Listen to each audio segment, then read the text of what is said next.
Star of the Unborn. The 7th chapter, wherein I read the latest news in the evening stars. I am named referee in the most important debate of all times, gain remarkable distinction in this capacity, and am, in consequence, permitted to pay my respects to the slumbering global major domo, otherwise known as the Geo-Archon or World President.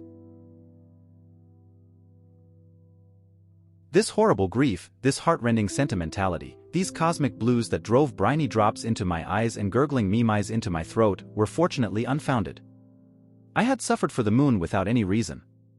Good old Luna had not disappeared from the heavens during my absence, had not been swallowed by eternal night, had not exploded into a million meteors as an aftermath of the sun's heart attack. On the contrary, she had remained intact and unchanged with all her four quarters. It did not require BH's reassuring words to convince me, for at this moment the familiar disk rose over the elevated edge of the broad platter, throwing the distant toy architecture towers, turrets, gables, cupolas, and battlements on the eastern horizon into black silhouettes. But I scarcely had an opportunity to feel elated over the existence of the moon, for, horrible to relate, a wild astronomical phenomenon suddenly began to take place in the night sky. We have learned that the night sky of this era swarmed with at least 10 times as many stars as a starry southern August night on a mountain top or on the high seas in the 20th century. My earlier comparison with a flower-covered meadow in summer is fairly apparent. The individual stars, insofar as they could be distinguished in these star clusters, star bunches, and star veils, were many, many magnitudes brighter and larger than at that time, and the black space between and behind them seemed to have receded. In view of this profusion of heavenly bodies, astronomy must have become a science whose inventory alone exceeded human powers. In my day, when the naked eye distinguished a scant 3,000 stars, the universe had been compared to an exploding shell whose fragments, the stars, are scattered in all directions. In this theory the scientists, as so often, were laboring under an illusion. The dense population of the night sky of today by comparison with the past should have suggested the truth to me at once: the universe breathes. During the inhalation the stars are drawn together, during the exhalation they are scattered out into space. I was not to learn this great truth, however, until much later from the mouth of the high floater. Artificial illumination of the geodrome, the central plaza, would have been completely unnecessary, even disturbing and annoying. We were bathed in light, totally different from sunlight and much weaker, but nevertheless light. It was a rich, bluish light that outlined people and objects as fully as sunlight but deprived them of color. Since the great secret of the spectroanalytic illusion lies in color, and since color rather than form belongs to the realm of Maya, I can designate this extravagant starlight as a spiritual light, more spiritual, at least, than that of the sun. So we stood, bathed in night brightness. Rectangle, a blackboard whose dimensions were measured in light years and at whose edges glittering star gravel was heaped high. What's that? What's that? I stammered and pressed my left hand against the bosom of my badly crumpled boiled shirt. BH seized my right hand and squeezed it peremptorily. Relax, FW, and keep quiet. It's nothing but an optical maneuver, of course. They shouldn't use the stars for optical maneuvers, I said with a bitter tongue and dry throat, and my knees quivered. Our relation to the stars is different from yours, my friend, he replied with a smile and held onto my hand just to be on the safe side, since it has been definitely determined that our planet is really and truly the center of the universe and that there is, therefore, only one inhabited planet and only one human race, namely ours. What's that, BH? I managed to say. Has that really and truly been established beyond a shadow of a doubt? So the geocentric hypothesis has been more than victorious? I always knew in my heart that it would be victorious. For without it the faith in a spiritual destiny of this world is hard to maintain. I'm so happy, BH, so strangely happy. At these words I felt tears in my eyes again, but this time not from cosmic blues because the moon was gone but from a sense of deep, contented pride. My reincarnated friend looked at me in astonishment. Did you really wish that so much, FW? He asked. It seems to me that this fact increases our responsibility beyond words. I had no reply to this justifiably worried moral comment. For at this moment the heaps of star gravel along the edges of the pitch-black, vacant rectangle began to stir, and individual, mischievous starlets began to skip and hop on the blackboard. In the next instant they had formed into a file of luminous characters, a headline of light, and I read without the least edification, "Today's Evening Stars." And underneath in type of smaller size, the third day of the fourth Earth month of the 742nd Sun week of the 0.003rd evolution in the 11th cosmic capital year of Virgo. And next to that in tiny type and enclosed in parentheses, a number in 6 digits that I could not make out, followed by the words post Christum incarnatum. That's going too far, I said, and recalled immediately that I had used this same phrase once before in the course of my adventure. An explorer is supposed to observe, keep his mouth shut, avoid interjections, and refrain from criticism. Of course, it was only after my return that I realized fully that I had been on a voyage of exploration. At this moment, however, the newspaper printed in starry type offended my taste. In a few minutes, perhaps, the signs of the zodiac would parade in the form of advertisements for beauty cream and laxatives. The cosmic impertinence of man had grown to absurd proportions. Marvelous! I scoffed. Now journalism and the advertising business even make use of the stars. That goes beyond my wildest dreams. The only saving grace is the fact that your newspaper appears in a single copy. At least no political party mogul or advertising tycoon can clean up millions on the deal. There aren't any millions, said BH, turning up his nose, if you're talking about the rusty, corroded coins that we still find occasionally in the Earth's crust. Since time immemorial, everybody has had everything he wanted and even more. Everyone could satisfy his most morbid greed. But owing to the very fact that everyone knows that he can have anything, human greed has quite disappeared. On the contrary, it is regarded as a sign of good breeding to want less than one needs. Ostentatious wealth and the desire to outshine others would be regarded as a humiliating infirmity like sweaty feet or bad breath. I think I told you, didn't I, that we don't buy or sell any more? You mean that there isn't the slightest possibility that I could buy anything that someone else owns, something that's unique and that can't be duplicated? I'll be quite frank with you, FW, my reincarnated friend said with a smile. Sometimes we play at buying and selling. I understand, just like roulette or baccarat or poker. At play everything is permissible, BH declared. Play is a revival of the irresponsible time dimension of childhood. Quite right, our Abbé, the spokesman, broke into the conversation. Play is a revival of the well-nigh eternal time dimension of childhood. That applies, however, only to genuine play, play that babbles along, so to speak, without rhyme or reason. Such play is nothing but a dreamy surrender of body and soul to the elemental forces that surround us. Play for profit or competitive play has nothing to do with genuine play. And yet I like buying and selling better than any other game, said bridegroom Lodu stubbornly and added, I would trade 10 Transhadow disintegrators any time for a powder gun in reasonably good condition. I don't know what our marriageable young people are coming to, the spokesman disapproved, and shook his head so violently that he had to straighten his silver headdress which was slipping down over one ear. Suddenly, however, he pointed at the sky with his outstretched arm. But what do you expect of our young people when even cosmic sages and life sages engage in contests? On the celestial blackboard new star headlines had appeared, greatest controversy of all times. Match between Professor Losum and Professor Loclap continues. Can existence of God be adequately proven? Standing of contestants to date, Professor Loclap leads by a score of 17 to 15.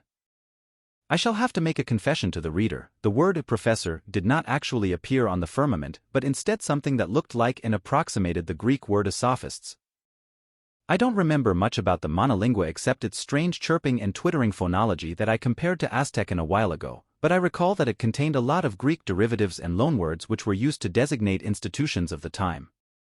The Greek language, and to a lesser extent also Latin and Hebrew, had survived through the decamillennia as the language of scholars and theologians, just as, and perhaps through the medium of, the Christian Catholic Church and one other primeval institution that will appear at the proper time in my narrative had. So it was not the word professor that appeared, but something like sophists losum and a sophist's loclap. But since the word sophist has a derogatory connotation in our language, I have decided, in the impudent manner of translators, to render it with our non-committal word professor. What do you think of that? BH looked at me inquiringly. It is certainly the greatest controversial question of all times, I replied politely, but also the oldest, that is implicit in the formulation. TD like to bet any amount, oh, pardon me, betting is taboo, that I won't read anything new on the subject. BH was properly offended on behalf of his contemporaries. He turned to face me. Isn't it proof of very considerable intellectual progress that people all around the globe are being entertained today by this match instead of, as in your time, by a baseball game, a rat idiocy, or a striptease act? Striptease acts are pretty superfluous now, I answered dryly. My friend failed to hear this sarcastic reply for, along with everyone else, he was again gazing at the heavenly bulletin board where the starry type had begun to move once more. Raised to cosmic dimensions, it resembled the running titles of the silent film or the flashing and fading neon advertisements on the boulevards of the great cities in our ancient time. 17 points for Professor Lowclap. 15 points for Professor Lowsome. Professor Lowsome's move next. In a tireless day's work of a full 20 minutes, he has condensed his thought into 64 words. Attention! Stand by. Professor Lowsome's 64 words follow. The celestial slate turned black for half a minute, even considerably blacker than before. Then the starlets began to hop about busily in order to proclaim Sophist Lowsome's doctrine concerning the greatest controversial question of all times, which I transmit as follows. Human language, even our monolingua, is only the creation of a creature. The creation of a creature proves only the existence of the creature but not of the creator. Creation, however, and man in particular, is the language of the creator. Throughout this language the creator proves his essential quality, infinite goodness, for, in spite of everything, every creature prefers being to not being. Good for you, you're a smooth old boy, Sophists and Professor Lowsome, you turned that out pretty cleverly on the lathe of the monolingua in your tireless day's work of 20 minutes. What zeal, what industry, for the delicate constitution of the modern thinker, I chuckled to myself. It's a good, solid aphorism, a little more literary than professorial and certainly not inspired by humble faith. The thought juggles 64 words and wraps them up in a cloud of haze fitting for such subjects. But if I take a good look at the thought itself, then I recognize it as one of my oldest acquaintances, or at least as something that very closely resembles an old acquaintance. In reality it isn't one thought at all, but two, very cunningly mixed. Creation is the language of the creator. I wasn't more than 19 years old when I timidly put things like that down on paper. Such ideas all come from the prologue to the fourth gospel. In the beginning was the Word, and the Word was with God, and so forth. The second thought is really the important one. God proves himself in his goodness in the fact that we, his creatures, prefer existence to non-existence in spite of everything. So you also have the words "in spite of everything" in your vocabulary, esteemed los of both sexes?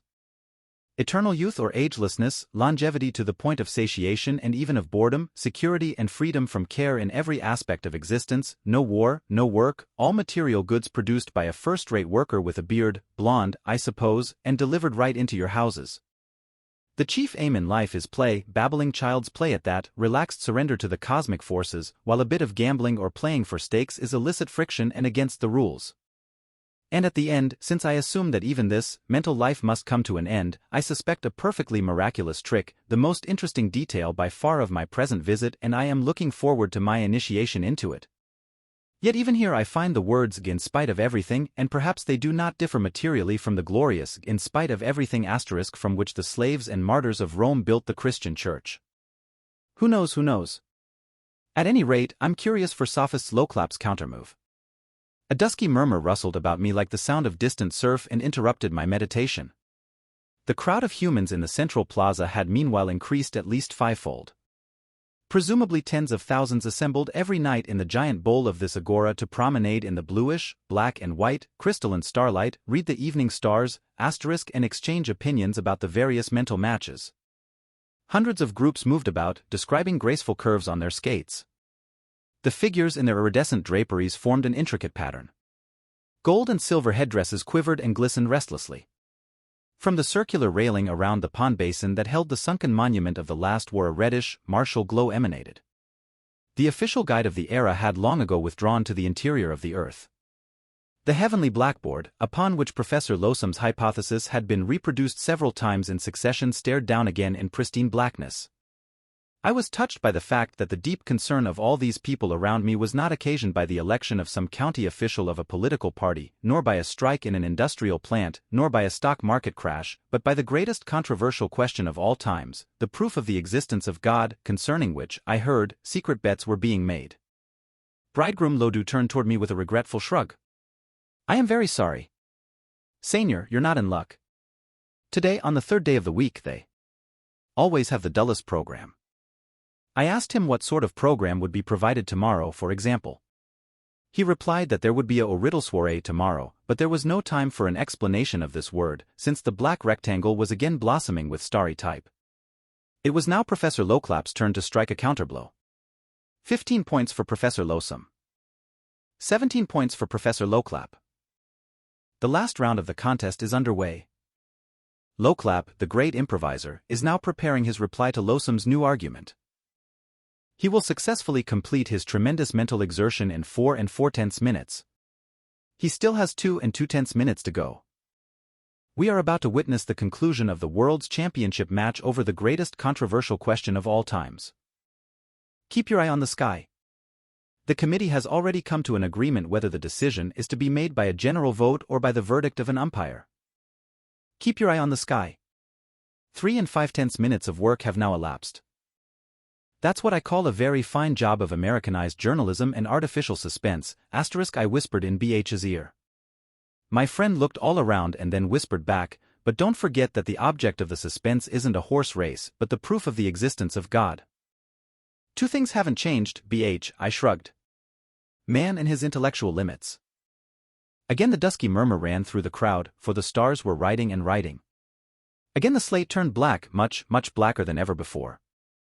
The subscribers to the Evening Stars stood in breathless silence, and even my heart under its boiled shirt beat faster. Amid the general tension the starlets began to reassemble and record Lowclap's thought. My opponent maintains that the will of the being to be and not to be affords conclusive proof that this created being emanated from an uncreated being. But I ask Sophist Lowsome, can an affirmation carry its own negation within itself? Can being grasp the idea of not being? Can life, in so far as it does not belong to its opposite, have the power even to want this opposite? 3 times, no. The instinct of self-preservation, the incontrovertible will of being to be, is not a mutable quality, but a subsistent principle, in fact the essential nature of being itself, from which it cannot be divorced. The will of being to be is therefore irrefutably immanent and signifies nothing but itself. It is a fallacy not permitted by the rules of logic to deduce from this will to be a transcendental, conscious, personal, and benevolent origin of being. Holy mackerel, this time it really was professorial. Give me my dreamy sophist Lowsome every time, with his sensitive heart and his illogical fallacies. Lowclap, on the other hand, and his style are simply re-editions of our involved Messrs. Hegel to Heidegger. In Lowclap's diction the monolingua sounds almost like German. Moreover, Lowclap manifests the real skullduggery of a German professor who was always ready to bring his professional jargon to the assistance of the will to be, no matter whether that will was named Fredericus or William II, or what was that fellow's name? Once more the starry script appeared in the sky. Can life, in so far as it does not belong to its opposite, have the power even to want this opposite? Why shouldn't it have the power to want it? That's where we have him, that cunning sophist. He knows very well that life can sometimes passionately want its opposite. I noticed, by the way, that even here the word death was replaced by the euphemism opposite. Perhaps even today there were occasional cases of suicide or of terrible diseases. To provide for these cases the professor protects himself by smuggling in the subordinate clause about life that belongs to its opposite. Wonderful, wonderful. I know all these tricks. And strangely enough, at this particular moment I felt a satisfied patriotism for my own era, the beginnings of mankind, and had a cunning sense of contentment that philosophy and metaphysics apparently had not made the slightest progress since Heraclitus, Plato, Aristotle, Thomas Aquinas, Descartes, Kant, Schopenhauer, and Bergson. On the contrary, any change that had taken place was in the nature of a retrogression, for debates of this sort, which we had conducted in dark corners of obscure cafes, were obviously regarded as titanic intellectual efforts in this day and age. Don't you think, Seigneur, that sophist Lowclap formulates his point in a highly intelligent manner? The spokesman inquired, and his face under the structure of silver curls resembled that of Voltaire, a strangely youthful and handsome Voltaire, to be sure, and not the well-known satirical ape. Impeccably intelligent, I replied courteously. I'm only surprised that after so many intellectual shipwrecks throughout the millennia people still make the same mistakes. In the beginnings of mankind we were well aware that the greatest controversial question of all times could never be decided by intellectual means alone, although the Roman Church regarded the existence of God as a fact susceptible to the insight of human intelligence. But before the spokesman and the other bachelors were able to continue the conversation with me, the unexpected incident occurred that whirled me in an instant from obscurity to fame on the third day of the fourth Earth month of the 742nd Sun week of the 0.003rd evolution in the 11th cosmic capital year of Virgo, in the geodrome which, unless I was mistaken, was the central plaza of the entire inhabited globe. When the incident began, I couldn't believe my eyes. On the night sky of this remote present of the future, on the blackboard of the evening stars, I saw my own name emblazoned in stellar type, my own name augmented by the prepositive glow, the word that indicated personality, that distinguished man from all other creatures. Pale with terror, I read this name from which I had taken leave one night incredibly long ago, for an eternity, as I thought. For my true, indestructible ego could not be covered by a single name and consciousness any more than an adult body could be covered by a handkerchief. I was shaken with embarrassment and confusion. But the worst was still to come. In frenetic journalese, the Evening Stars announced that the committee for the greatest debate of all times had the unusual pleasure of offering the esteemed public a rare surprise, namely me, and not only as a primeval senior, a sufficient surprise in itself, but as an intellectually vigorous senior, a glaciationist, an antediluvianist, a pre-solar transparentist versed in all philosophical tricks, who would consider it an honor to act as umpire in the last round between sophists Losum and sophists Loclap, and, on the basis of a just and mentally well-founded decision, to award to the victor the prize of the pale yellow wrist rosette. I was thunderstruck. My mouth opened and closed spasmodically. Suddenly I tried to escape on my whizzing Mercury shoes. But the members of our household formed a solid phalanx about me, led by the gold-helmeted bridegroom whom this incident seemed to provide with a welcome thrill. "What shall I do, BH?" I whispered, and felt that I was even paler than was fitting for a ghost. "No nonsense now," BH whispered in reply. "Imagine my embarrassment," I whispered. "Take it easy," he whispered back, "and follow your impulses. The more zigzag, the better." Where are we going? I asked a little louder, feeling my courage grow. "To the uranographer," they answered in unison. And there he was, the uranographer, the skywriter, the editor-in-chief of the Evening Stars. He was standing at a wobbly table out in the cool night air. In front of him lay nothing but 2 or 3 scraps of dirty paper. Every time he scribbled a few words on one of these yellow sandwich wrappers with a gnawed stub of a pencil, the stars began to hop around and to form words and phrases. How did it work? Well, that was the optic maneuver. The uranographer looked up at us with the unspeakably bored expression that constitutes an important part of the journalist's stock in trade. For the true journalist inclines to the conviction that facts in themselves do not exist at all and that they only come into being when he reports them. After he has reported them, to be sure, he accords them a little more respect, for they are now a part of himself. He is consumed by a creator's arrogance, and his only safety valve is his bored and obviously harassed self-sufficiency. So the uranographer looked at me with harassed self-sufficiency, as though a materialization from the 40s of the 20th century were not only an everyday, commonplace phenomenon to him, but also a questionable one.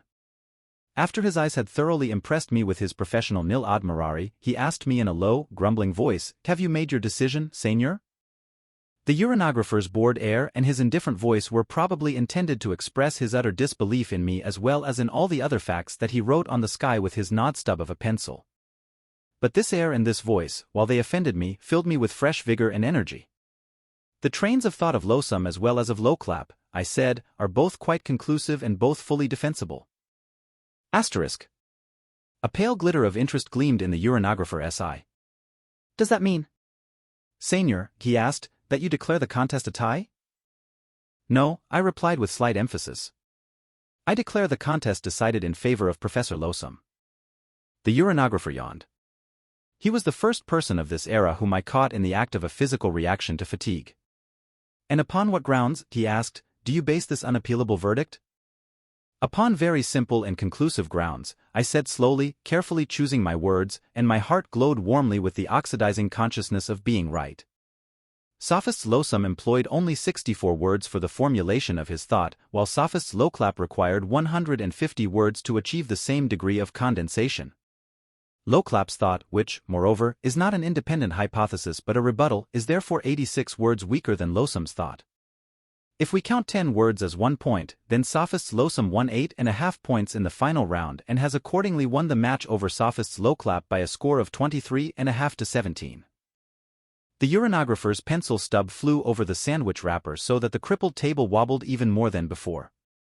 As a completely disinterested editor, he faithfully recorded the arithmetic of my verdict without either accepting or rejecting it.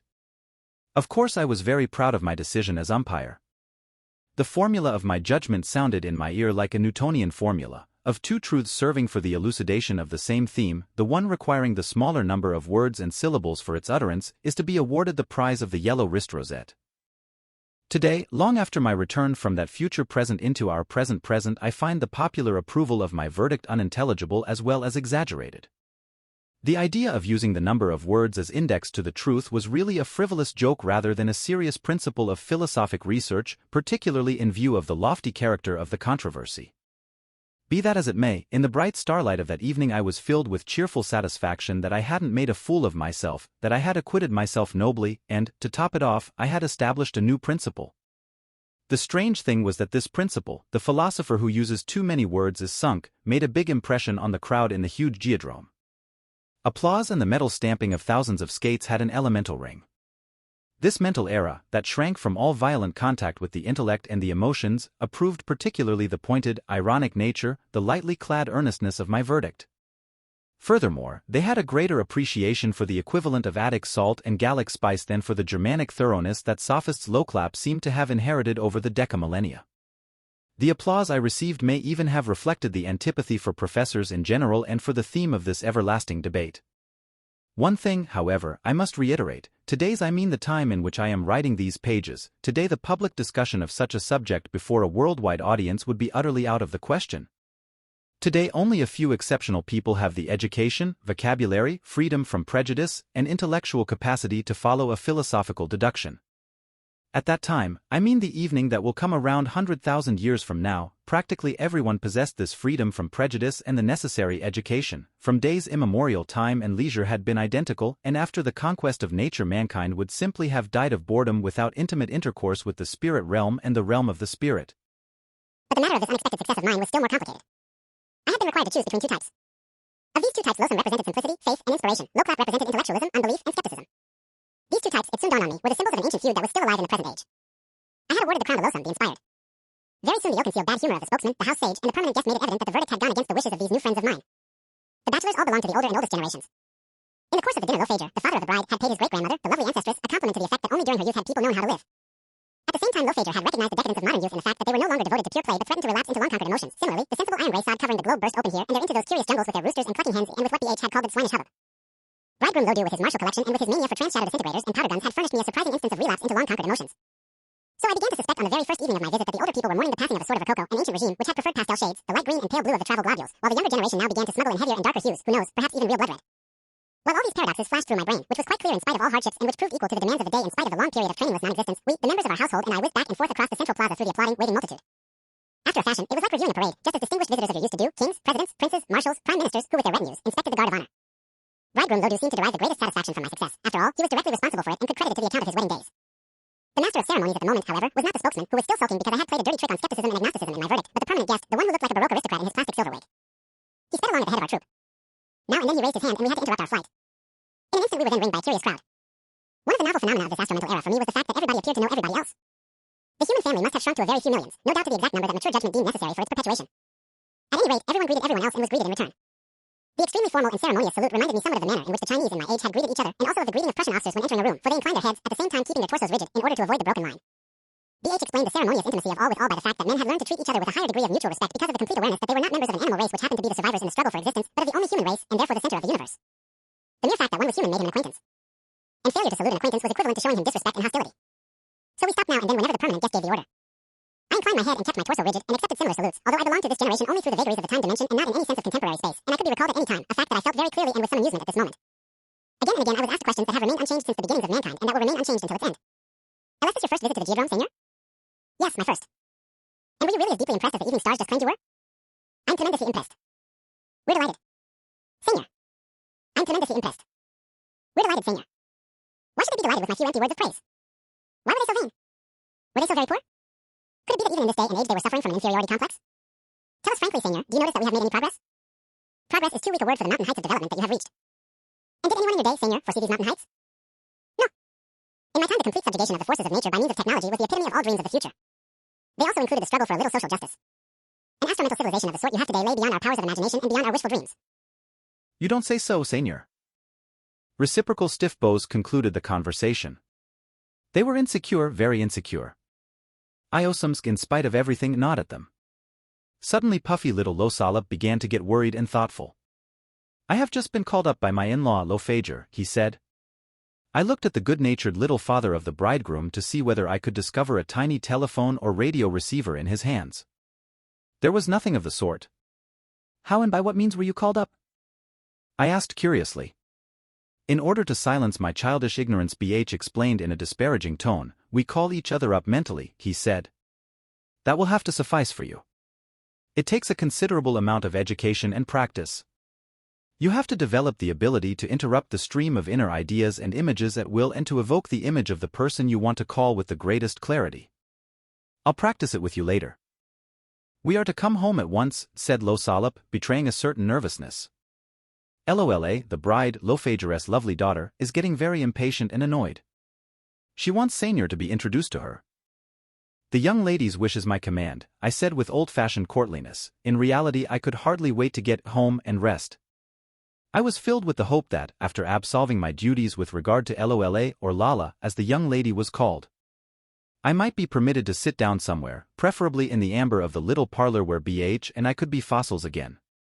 But my hope was quickly shattered. The official guide of the era approached at the head of an obviously official group.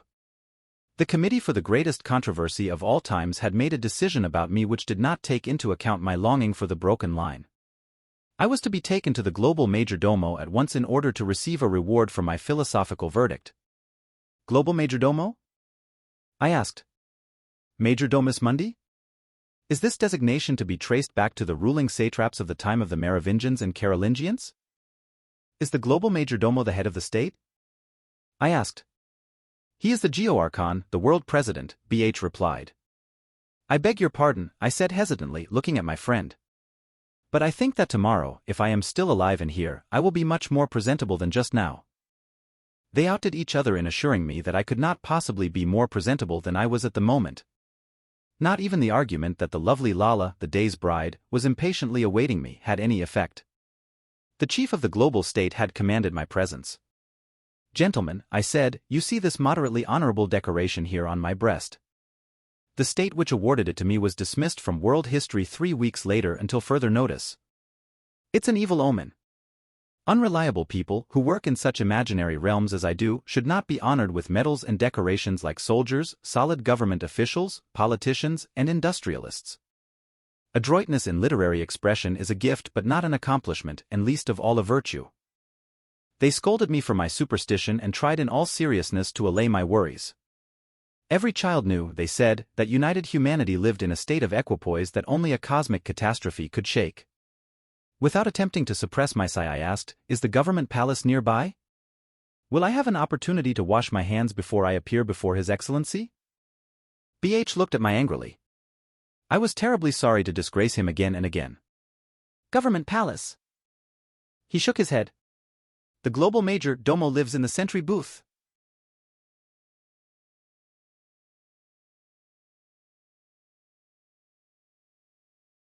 No, the official residence of the world president or Geoarchon was something more than a sentry booth. It was a sort of guard room in a crudely constructed shanty, reminiscent of military cantonments such as I had known only too well back in my day. Only its coat of paint, pale green and pale blue stripes might have conjured up a dim recollection of the word as sentry booth in the memory of my reincarnated friend, a recollection of round or square, wooden or stone boxes intended to afford shelter in bad weather to the sentry on his post. The sentry booth of the global majordomo was situated on the northern elevated rim of the platter in the midst of the architectural structures whose purpose was still not clear to me, and whose symbols and ornaments towered much more solidly over the earth's surface than had been apparent from the center of the geodrome. Compared with these structures, the intentional, exaggerated inferiority and humbleness of the highest official residence struck me very forcibly. It was almost a consolation to think that the world president of the era probably also occupied a splendid, roomy dwelling in the bright and airy labyrinths under the ground. Directly behind the uncouth guardroom, or, to preserve the wrong but more effective name, behind the Geo-Archon's sentry booth there rose a high, wide dome of vitreous material, so that the interior of this opalescent cupola could be seen. On reclining chairs arranged in a circle, with the foot ends turned toward the inside, lay about 30 motionless individuals who were either actually sound asleep or who seemed to be dozing while they took a healthful ray treatment. Asterisk, a sanatorium? I asked BH. A sanatorium? I asked BH. With a smile he shook his head. On the contrary, my friend, those are the harmonizers. Probably state officials, pardon me, world officials. Who are taking the evening off. Actually the most important world officials, FW. Perhaps their unusual title will make it clearer to you. They are the symphonists or harmonizers. They mentally harmonize the keenly directed desires and thus regulate traffic. You can imagine that it's no small matter to harmonize something like 10,000 trips per minute, for lots of people move the same objective toward themselves simultaneously. It takes pretty complex higher mathematics to avoid collisions. Although the mirror surface of the geodrome sloped upward at a very gentle angle, we had to describe loops and arcs continuously, like regular ice skaters, in front of the Geo-Archon's sentry booth, to avoid sliding back from the edge of the platter in the direction of the monument of the last war. The multitude kept at a fair distance from our little group, which had been augmented by the official guide of the era and 2 or 3 committee members. As a child of my time I began at once to worry about the fact that the world president's ridiculous sentry booth was entirely unguarded and unprotected. The striped door stood wide open. No bodyguard, no sentry, no detective, no policeman, not even a common, ordinary doorman was there to restrain a would-be assassin. The office of global majordomo thus seemed to be neither envied nor sought after. I tried to steer my skates as near as possible to BH. What is the name of His Excellency, the incumbent Geo-Archon? I asked. He doesn't have a name, BH answered softly. I mean, what's his actual name? What is he called in private life? The global majordomo isn't called anything. Neither actually nor in private life. At the time of his investiture his name is solemnly expunged from all records. He even has to sacrifice his low. That must be very unpleasant, I blurted. The house sage, who had heard my exclamation, stopped directly in front of me. It is a part of my duties. Seigneur, to give you a summary of the Constitution dash. That was as far as he got, for the spokesman rushed up abruptly, what suppleness at his age, and interrupted him. Your duty is pure speculation. On the other hand, the presentation of things in writing and orally is the spokesman's duty dash. Not the spokesman's duty, for he is only a house speaker, rang the raucous, oratorical voice of the official guide of the era, who suddenly towered above all the others and looked exactly like an unforgotten reading acquaintance of my youth, I mean the Egyptian Isis priest Arbaces in Bulwer Lytton's Last Days of Pompeii. Whose duty is it to guide a stranger who is not only a house visitor but a world visitor? They stood ashamed and silent. No one dared to question the authority of this ranking bureaucrat. The election of the planetary archon, the official guide began dryly and at the same time impressively, takes place by authority of our Constitution through the medium of equal, direct, and secret universal suffrage. The concept of equal, direct, and secret universal suffrage sounded familiar to my ears, too familiar, I must confess. The political speeches and newspapers of my own youth had been full of it, and the people of my own country had rejoiced when this principle became law, replacing franchise by classes. We, the students of that serene time, the weekend of world history, before 1914, I mean BH, myself, and all our friends, had paid very little attention to politics and politicians, whom we scorned as representatives of uncultured, beery vulgarity. These same beer-bellied politicians, for their part, scornfully referred to us as inexperienced aesthetes. And that is exactly what we were, in the firm conviction that we soared high above ordinary mankind because we regarded poems as more important than wage disputes in industry, tariff-left boundaries, and the language question in irredentist states. When, after the weekend of history, the bloody weekday dawned again, we soon learned our lesson. But now, countless centuries after those forgotten battles for democracy, which were lost and won over and over again, when I heard the faded, archaic phrase equal, direct, and secret universal suffrage from the lips of the official guide, I felt something of the disappointment of a tourist who had expected St. Peter's Cathedral in Rome to be larger and more mystically holy.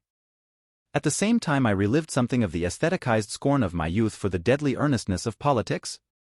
A moment later, however, I found out that the election laws of this era were not as beer-bellied and archaic as the sound of the phrase led me to think. Every man and every woman, the radio voice of the official guide continued to instruct me, every bachelor and every spinster, in short, every low who has attained the 33rd year, is entitled to vote. Only 11 depersonalized persons, however, are eligible for election. These are the Selenozuzhans, the lunar consecrates. In the interests of brevity, I shall interrupt the official guide's lecture and shall try to paraphrase this strange business in my own words. I must admit that I was unable to make any notes, and if I had, I could not have brought them back with me. Consequently, I could not possibly recollect all of the 21 conditions necessary for Selenozuzha or lunar consecration, although I recall an essential portion. The term lunar consecration seems to imply a retrogression to the mythological era of the human race, long before the universal suffrage of my youth. This implication is erroneous, however, and does not do justice to the facts. The 11 Selenozuzhans who, without knowing it themselves, were candidates for the highest world office, were chosen by a secret commission on the basis of certain legally prescribed physical characteristics and spiritual qualities, and their selection took place at the tender age of 5 years. From their 5th year on they were constantly but imperceptibly supervised. The number of such unsuspecting candidates could at times reach 110, in case of necessity, that is, when the office of world president was vacated. This number was sifted by the secret commission to the constitutionally prescribed 11. The commission was engaged in a perpetual search for young children who possessed the required aptitudes for the highest office of the united human race. It was with regard to this discreet searching, testing, and choosing that the election was called a secret, and by no means with regard to secrecy of ballot. As these disclosures were being made, I had to look at BH, who was probably reminded even more forcibly than I of the search for the youthful Dalai Lama, the reincarnated Buddha, in the forbidden city of Lhasa. Thus all historical motifs recur, notwithstanding the passage of time.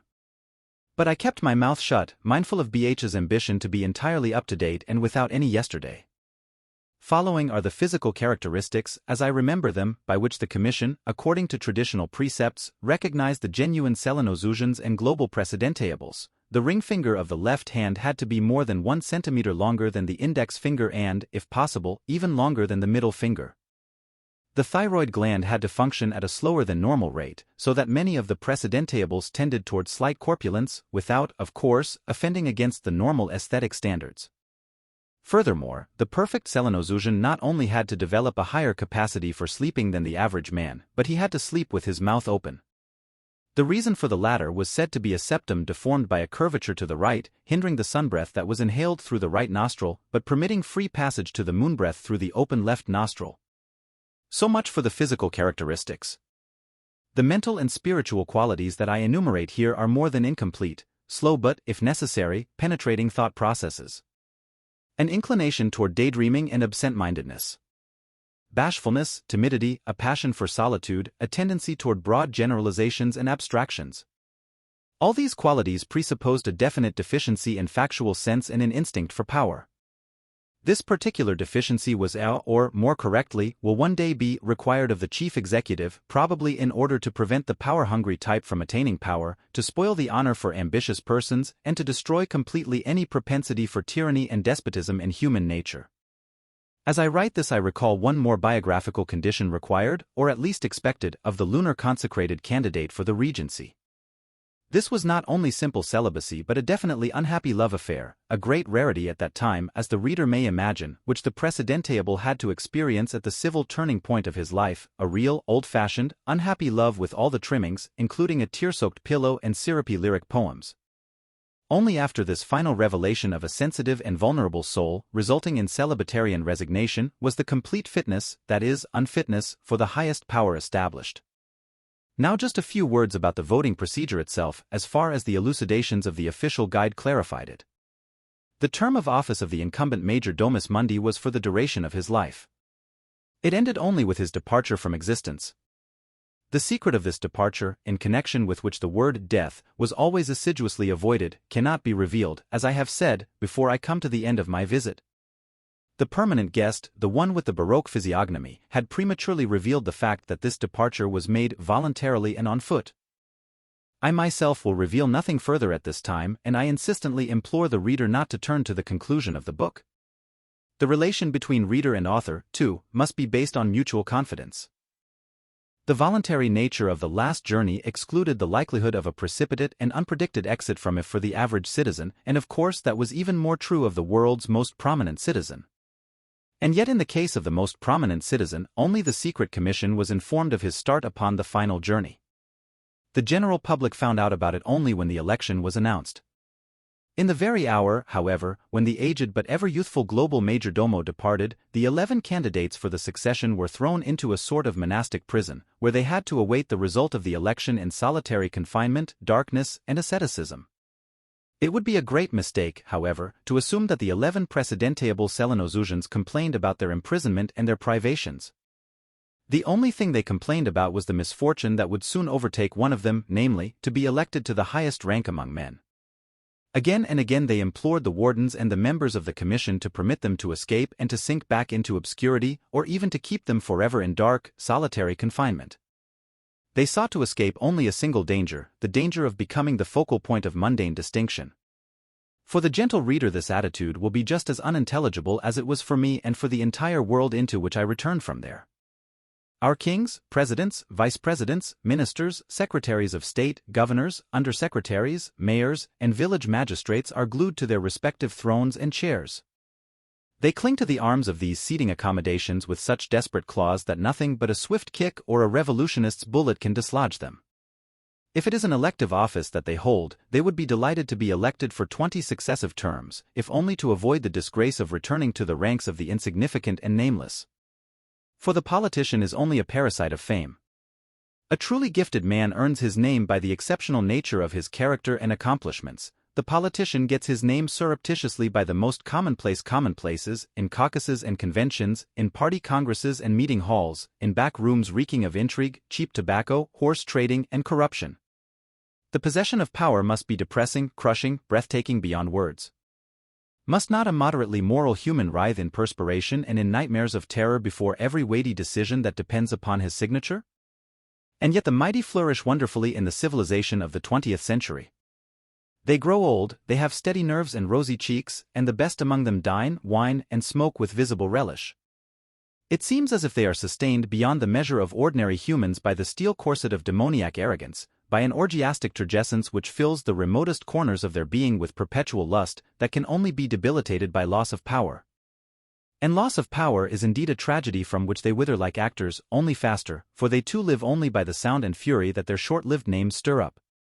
So much for the rulers of our century, I mean the 20th, and I wasn't even speaking of the power-mad despots, the dictators and their subordinate devils. It was utterly different with the Selenozusians of the remote future in which I was now living. They fell to their knees before the commissioners and begged, implored, to be released from the nightmare of power, of position, of honor. The only amelioration of the misfortune lay in the fact that the chosen candidate would no longer have a name, so that at least only a nameless, hence unidentifiable, person would bear the burden of elevation. Meanwhile, in the course of the election procedure, the names of the presidentiables were announced by the hand of the uranographer in the evening stars on the night sky, along with their records and a pitiless characterization and biography, so that the voters might have a clear picture of each candidate. This was repeated nightly for an indefinite period. Then the people were informed of the date fixed for the election. But they were not informed whether the candidate receiving the largest number of votes or the one receiving the smallest number would be declared elected. This was decided by a small quorum of cosmic sages.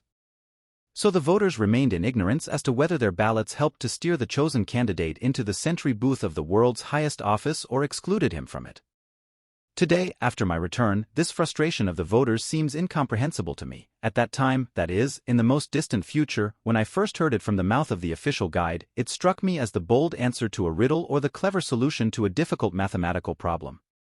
When I first heard the word a century booth in connection with the term a global majordomo, it occurred to me that this civilization intended to degrade the function of power in the person of its highest representative both visibly and symbolically. I mention this idea only in order to emphasize the awe-inspiring reality of this mighty man who abhorred might, this recipient of honors who wanted no honor.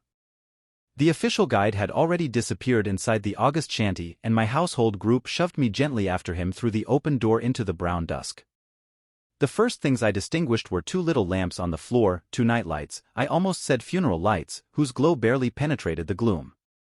They were the first natural sources of light that I had seen in this world of invisible and variegated modes of illumination, flat little lamps with long beaks, of antique design, dating from Babylonian or earliest Roman time, little receptacles filled with oil and with a floating wick. In the pale beam in the room of the present Geo-Archon, unutterable antiquity and unutterable modernity mingled with the eternally human. It was probably so intended as a symbolic expression, for in the eternally human nothing is more persistent than the wish to invest reality with a dual meaning and to give trite things a divine background. The so-called realistic eras that stubbornly refuse to acknowledge the divine duality of reality, as, for example, the 20th century, to which I have meanwhile returned from the Geo-Archon's century booth, are as corroded by their own meaningless, self-sufficient reality as by vitriol. Finally I began to see more clearly. Between the two archaic lamps from ancient Rome or Babylon, the couch of the world president of the beginning of the second hectomillennium bulked solidly against the background of the narrow guardroom. The head end was considerably elevated, so that the sleeping figure, wrapped in the violet veil of regency, was visible from head to foot. The ageless face of yellowish ivory color stood out as sharply as that of a body lying in state. He was asleep, the most important, the most prominent man of the period, the only nameless one, the only one of living los not identifiable with himself, the uncrowned crowned head. He slept as Selenozusian should sleep, breathing evenly but with his mouth half open. It was easy to see that this sleep was not the customary infirmity of our depraved 20th century nature that required restoration and invigoration, but a sort of official sleep, in the course of which a part of the mysterious business of government was being transacted. I had to think of the harmonizers in their reclining chairs under the heavy glass dome, the high officials who had to harmonize the mental traffic of the entire globe. They too did it in their sleep, yes, even by virtue of their sleep, although their office was far below that of the world chief in rank, dignity, and importance. The utilization of sleep for the purpose of increased mental vitality, this principle was now disclosed to me as a completely unknown and inexplicable field, in which man had made the greatest advances up to now. I mean the reader and myself, we spend about 1/3 of our average of 70 years sleeping, in other words, about 23 years, whereby our average span shrinks to an insignificant 47 years. But these people here had learned to be something more in their sleep than at best victims of a sham life of dreams. By means of their formative spirit they influenced events as vitally as though they were awake, although actually they appeared to be unconscious. They lived the full 180 or 90 years of their mundane existence without any deductions. The distinguished gentleman who had forfeited his name at the time of his investiture slept an alabaster sleep that lay on his features as thin and as diaphanous as a layer of present absence. Under this pellucid film he seemed to be working on the soul of the world and on his own soul with the highest degree of calm concentration. In my recollection it is still an unforgettably admirable sight. Even bridegroom Lodu, who had boasted before the monument of the last war that he would personally waken the global majordomo, stood there absorbed and silent as though on tiptoe. It was obviously impossible to waken anyone from such a sleep of far-seeing hyper-wakefulness. Behind the head end of the couch stood two ministrant Mutarians. The glistening bald head of the official guide was bowed in a listening attitude at the right hand of the sleeper. At his left hand, bowed in a similar manner, was another bald head, presumably that of the attending chamberlain. Suddenly the sleeper opened his eyes. They were splendid, dark, deep, thoughtful eyes, the most beautiful I had ever seen, but they were brimful of indescribable grief. How was it possible that these eyes, shiny with grief, watched over a world whose highest ideal was simple, aimless play? Suddenly I was startled to discover that the eyes of the nameless one were fixed unwaveringly and searchingly on me, and had been for some time. Your Excellency, the head at the left began to speak, the time for the oracle of the day has come. The uranographer is waiting. The ruler of the planet made no reply. The word, of course, wasn't the Excellency any more than it had been Professor a while ago. That is only my poor translation. Now the hoarse oratorical voice of the official guide of the era rang out. Your Excellency, Senior, from the beginnings of mankind, has arrived to receive from Your Excellency's hands the badge of merit for his verdict in the greatest controversy of all times. The eyes of the Geo-Archon looked at me steadfastly, and as if they, and not his gentle, somewhat too high voice, were speaking, I heard the words, "The stranger who comes home does not make himself at home, but makes home strange." This was a very pretty oracle of the day. The Constitution required one such to be published daily in the Evening Stars. It was couched in the style of a Delphic dictum, but it was spoken lightly and dryly, in the manner of the judge of a royal court mumbling the routine phrase, "In the name of His Majesty, the King, I declare the court in session." At the moment I had no idea that this was not an empty ceremony but a prophecy that applied to me, the fulfillment of which I would experience. The nameless one had made a gesture. Thereupon the bald head at his left rattled off a couplet. The sleeper will now step down to the ground. All tactful witnesses turn around. Everybody turned around. Since I was a little confused, BH had to give me a shove to make me do the same. It was not considered good form to look when a dignified or a prominent person arose from his couch. The transition from one bodily posture to another was regarded as unlovely and embarrassing, except in the case of very young people.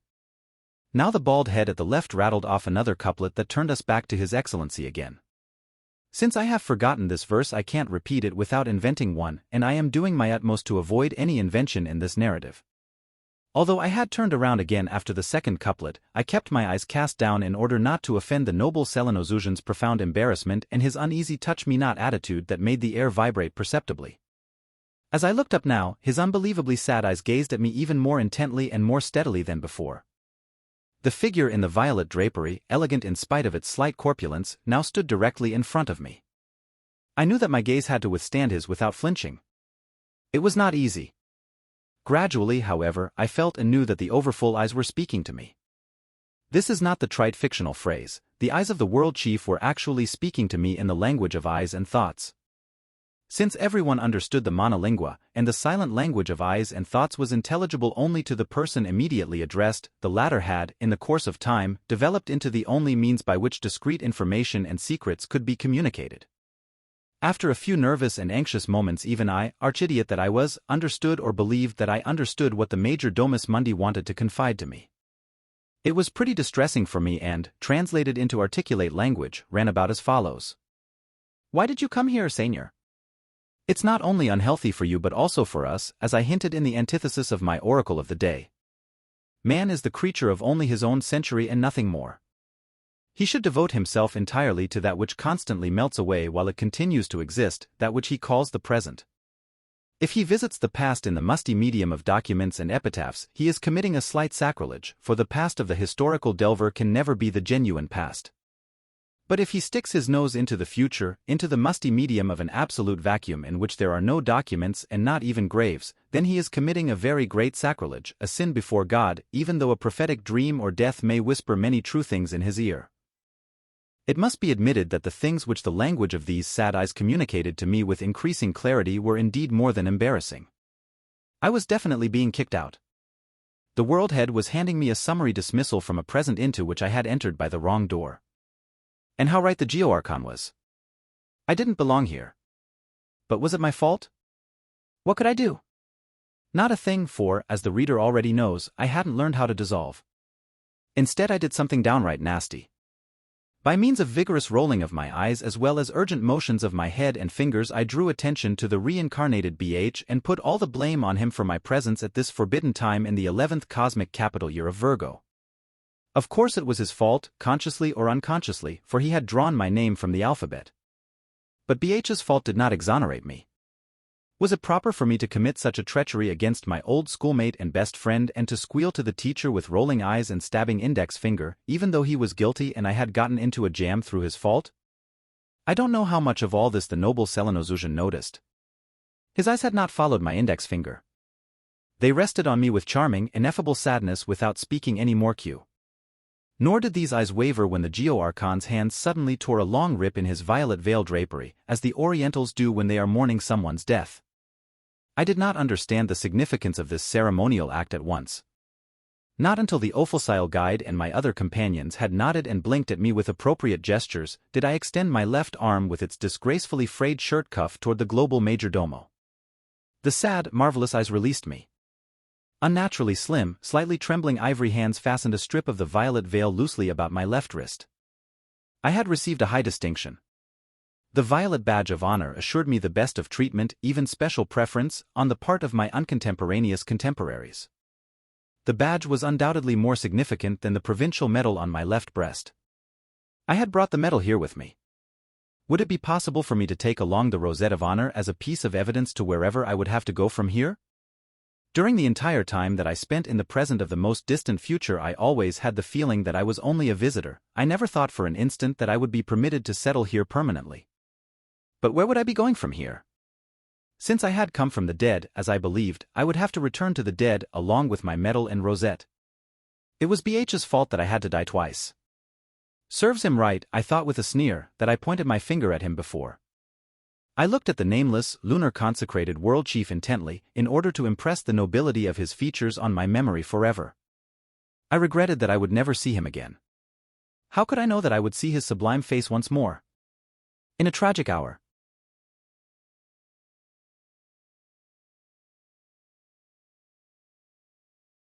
The 8th chapter.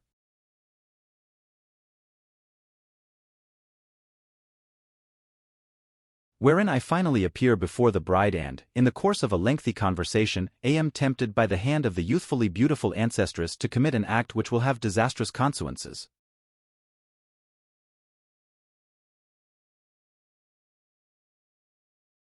The things that happened to me upon my return home and which I record here were not particularly dramatic at the outset, but they made up for it by being highly significant. When we landed in front of the clump of trees at the garden gate, the starlight was still bright but more subdued than over the geodrome. Lofager, the lord of the manor and father of the bride, was awaiting us with the greatest impatience. The gentle and, I hope, still well-disposed reader knows very well that the preceding sentence does not correspond exactly to the facts, for ordinarily I purposely reiterate, perhaps to the point of boredom, everything new and unusual that I encountered.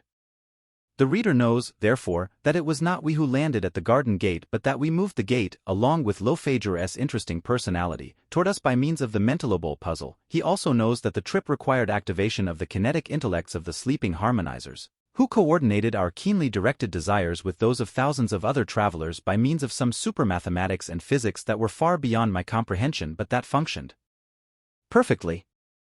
And from now on, no matter what objective I may move toward myself, I shall refrain from mentioning the mentalable and its operation, on the supposition that the reader's highly developed gift of imagination will spare me the trouble of describing this familiar as well as unexplained procedure in connection with every change of location.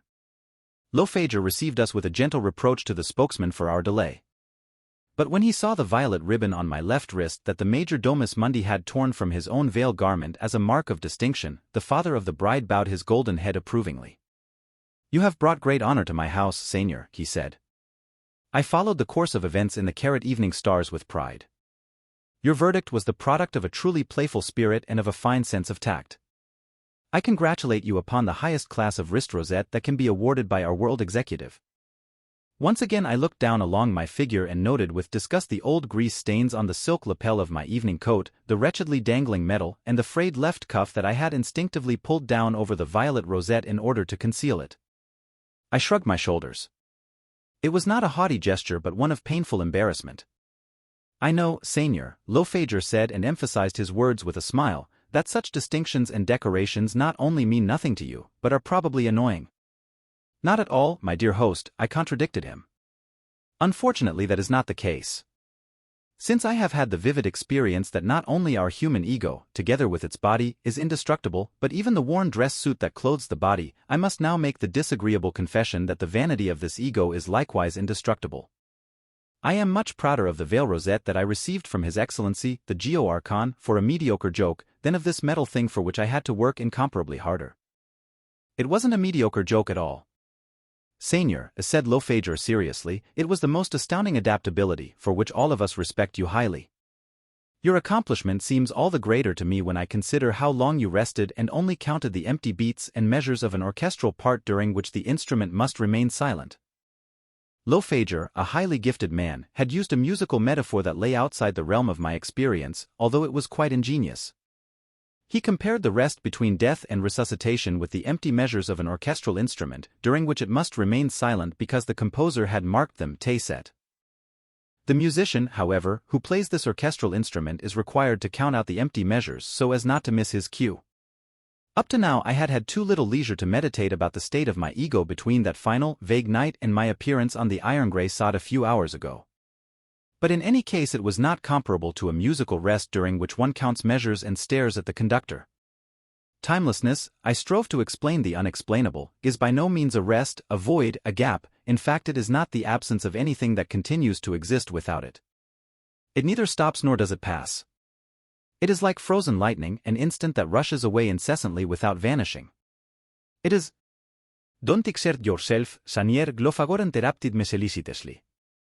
You are getting pale and you're perspiring, as you always do when you make too many demands upon your instrument of existence.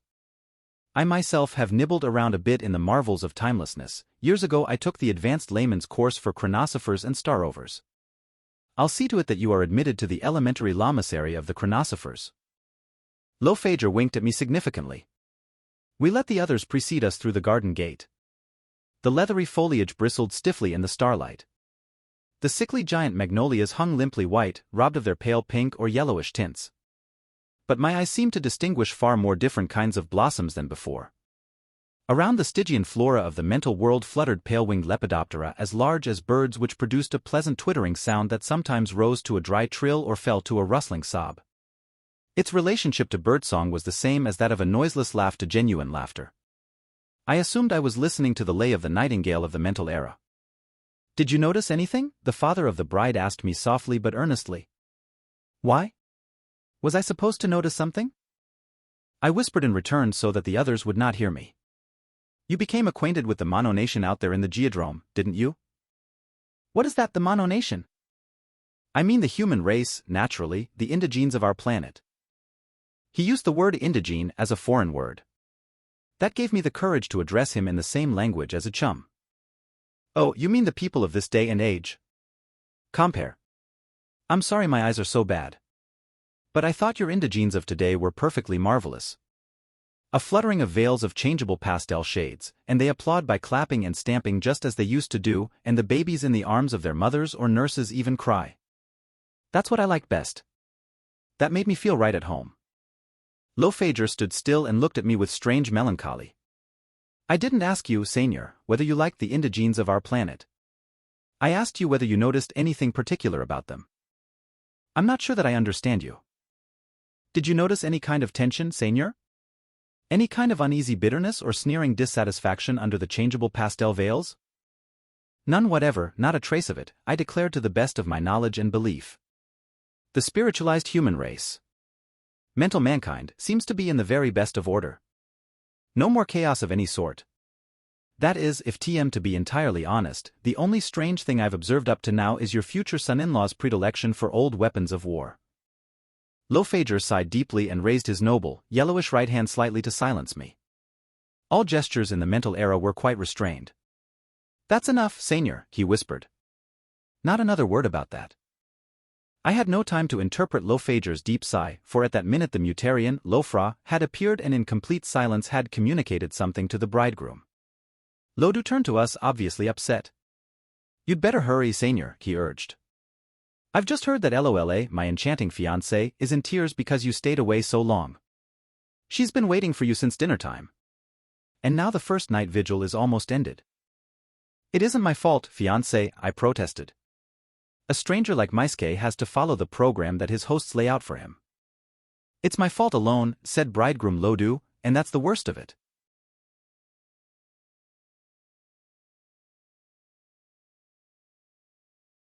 All the men, including bridegroom Elodio, had to remain behind. They were not permitted to enter the women's quarters, particularly during the festal days preceding the solemn union of husband and wife. It is certainly surprising, but in this day and age, in this remotest and most enlightened future, there were again segregated chambers for women, as in the medieval period of chivalry or in the Islamitic Orient. This arrangement might have resulted from a stricter code of morals or from a crafty desire to increase the sweet tension between the sexes. I had asked that my reincarnated friend might accompany me. Whenever the companion of my youth was not at my side, I felt indescribably deserted, although my vaunted adaptability, which Lofeger had recently praised, had actually helped me to get pretty well accustomed to the time and its people. So they made an exception of BH and permitted him, contrary to custom and usage, to precede me to the chambers of the bride. BH, reincarnated as he was, and with too much memory of the past, really didn't belong here anyhow. He was, as we already know, not a full-fledged citizen but an outsider in the era. Even though he had been living with the others for 107 years, he was counted among the born bachelors. I, too, as an unmistakable ghost, would be numbered with them if my visit chanced to extend over some time. And so BH was permitted to walk ahead of me to the bridal chamber, which lay at the end of a long corridor smelling of a beech forest. As we crossed the threshold, voluptuous June moonlight flowed about us. It quivered on the walls and floor as though screened through swaying foliage. It was the light of the honeymoon that would caress the young married couple 2 nights later when they retired to their bridal bed.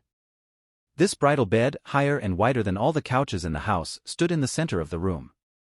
BH permitted me to enter first. A sudden reticence, a shy timidity, or was it a deeper premonition? Restrained me at the door where BH also stopped. Before I could distinguish the individual persons in the room by the extremely pleasant but not very revealing moonlight without a moon, the dog Sir sprang toward me and honored me with an address that occupied my attention for some time, as I was trying simultaneously to understand him and to fend him off. It was the same old naive babbling behind which his discomfort and fear in my presence were only ill-concealed. "'Scuse please, say sir." Of course he couldn't pronounce foreign words like "senior," "carrot." "I'm not scared." "Sir, not scared at all." "Good evening, good night. Hope you stay long time. One more dinner and another dinner, then it's over. Then we're moving, sir, with Papa and with Big Mama. Little Mama's crying, see, say, sir." "Little Mama." "Will you be quiet, sir?" Loraza, the mother of the bride, ordered. She was standing at the foot end of the bed and was arranging sprays of rusty red blossoms that looked like tragacanth flowers. I had noticed these unsatisfactory substitutes for our roses the first time I entered the enclosed grove. "Please come in, Senior," Loraza added. Her rebuke sent the eloquent dog into hiding somewhere with a prolonged grumbling, for in spite of his frantic assurances to the contrary, my presence made him extremely nervous. "Please do come closer, Senior, along with your dear friend," another female voice chimed in. But it could not be the voice of the bride. It was a splendid contralto voice with a definitely dusky quality that was not the result of age but of conscious, wanton, and worn-out licentiousness which could find gratification only in the deepest and most shameless depravity. It is unnecessary to say that this contralto voice belonged to the ancestress, Lofageress great-grandmother, and thus the great-great-grandmother of the bride. The old lady, with whose impeccable youthfulness and beauty we are already acquainted, was standing near the wall by the huge bridal bed. That is, she was not standing, she was leaning or practically lying on a contraption like an ironing board that could be folded down from the wall and that seemed especially intended for the use of those who corresponded to our tired, infirm, or aged people. It was a very comfortable support that permitted one to stand and lie at the same time. I, with my black and blue bones, was profoundly envious of Madame Great-Great-Grandmamma. Before I turn to the true heroine of my narrative, I must first devote a few words to the wall from which the above-mentioned support projected.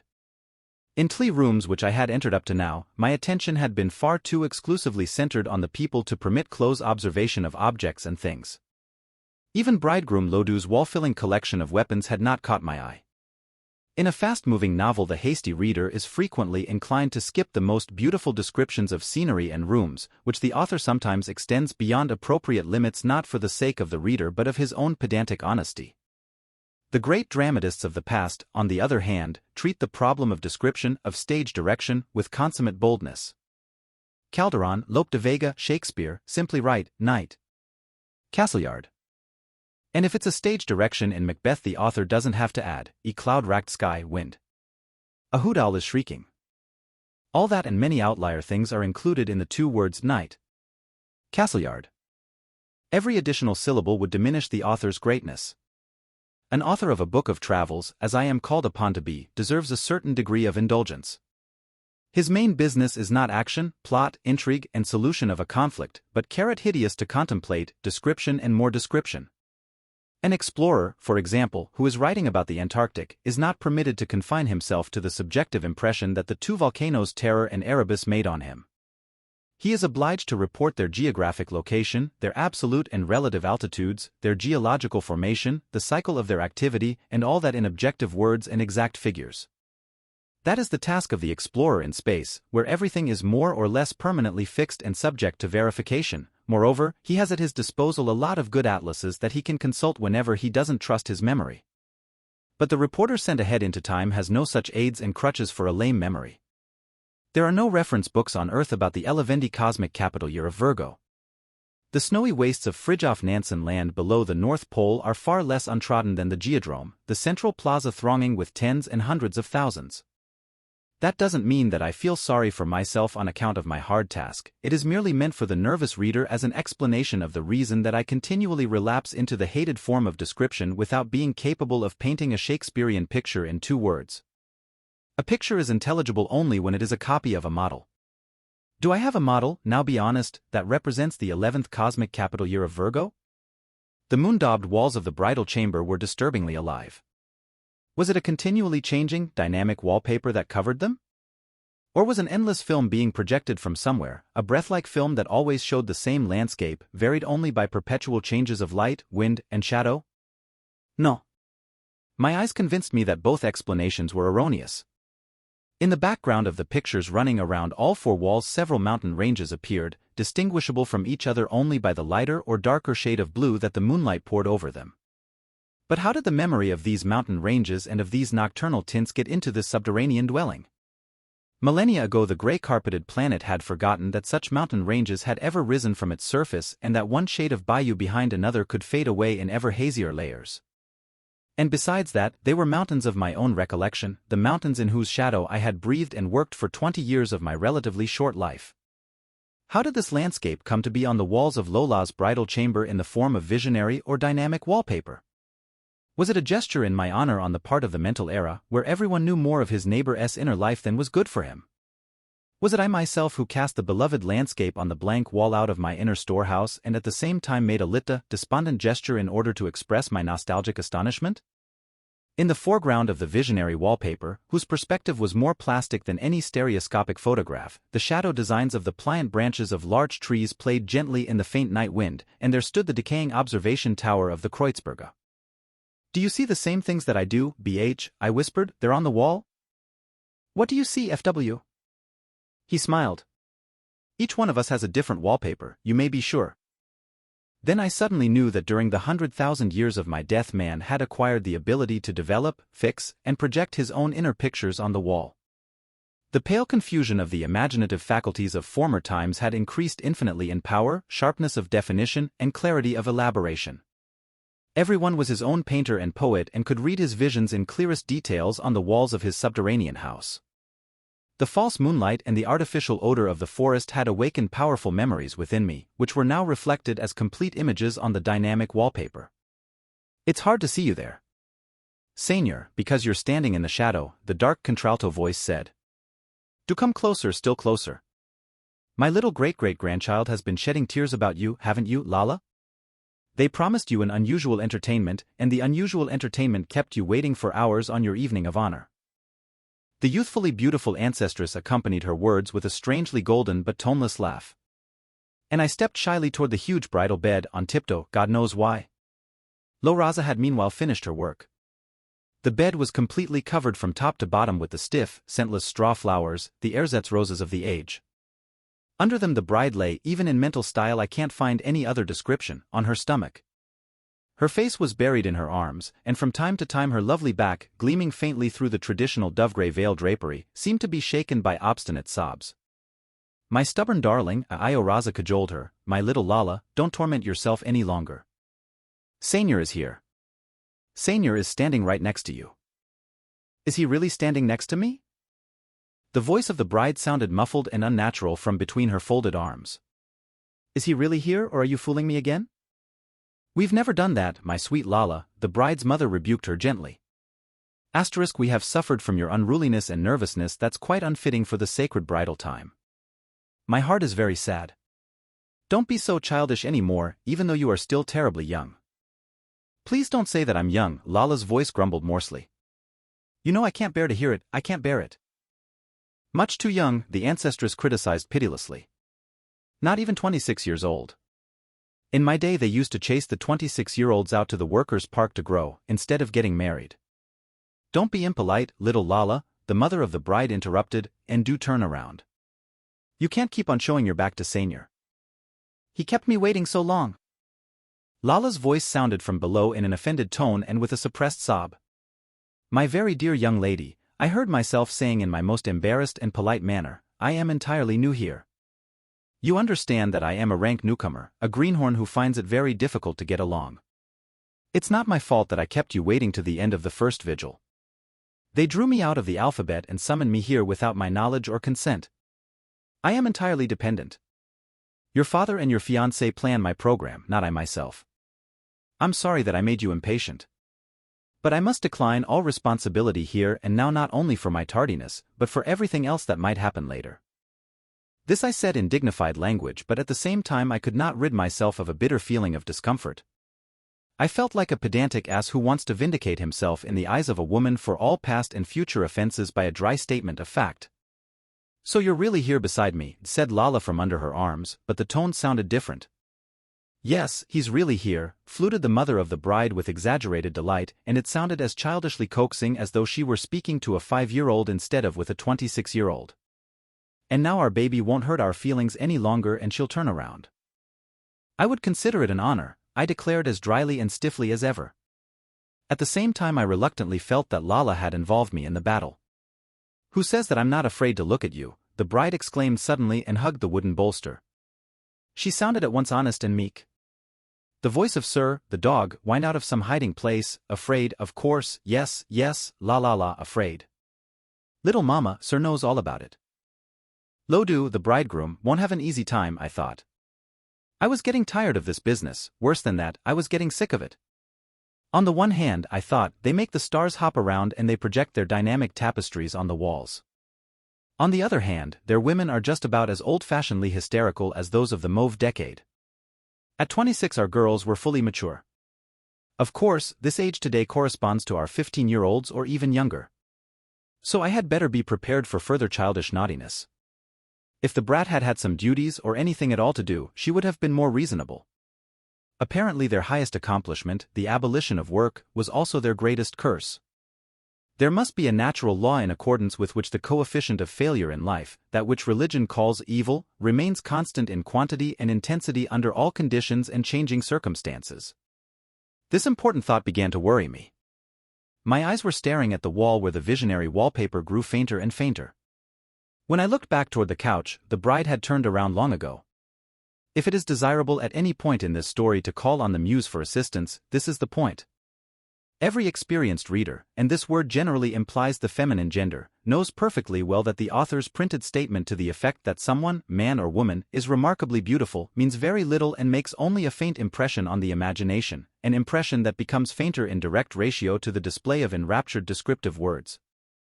Beauty is not even an immovably motionless fact in the eyes of God.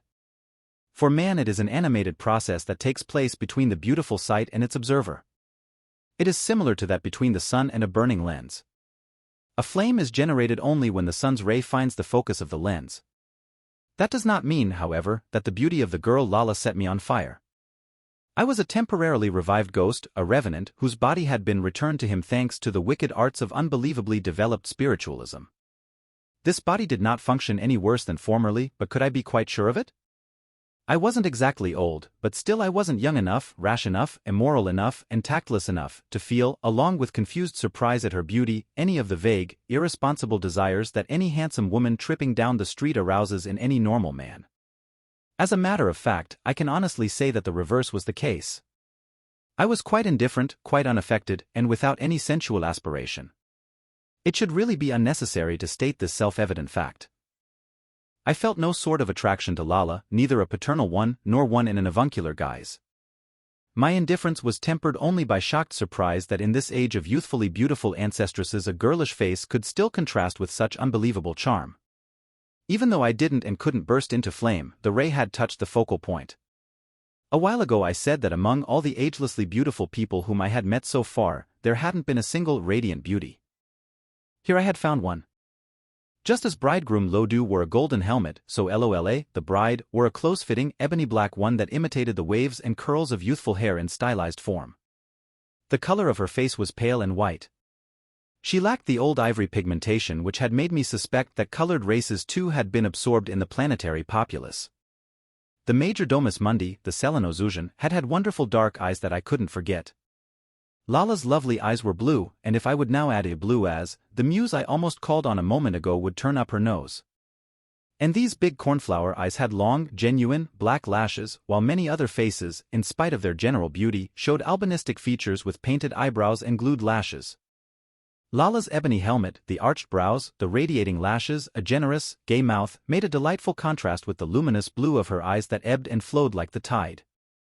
But the most significant factor for me was not the girl's beauty, although it did touch my focal point at once, but rather the fact that Lala's lovely face seemed less strange to me than all other human faces, in fact almost familiar. I concluded, therefore, that certain human values, of which beauty is not the least, are less subject to the transformations of time, evolution, and history than many other things. Lala's very beauty reminded me of beauty that had once left me breathless. How strange. Back in the years of my youth, the sight of feminine beauty had filled me with a despondent feeling of strangeness. Today it filled me with an inhibiting feeling of familiarity. Lala looked at me sharply. My unusual origin seemed to make no impression on her. I noted that she didn't even do me the honor of evincing female vanity. She did not wipe away the traces of the tears that the pampered brat had wept in her ill-mannered rage. The deep blue eyes regarded me somewhat aloofly with searching gravity. But then they became clearly more sober, and I was shocked and ashamed to notice that they reflected a growing merriment which seemed to be compounded of ridicule, youthful high spirits, and amusement. And suddenly, Lola, the lovely bride of the occasion, burst into long, unrestrained laughter, undoubtedly provoked by my appearance in the dress suit, so that Lo Raza and even the hardest-boiled of all stylish great-great-grandmothers were plunged into embarrassment. And this hilarity was by no means a shrill, hysterical reaction, but the most childlike, natural, healthy laughter that only the sight of a ridiculous woebegone figure can evoke. Now I must confess that I am particularly vain and sensitive on this point. On a few isolated occasions in my life I got into the embarrassing position of the involuntary comedian. When I think back to those moments of my youth, I still feel cold perspiration on my brow, I stamp my foot, shut my eyes, and utter foolish words of confusion. TM no Rousseau, and I don't want to make myself out any better or any worse than I am, but this index of little humiliations that made me the butt of ridicule constitutes a more cruel memory for me than my index of great sins before which God may one day not deliver me from mors aeterna, the eternal death. Lala continued to laugh in spite of the exhortation of her mother, who tried to save the situation and to pretend hypocritically that this insulting merriment was not aimed at my absurd appearance but was caused by one of the many unfathomable and unpredictable whims of her daughter. But I, with the painful sensation that I had turned red as a beet, looked down along my figure to see whether anything was not in proper order. Perhaps my fingernails were hideous, black claws. After Ian's without attention it wouldn't have been surprising. But no, my fingernails gleamed and even showed a rosy tint. The California mortician had had me manicured. It was a first-class job. Perhaps a button? No. Or maybe my hair was long and unkempt. Hair is said to continue to grow after death. I ran my hand through it. It wasn't very thick, but otherwise felt normal. Maybe it was my hair after all that made me impossible. If they had only given me one of my berets to take along. Goose pimples of mortification ran up my back. BH was still standing modestly at the door. I called to him, loudly and emphatically, "Was this necessary, my friend? Now let's go." "Oh, please, no, Seigneur, don't go," Lala said very quickly, and the hilarity on her features abruptly changed into an expression of deepest alarm. This expression gratified me uncommonly. It gave me a splendid sensation of victory that warmed me through and through. I wanted to stretch out my victory in order to enjoy it longer. So I drew myself up to my full height and made a mendacious little speech. "I know very well that I'm not worth much, young lady. I know that my suit is full of grease spots, that a few buttons are missing, that the hair on my head is very old-fashioned, and that all this may look very funny. Unfortunately, my whole existence is full of such grease spots and missing buttons that can't be justified. And my hair is what it is. But does that give you the right to make fun of me? Doesn't a life that has been lived have a claim to some respect? And besides, mademoiselle, you're just a young pup and I am, at least, an elderly person." Lola continued to look at me in consternation, and now she had tears in her cornflower eyes. I was thoroughly content. "I wasn't making fun of you, Seigneur / she stammered. "I wanted you here terribly and I was so terribly afraid of you. And I was laughing because you're not frightful at all. I should like very much to touch your garment, Seigneur. May I?" Without awaiting my answer and quite contrary to the usage of the time, she stretched out her long-fingered hand and began to feel the worn material of my swallowtail. In an era of diaphanous veil garments it must have been an odd sensation to rub the heavy, coarse textile from the beginnings of mankind between one's fingers. Lala kept her eyes closed. She seemed to test the material with her hand as a blind girl would. "Elderly person," the ancestress repeated derisively, leaning back on her ironing board. "Why an elderly person? Seigneur?" I know that good manners forbid such a question, but an ancestress can ask anything, can't she? How old are you then, or were you, if you haven't forgotten it? I am, or I was, around 52, I said, giving myself the benefit of a little margin, for if time hadn't stopped for me when it did I would have celebrated my 53rd birthday within a few weeks. I was annoyed with myself for this petty, womanish correction. Why should I want to appear younger than I was, I asked myself, especially on the opposite shore of time. 52 years, the contralto voice yearningly drew out the words. 52 years. Why, then you're still a vigorous youth in your best years. Why, you're still an Aikmetant, senior. And a Yumulur, Loraza, the bride's mother, added. Lala, stroking the silk lining of my coat, repeated with an ironic inflection, you are an Aikmetant, senior, and a Yumulur. Now I remembered these two words of the monolingua with the greatest accuracy. They are, so to speak, among the very few objective documents that I brought home from my trip. The philological scrutiny of these words required a great deal of time and effort in the days after my return while I wrote this record. A friend of mine, seeing my distress, gave me for this purpose a venerable, moth-eaten dictionary entitled A Greek-German School Dictionary, by Dr. Gustav Eduard Benseler. 7th enlarged edition, prepared by Dr. George Autenrieth, principal of the Gymnasium in Zweibrücken, printed at Leipzig, 1882. This dictionary contains approximately 1,000 pages and indicates specifically that it covers the vocabulary of the following authors: Homer, Herodotus, Aeschylus, Sophocles, Euripides, Thucydides, Xenophon, Plato, Lysias, Isocrates, Demosthenes, Plutarch, Arrianus, Lucian, Theocritus, Bion, Moschus, and the New Testament. All first-class and expensive material, as anyone can see. And yet all my searching and studying was in vain. Not a single one of the above-named immortal authors, including Bion and Moschus, of whose existence I confess my ignominious ignorance, carried an Aikmetos or a Eumelios in his cargo. Dr. Gustav Eduard Benseler led me around by my nose. He told me that a Ikalua meant I flatter and a yak was violent urge impetus. That seemed to be an important hint. But this hint was confused at once by the word a Aikia, which meant unseemly treatment, physical humiliation, contumelia. With Loraza's word a Yumulur, I had the same experience. The Benseler unabridged proved a labyrinth. But since I was convinced that these two loanwords in the monolingua were of Greek origin and not meaningless caricatures, I betook myself to an 89-year-old professor who had emigrated from the University of Tübingen, worked his victory garden with surprising vigor and with red cheeks, and for 70 of his 89 years had been interested in nothing but Homeric philology. The nimble old gentleman aroused my envy, for his wily buoyancy proved how healthful it is to limit, concentrate, collect one's self in a narrow field. One-sidedness, monomania, or whatever you call it, is the art of getting into focus, whereas roving universalism is dangerous because an immoderate intellect remains forever out of focus.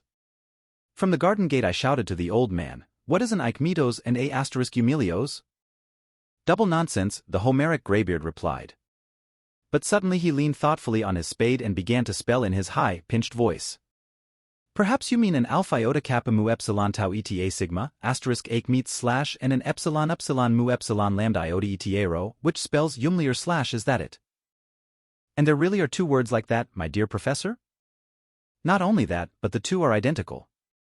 "Did I understand you correctly, Professor? Aikmeets and Yumlier mean the same thing?" "They don't refer to a thing, you philological barbarian, but to a person, a spear expert, a man who knows how to use his spear." "Anything else?" And he pushed his spectacles back up on his forehead and turned over a spadeful of soil in the vegetable bed. In the moonlight of the bridal chamber I didn't know, of course, what the ladies meant by an Aikmetant and a Yumulur, and that they were conferring a special honor on a warrior in his 50s by calling him a spear expert. But how did a Homeric concept get into a bridal chamber of this superfine mental era, that preserved a memory of war only in the form of a warped celestial globe? Idle questions. If I had caught on I would have been pleased, and my debilitated self-confidence needed a little encouragement. But even I understood enough to realize that among 130 to 190-year-olds, a man of around 50 was practically an adolescent. Lala was still stroking the silk lining with attentive fingers. Naturally. She had never touched silk before. I withdrew the swallowtail gently from her hands. "And please remember, my dear young lady, when this shabby coat was tailored, the official date of the year had only 4 digits while now it has 6. And the sorcery that summoned this coat out of the void into your house, along with its seams and threads and stains, that sorcery seems to be something quite commonplace nowadays. Who practices sorcery? We don't practice sorcery. We live in an enlightened era, said the ancestress. I know, madam, that it is improper and impertinent to contradict you, I rejoined. But isn't the worker who produces everything centrally a sorcerer? And what is the travel toy and the harmonizers on their couches? And what is the uranographer, whom the stars obey as the lead in the linotype obeys the compositor? And what about calling up people by means of unaided thoughts? We, at least, used for this purpose telephone instruments with great, big, thick cables, or radio tubes with the pertinent short or long waves dash. My dear F.W., my friend, who was still standing by the door, interrupted the conversation. Your telephone and radio would seem like greater sorcery to these people than their mentalable.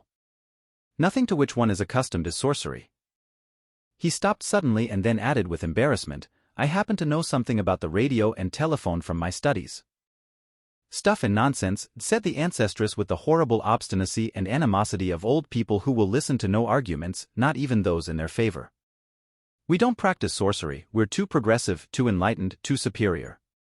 You're the one who practiced sorcery. Senior. We learned in school, for instance, that you used to begin a new year by sacrificing a suckling pig to your dog-headed house god at midnight for good luck. Then you used to wash in the blood of the little beast, and after that you devoured it, skin, bones, and all, at the same time continually yelling *Happy New Year / and what's more, you really did get good luck and strength out of it, and that's what I call sorcery. Isn't that so? That is definitely an exaggeration, madam, I replied and turned to my friend. Isn't it, BH? He merely shrugged his shoulders and remained silent. That's what science says, the beautiful GR3 declared stubbornly.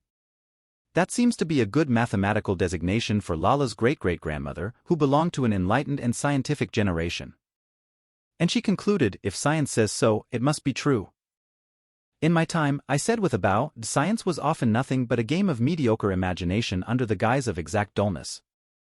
Men remain pretty much alike, but, as I see, one era can never understand another. Lala looked at me with wide eyes. But there was not a trace of disgust in them. Is it true, Seigneur, that you sprinkled yourself with pig's blood to cast a spell for a lucky new year? I swear to you, demoiselle, I retorted full of exasperation, there isn't a word of truth in that. I never sprinkled myself nor anyone else with animal's blood on New Year's Eve. But you drank it, didn't you? Seigneur, the bride asked with obvious curiosity. On such festive occasions we drank champagne, I replied. I should be delighted to offer the ladies a glass. It's a sparkling beverage that makes you cheerful and confident, for instance Pommery or Mum Sec or Brut or Gout Americaine. It would be interesting, Lala smiled dreamily, and I should like to try it, especially if it had a drop of pig's blood in it. But Lala, the bride's mother shrieked indignantly, you don't say horrible things like that even in fun. And you said it on the first evening of your holy days. Lala paid no attention whatever to her mother's rebuke. She turned her eyes from me. She seemed to quiver with uneasiness and anxiety. Suddenly she moved her whole body in a gesture of annoyance, so that it shone through the dove-grey veil garment. I hate these flowers, she exclaimed. And she shook the sprays of rust-red tragacanth blooms from her bed where Loraza had spread them as a foil to her beauty. I understand you very well, LOLA, I said. To a right. All these flowers appear artificial. I have to say it, although I know that it is improper to be frank in a negative sense.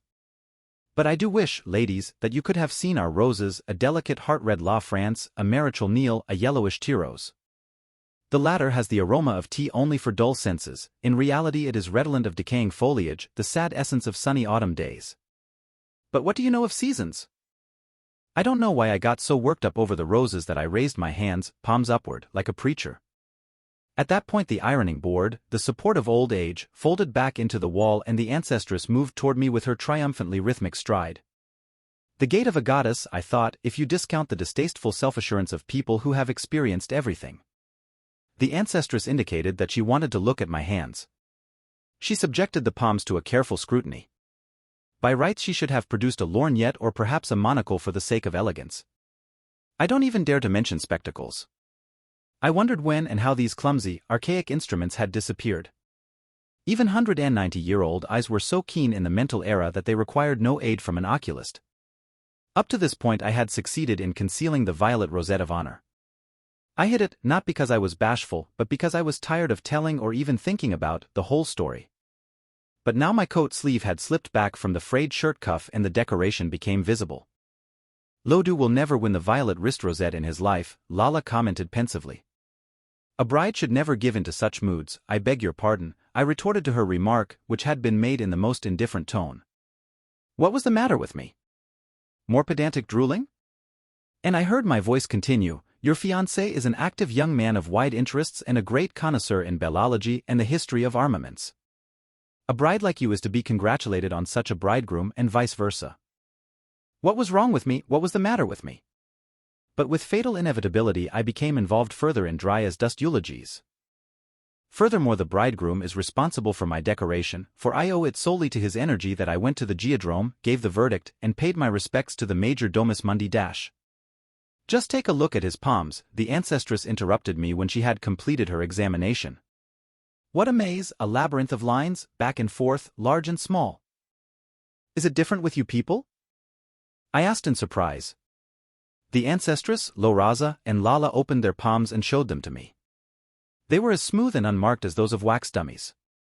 There was nothing to be seen except the three main markings, a very well-defined headline, a very faint heart line, and a tremendously long lifeline running up to the forearm. Only the mounts of the planets at the bases of the fingers and the depressions between them were present.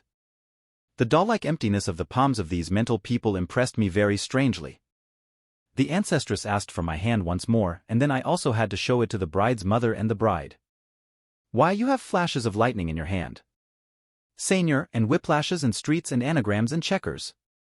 What does all that mean? Asked Lala. That means, BH at the door replied for me, that in his lifetime he had many vicissitudes to overcome, physical, mental, and spiritual. On the earth as it is today, there are hardly any more vicissitudes. Why are there no more vicissitudes on earth today? Asked Lala, and her question sounded highly critical. Thank God, my child, answered BH, who had had his share during many a reincarnation. Prometheus has almost conquered fate. Is that really a good thing if it is true? The bride queried skeptically. And what is a vicissitude anyway? That's the balance that's left over when the division doesn't come out even, BH muttered. Cloud, dust, storm, cold. Jungle and the like. The ancestress asked permission to touch my hand. I respectfully surrendered it to her icy smooth fingers which, no matter how impeccable they looked, felt horrible. What currents, what waves, what forces are in such a hand? **gr mused. It surges and pulsates and thrills you like the medicinal rays that the worker delivers to our houses. And all that results from friction with the vicissitudes of life, as your dear friend says. Would you permit me, Seigneur, to hold your hand a few minutes every day as long as you honor us with your company? I bowed silently. But the ancient lady still did not release me. Then I saw a glitter in her deep-set eyes. They were now definitely old eyes in the otherwise youthfully smooth face. What was it that glittered in these eyes? Lasciviousness? Malice? An old witch's craving to create confusion and then to watch that confusion, to warm herself by it, to avenge herself because, in spite of all cosmetics, her day was drawing to a close and she had nothing more to look forward to except the voluntary journey on foot? I can't answer these questions. I can only repeat that the deep-set eyes of the ancestress glittered with something that looked like malicious lasciviousness. Her icy smooth fingers drew me closer to the bridal bed. The primeval forces from the beginnings of mankind are still in your hand. Seigneur, she raved. Give us a little of them. Let us taste a bit of them and bring some fun into our lives. Suppose you put your hand on our little girl's heart for just a few minutes. She'll become stronger and happier through your blessing. I am prepared to obey any command, I said uncertainly and felt myself grow pale. But I will do only what the bride herself wishes. With affected leisureliness the smiling Gr exposed Lala's breasts with one hand while she hung onto me with the other. The girl looked at me unmoved and said calmly, I don't know whether your primeval forces from the beginnings of mankind are good or bad for me. Seigneur. I shall do whatever you wish, I repeated, and I felt my old weakness of character get the better of me that prompted me to avoid all decisions and responsibility today just as it used to do back in the beginnings of mankind. An inner voice, however, warned me more and more insistently against obeying the glitter in the old lady's eyes. Señor's blessing and touch will surely have a good effect, Ioraza said hesitantly with an attempt to combine tact with mother instinct. We know that much about you. But shouldn't we consult her father first? Her father, her father, the ancestress mocked angrily. What does a father know, a man whose hair is still golden, about such women's affairs? Put your hand on my heart, Señor, said Lala with regal indifference. And the ancestress pulled my hand down with a light but unyielding pressure, as though I were resisting, which I wasn't, and laid it carefully, almost tenderly, between the little bare breasts of the bride. The fragrant, yet somehow fleshless hand still made no move to release mine. It seemed to relish the contact with me, the 100,000-year-old ghost, and Lala's barely unfolding youth, vibrantly, like a forbidden thrill. Touching the heart was an ancient sacramental custom of certain Islamitic mendicant orders, I said idiotically in a didactic tone, as though in explanation, mitigation, and justification, while I felt the unbelievably soft, cool, mental skin of the girl under my rough paw like a delightful reproach. But was it really a reproach? Wasn't it something else? I felt, and I don't think I am mistaken or falsifying the truth in retrospect, I felt the girl's velvety, pliant, astromental body flexing, breathing, nestling its way into my hard palm which was scarred by the runes of 100 vicissitudes. At the same instant Lala wrinkled her smooth forehead and exclaimed angrily, "Take your hand away. It annoys me. It's so hot and heavy." I withdrew it at once, genuinely offended, for I had just figured out a sort of benediction that I wanted to say. I brought my hot and heavy hand up to my forehead. "It's not true at all that my hand is hot, my dear young lady," I exclaimed. "You're quite unjust, for I'm not feverish at all any more." Somewhere below, sir, the dog began to whine and to nag vociferously. I didn't understand a word of his balbucinations. The 9th chapter. Wherein, despite my exhaustion, I do my utmost to avoid sleep, and from BH, who loyally shares my solitude, I learn a few odds and ends about the happenings in the world since the last time I was rash enough to fall asleep. BH had volunteered to spend the night, my first in the astromental era, with me. "That's very decent of you," I said, "and I thank you for your kindness. For if it's no small sacrifice that you're making. But you know, I wouldn't have stayed alone under any circumstances. I seem to remember, FW, my friend smiled, that you used to be a regular crank for solitude." "Yes, so I was, BH. But only to devote myself without interruption to my thinking and my work in lonely mountain hamlets and fishing villages. Goodness me, that wasn't even diluted 20% alcohol of solitude. Once you've become acquainted with the 100% variety, with the genuine, unspeakable loneliness from which I come, it makes you afraid to spend a night alone." At these words BH looked at me a little startled and perhaps even a little guiltily, and he said nothing. We were in a spacious guest room that wasn't at all uncomfortable, although its furnishings consisted only of a few reclining chairs, a fair-sized couch with a raised head end and a hard bolster, and a small buffet that rather resembled a medicine stand, in whose circular holes glistened the crystal egg cups filled with varicolored juices and soups, with which we are already familiar. They were more numerous than those served at the dinner. When the lady of the house had said good night to me, she had promised me a little nightcap. Measured by mental standards, however, it appeared to be a sumptuous supper. I felt a slight urge for nourishment, a very gentle and timid sort of appetite, but at the same time I feared the intellectual exertion connected with the incorporation of such substances as the sea, hunting grounds, billowing cornfields. Then BH opened a little compartment in the buffet and took out a regular old-fashioned crock, from which he filled 2 white cups without handles, for himself and for me, with a thick, steaming, creamy liquid. "Just try that. I think you'll like it." I did. It brought a warm glow to my exhausted limbs, flattered my stomach, and oiled my nerves. "Don't tell me." "Let me guess," I requested. My lips, tongue, and gums eagerly tasted the flavor. "I believe I know that. At home we used to call it a Tom and Jerry. It's made of sweet wine or cognac with egg yolk and sugar. Once in a while the worker slips one over, you know," BH laughed. "He milks the capricornets, the tiny animals that graze in the meadows of his park. And he gives the milk, just imagine, honest-to-God milk, to some of the children or brides or old people for whom he has a special liking. He has a soft spot for Lala. She got this real milk from him and they made our nightcap out of it. It's really a forbidden delicacy and contrary to the food laws." "So much the better, BH, so much the better." But then I asked him, why does the worker show a special preference for Lala among 1,000 other brides? There must be that many. Is that so hard to understand, FW? On the contrary, I understand it very well. Lala is pretty as a picture, and the most beautiful thing about her beauty, for me at least, is the fact that she isn't strangely beautiful or inconceivably beautiful. You could occasionally, not often but once in a while, bump into such a Lala on Pue Saint-Honoré in Paris or Kärntnerstrasse in Vienna or Fifth Avenue in New York. When you first look at her you gasp for breath. But when she opens her mouth she seems a little underdone intellectually, capricious, and those empty palms, like a wax dummy. BH looked at me strangely. Intellectually undeveloped? He asked. Are you serious? I'm not serious about anything, old man. How could I, in my situation, give a serious opinion about anybody or anything?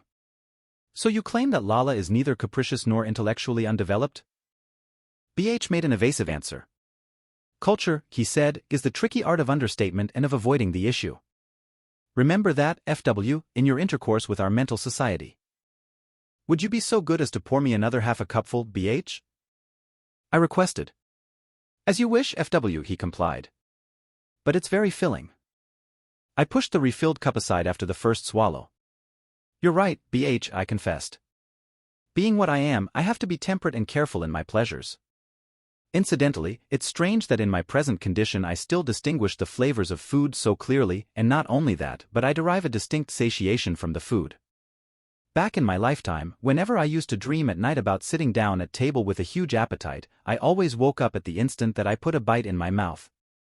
Now I don't wake up, BH. Consequently I must be something like an overexposed spirit.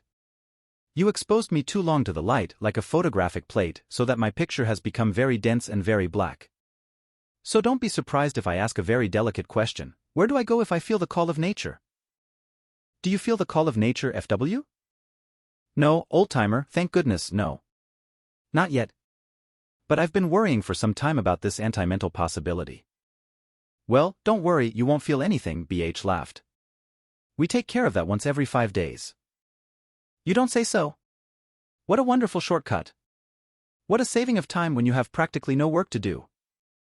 Listen, FW, my friend said tactfully. I notice that you wince every time I say something about the beginnings of mankind, to which we both belonged, as I can't deny. Of course they weren't really the beginnings of mankind, I know that better than anyone else, they were really highly differentiated conditions, after several millions of years of evolution. I use that phrase which sounds so shocking to you merely from the present-day perspective, and mainly to enhance the pleasure of my contemporaries in materializing a real aborigine. You know me. Himno progressivista sasora. Furthermore, I know that 100,000 circuits of the Earth about the Sun are a mere shift of the shadow of history. And yet, in spite of his limitations, man has progressed in the biological sense. No doubt about that, BH, I guffawed.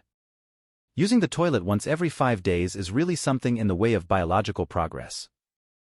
Please don't laugh, FW.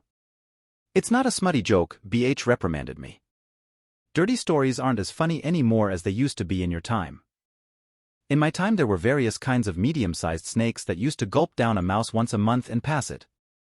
Turtles and other reptiles and amphibians would hibernate for several months without exerting their bowels a single time. Your reptiles and amphibians, my dear FW, my friend retorted with a superior air, were so constructed physiologically and never changed. But we humans, we did change biologically, more than that, we have become refined. In your lifetime you had an intestine that was 12 yards long when it was unrolled. Meanwhile, thanks to the ethereal nutrition of the entire human race, it has been materially shortened. In your lifetime the organ of male erotic power had the degrading name of urethra. Isn't that a shocking expression for the organic symbol of procreative potency? But that's different now, since the secretion of urine no longer takes place through the organ of erotic power but through the intestine. I was quite wrong to laugh, BH, I said meekly, pondering his serious words. But then I stretched out on the couch, since my limbs had become practically numb with exhaustion. Yes, indeed, I said with a relaxed sigh, that's more than progress. That's a sanctification of man. It's too bad that I personally won't profit by it anymore. It is a sanctification, FW, my reincarnated friend said almost angrily. You see, God corrects himself. God corrects himself, I repeated, sitting up, tired as I was. Didn't you say that once before? Back in those days. And I saw the two of us, the 19-year-old BH and the 19-year-old FW, engrossed in conversation, walking along the Belvedere Hill Road and looking down on Prague with its 100 towers and Baroque bridges stretched out in the sun-drenched haze to the Royal Vineyards on the horizon. And the student BH explained his metaphysical philosophy to me, the attentive FW, and now I remembered it word for word, and it seemed much more cogent and much more solid gold than that of Sophists Lowsum and Sophists Lowclap combined. And since I remembered this philosophy so exactly, I recalled it to the memory of its originator, who shook his head as he listened and was surprised at my excitement. "This is what you taught me, BH, God is the perfect being. Creation is only an expression of this being. The expression of a being can never be identical with the being that produced it. It is not even a fraction of this being but only its partial revelation, just as a word, a sigh, a laugh is not a fraction of man but exhaled common property, namely air. Even if God represents eternal and perfect being, yet his expression, creation, is necessarily highly imperfect, that is, inferior to him. The difference between the perfect, infinite being and its expressed, imperfect and finite being is that which the world calls evil or wickedness. Do you recognize your philosophy, old-timer? It must have made a tremendous impression on me to remain in my memory for more than 100,000 years. When we're very young, said BH diffidently and defensively, we incline toward lofty thoughts and broad generalizations. Don't underestimate yourself, I argued. The recognition of evil as the hydrostatic gradient or as the difference in potential between perfect, primary being and expressed, secondary being is a real philosophical discovery and an elegant formula in the greatest controversy of all times. You're the one who should have won my verdict, although the Church would certainly have branded you as a heretic because you blamed the fall of man at least partly on God as a result of the act of creation. But you went even farther. What you said a few minutes ago, you said away back in those days, that's what you did. God corrects himself. Your voice is still in my ear, the way you improvised that phrase, a part of divine activity is correction, polishing his expression. You see how callowly anthropomorphic such ideas are? God correcting his lessons like a schoolboy or like an ambitious hackwriter. But you uttered that sentence just a few minutes ago, at the age of 107 years. I shouldn't think that was a callow age even today. And this sentence, my dear BH, further implies that you define natural history and the history of mankind as a history of divine correction. For unless we are atheists, we must admit that a higher, logical, and purposeful will shorten our far too long intestine and refined and ennobled our crudely bungled sexual organ. By this time BH had also stretched out comfortably in one of the low reclining chairs. The word a chair is really a misnomer, as these pieces of furniture were intended to be used in a recumbent position and by no means in a broken line. Only the back was propped a little higher than on the ordinary couch with its bolster. I had spoken a little expansively, perhaps even excitedly, because I was pleased with the excellent functioning of my memory. BH sought to calm me. He seemed to feel some anxiety about me. It's really remarkable, FW, he sighed, how well you remember those old philosophemes that we concocted during the endless afternoons of our youth. In my case, of course, it was only one youth among many other youths, don't forget that. Still, I believe I could retaliate by reciting one of your poems. Do you want to hear it? For heaven's sake, no, BH, I declined. It's very good of you, but I'm afraid any of my verses would be bad for my nerves and would fill me with deepest remorse. You know, aesthetic remorse is just as painful as the moral kind. Besides, I'm quite sure that some of my poems, the expression of my being, are better than that being, that is I myself, just the reverse of the case of God. How do you feel in your being, in your old body, FW? Perfect, I replied. That's to say, for the past several hours every muscle in it has been aching with indescribable exhaustion. That's what I thought, old man, he nodded. You mustn't forget that only the spiritual act of will of a certain circle of persons reconstructed you and your body out of the hidden reserves of matter, out of the secret wardrobe of invisibility, and called you back into life. You can't treat your body as we did at the age of 20. You have to take care of it, good care. But instead of doing that, you get excited and you overdo. I suggest that you keep your mouth shut for a while. Good, let's both keep our mouths shut. I sighed deeply. My breath came from the very bottom of my lungs, a good sign for my renovated body. Then I looked about the room. Lo Raza, with the kindly intention of making me feel at home, had not switched on the illumination that reflected the lofty moods of nature, no moon magic nor gold-dripping forest green, no glistening ocean silver nor melting snow of cloud-racked early spring, all the moods that had vanished from the earth's surface, but she had placed two pale, frosted glass lamps on a low table that produced the atmosphere of a cozy study. I turned my eyes to the bare walls, curious to see whether I would be able to project a visionary wallpaper as I had done in the bridal chamber. There was nothing. Presumably my exhaustion was too great. Now I noticed for the first time that the wall was fitted with a window, the casements of which were wide open toward the inside. No doubt this room had been assigned to me because of its artificial window to make me feel more at home.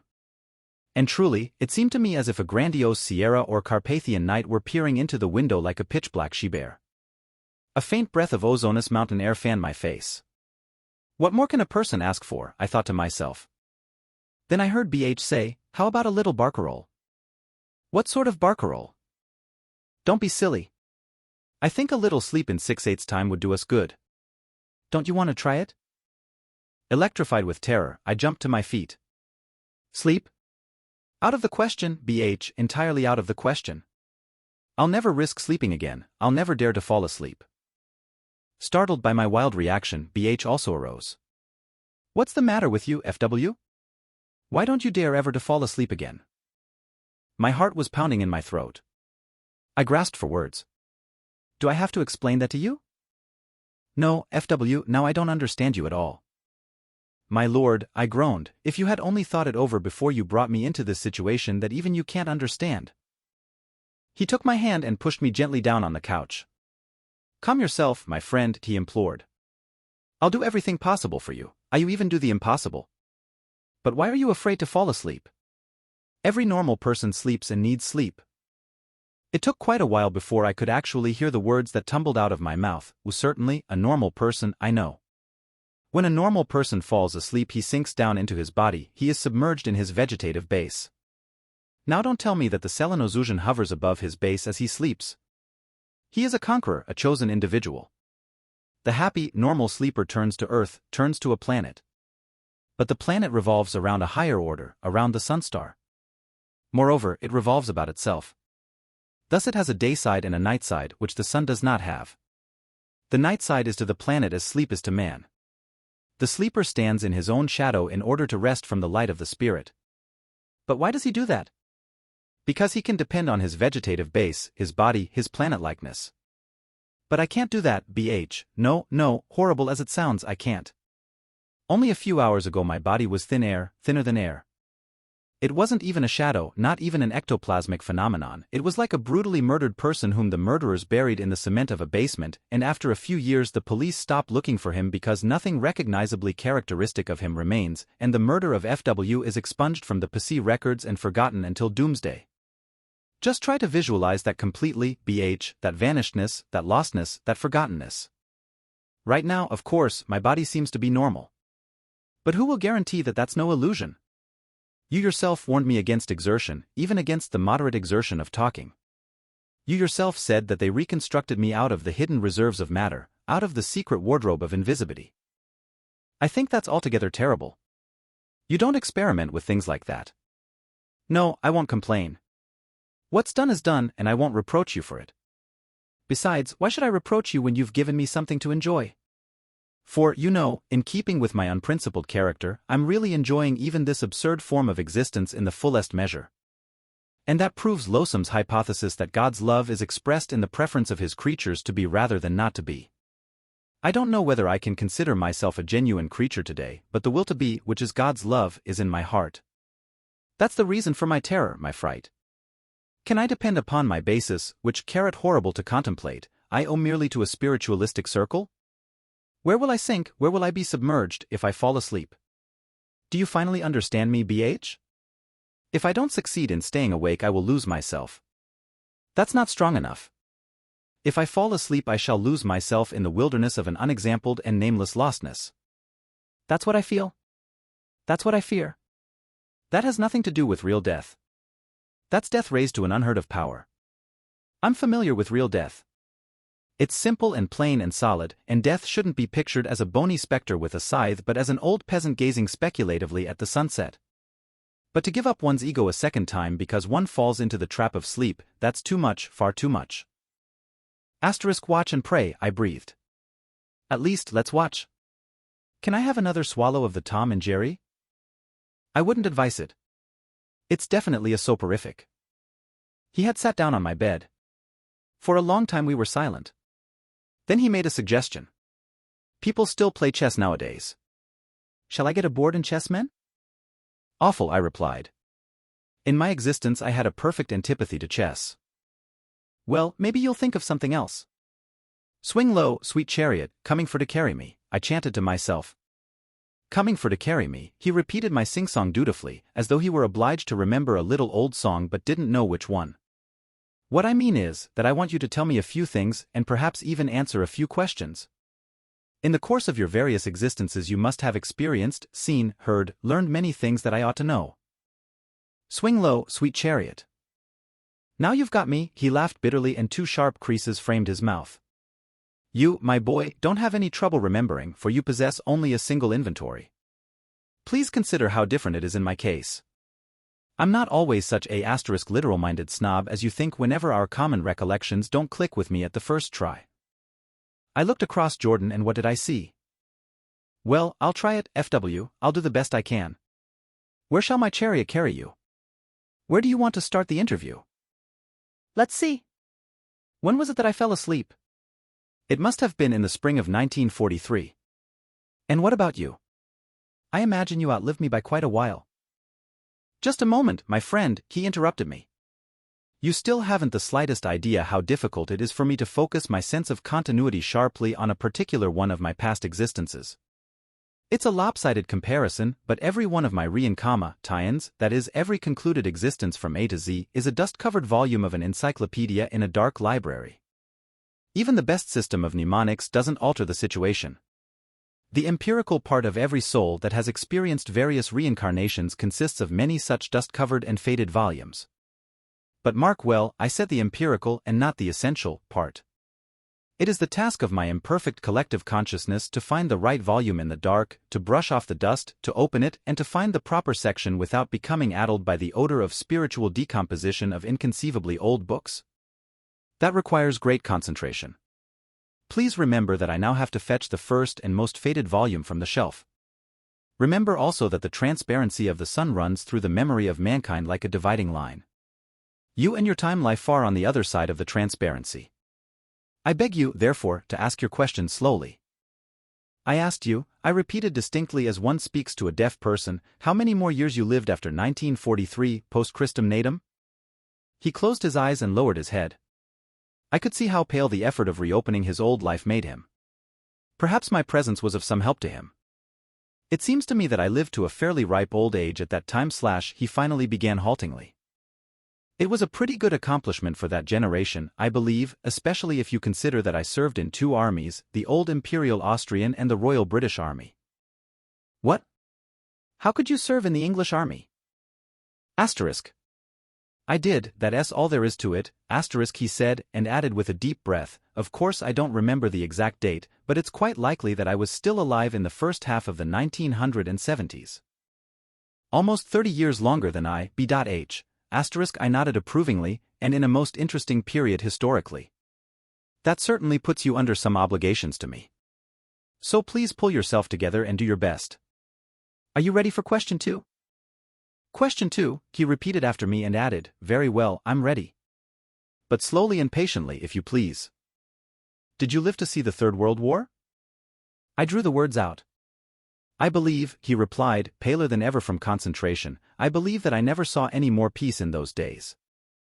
You probably recall even better than I that human superstition of that time made the happiness of nations dependent upon two economic systems that were both wrong. Both led to serfdom of the individual, one under the heel of the ruling classes, the other under the heel of the ruling masses. It was the most stupid either-or in world history, which always develops by virtue of such alternatives. How could there be peace in my old age as long as two systems existed side by side that hated as well as envied each other? No, the more I think about it, the more distinctly the roar of bombing planes rings in my ears. I raised my voice again. And what became of the German nation after its defeat? That's question number 3. Shall I repeat question 3 or would you rather have me write it down? It's not necessary, f.w/, he declined. And as if to gain time he chanted to himself, the Germans, the Germans. What became of the damn Germans?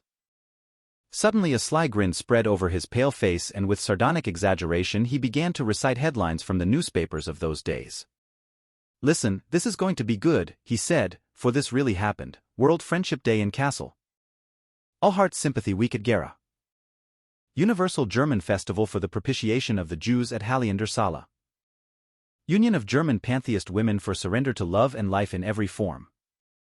These and many similar things I see before me as I read in the oldest volume of the Encyclopedia of my early recollections.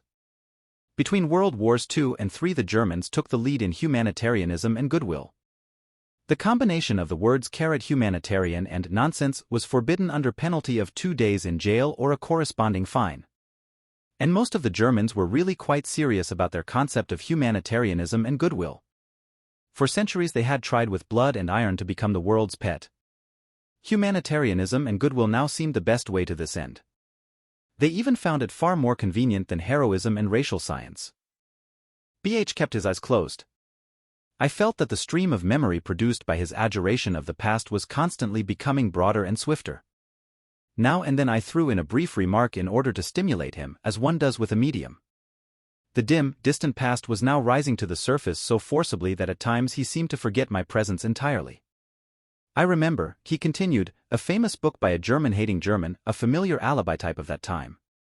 One moment, don't interrupt me, the author's name was, now wait, I've got it, his name was Karl Egon von Ausfaller.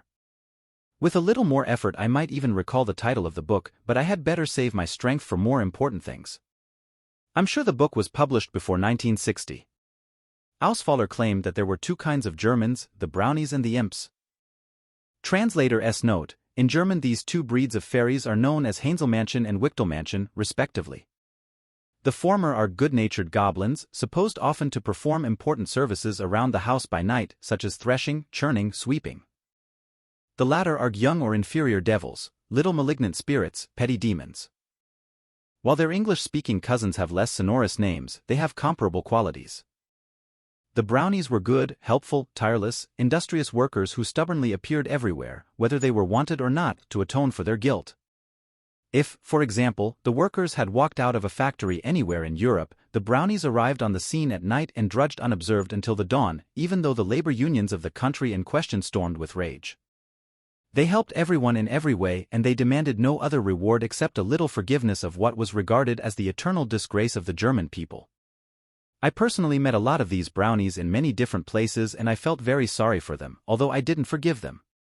They were the inventors of the thankless ethics of altruistic officiousness. By way of recreation the educated ones among the brownies gave philosophical lectures in university extension classes, in Protestant churches, and even in Reformed synagogues, and their monotonous theme was always devoted to the fraternal duty of man. They couldn't get along without *duty, since the Germans' basic concept of life was the veneration of the disagreeable. In a word, they were genuine sheep in sheep's clothing. But since they were so frantic about it, nobody believed them and they were regarded as wolves. These brownies made up the greater part of the German nation. The other, much smaller group, the imps, played a far more interesting role. They weren't good spirits, but wicked ones, unregenerate hobgoblins in hundreds of disguises. They never appeared in their fabulous primitive form as hunchbacked dwarfs with long white beards. For that they had too much racial pride. Whenever it was halfway possible they preferred to take the form of Nordic warriors. Nevertheless, even when they were tall and lean, they could not quite lose the facial expression of spiteful, narrow-minded dwarfs who were chronically offended. They served all masters and all ideas in the world, for true impdom regarded all masters and all ideas as interchangeable, since the imps had never had an idea of their own except that of protest. Even their secret society, which they called the Messengers from the Grave or * the White Vampires with Red Lips, the would-be terror of Europe around 1950, was simply plagiarized from the Italian Mafba of 1848 and from American horror motion pictures of darkest antiquity.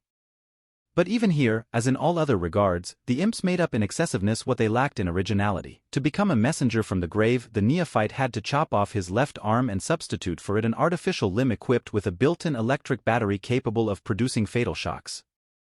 The imps, no matter where or whom they served, were the first to live an underground life, the culmination of which you can observe in today's mental civilization.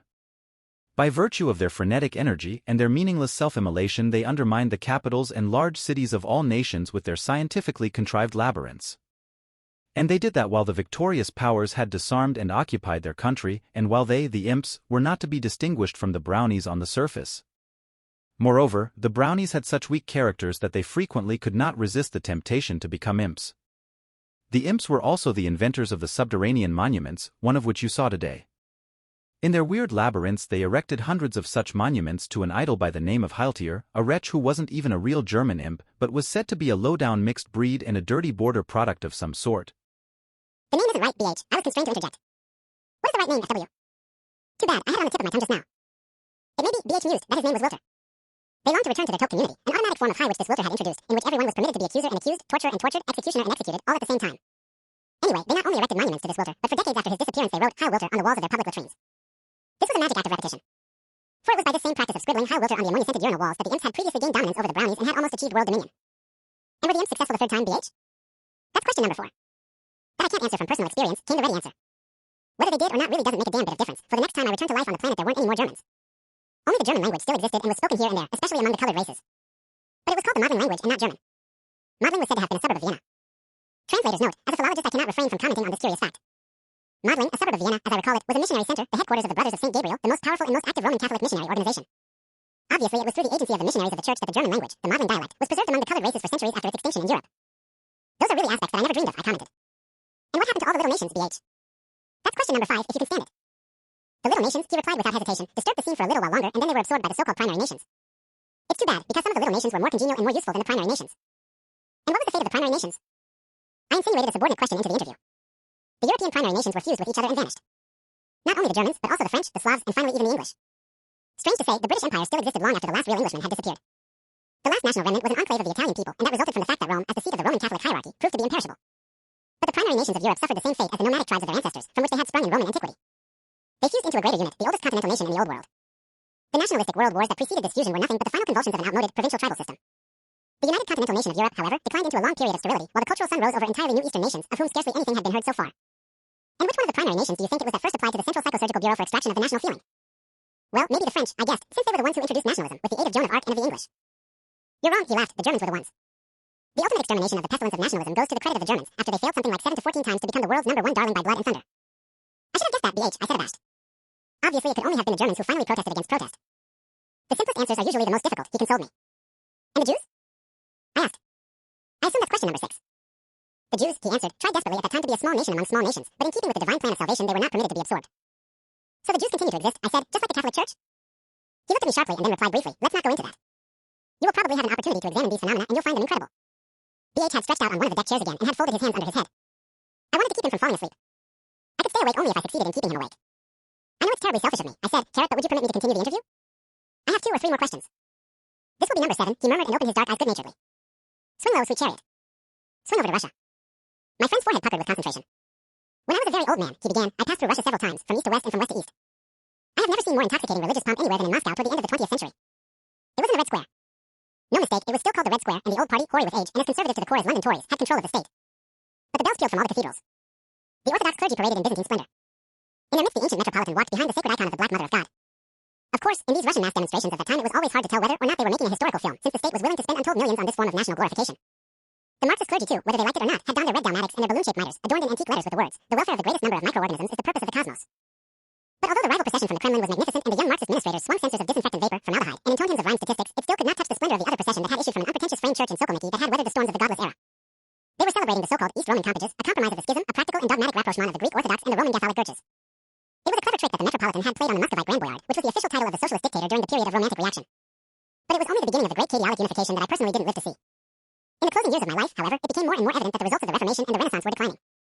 This clarification was really initiated by Wilter and his imps. Some of the Christian sects were absorbed into so-called communism. Of the latter, very little had survived except the memory of a great national victory, a closely knit central bureaucracy, superstitious veneration of science on the part of illiterates recently converted to literacy, and the normal progress of the denizens of the planet. The other Christian sects were absorbed by Catholicism. I could not refrain from interrupting. Your interesting comments remind me that on the last evening before I fell asleep, I was saying to a friend that the Second World War was nothing but the resumption of the Counter-Reformation after an interval of some 200 years, with slightly altered roles and with confused arguments. Your observation was quite correct, FW, the reincarnated BH stated. The second half of the 20th century witnessed a temporary victory of the metaphysical tendency over skepticism, and that can very well be regarded as a victory of the Counter-Reformation. I felt this victory in my bones long before, I said. I know it, he smiled. After all, we all contributed our bit. The yokel's solution of the riddle of the universe always offended our intellectual arrogance. And in your case there was aesthetic arrogance besides. Under the screen of my numbing need of sleep I felt a radiant happiness. It's true then, I mused. The great naturalistic stupidity and its consequences were finally conquered? Nonsense, FW, my reincarnated friend shook his head scornfully. Don't you know that nothing spiritual on earth can be conquered, not even the anti-spirit? Both principles have their eras of expansion and contraction, and that's all. And a spiritual principle is never more powerful than when it is powerless, and never more powerless than when it is powerful. Besides, it's childishly absurd to assume that the 19th century was the first to think in terms of naturalistic skepticism and that the exalted mysteries of Christianity were less preposterous 100 years after the crucifixion than 80,000 years later. I've seen a great many things. At one time I was BOM into an age of ultramodern polytheism. They behaved at that time in a large number of coexisting but utterly dissimilar universes, each of which was unknown to and unsuspected by every other. Each universe had its own gods. It was believed that these gods were spirit, but that spirit was nothing but primordial universal matter in the nervous state preceding creation, at the instant before it begins to radiate into its cosmic space. In other words, the gods in which people believed at that time were corporeal and spiritual at once. That is, the material worlds of stars and atoms merely represented a higher, that is, degenerate, degree of density of the divine existence. It was the most refined form of pantheistic materialism that I ever met in the course of my reincarnations. But when I made my appearance again a little later, I found myself in a most commonplace era of atheism. In the immeasurable curve of human intellectual life, science and technology reached their historical zenith in that age.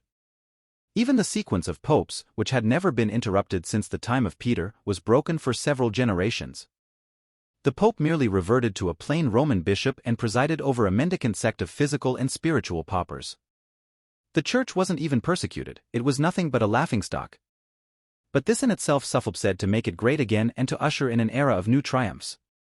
The deluded Jews too, who wanted to get rid at last of their mystic past, burned their Torah scrolls, prohibited the use of the Hebrew language, and implored the entire globe to adopt Anglo-Saxon as the monolingua. It was all in vain, for the Bible could no more be destroyed by flames than could the works of scientific naturalism. The latter had just reached its greatest height and therefore faced its deepest fall. For the most illustrious astronomer of all ages, who flourished at this particular time, proved with adamantine certainty that the entire universe, despite its infinite polyphony of movement, revolved exclusively about the Earth, and that, of all the planetary heavenly bodies of all the star systems, our Earth exclusively and alone possessed the necessary conditions for higher organic life and thus for a rational human race. But I believe I've already told you about that.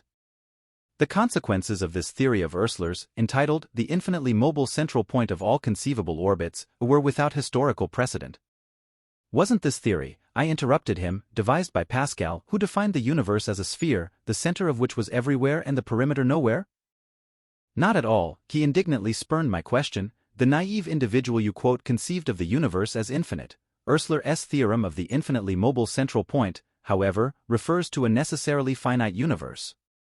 But it wasn't so much my intention to speak of this mathematical law which restored the Earth to the role of protagonist of the universe, as in the Ptolemaic conception, but rather of the tremendous impression of this novel discernment upon the spirit of mankind. Oh, I can very well imagine, I said, that after endless eras of the generally accepted naturalistic conviction that our Earth was the most insignificant mode of the cosmos, the sudden knowledge that it really is the center of all centers must have upset the human intellect completely. You can't even begin to imagine it, he retorted sharply. Compared with the Counter-Reformation which this knowledge provoked, yours was a mere trifle. After the first few decades of bitter controversy, during which the new astronomical theory had to battle against the indignant attacks of the reactionaries, a strange wave of ascetic mysticism swept over the human race. Since the days of the early Christian Thebaists, the anchorites in the Egyptian desert, the like had not been seen. Invisible gyroplanes, pilotless, crewless transport rockets, which attained a speed of 2 miles per second, whizzed across the sky. And who sat under this sky, on the highest towers, projections, and copings of skyscrapers, sat motionless and in utter silence for years and decades? They were the neo-stylites, the modern pillar saints who, by self-renunciation and self-abnegation did penance for the boundless sin of arrogance of animated matter.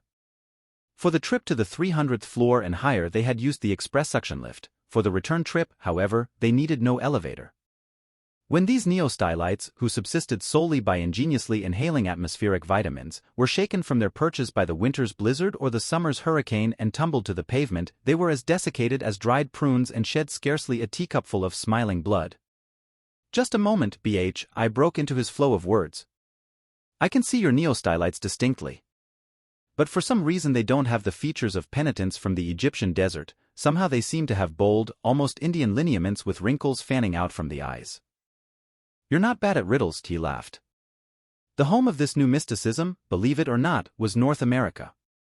To the surprise of all boneheads, this matter-of-fact continent suddenly revealed its deeper strata. Not without good reason had Columbus been a Christopher, the strong ferryman, who carried the Christ-child over the water.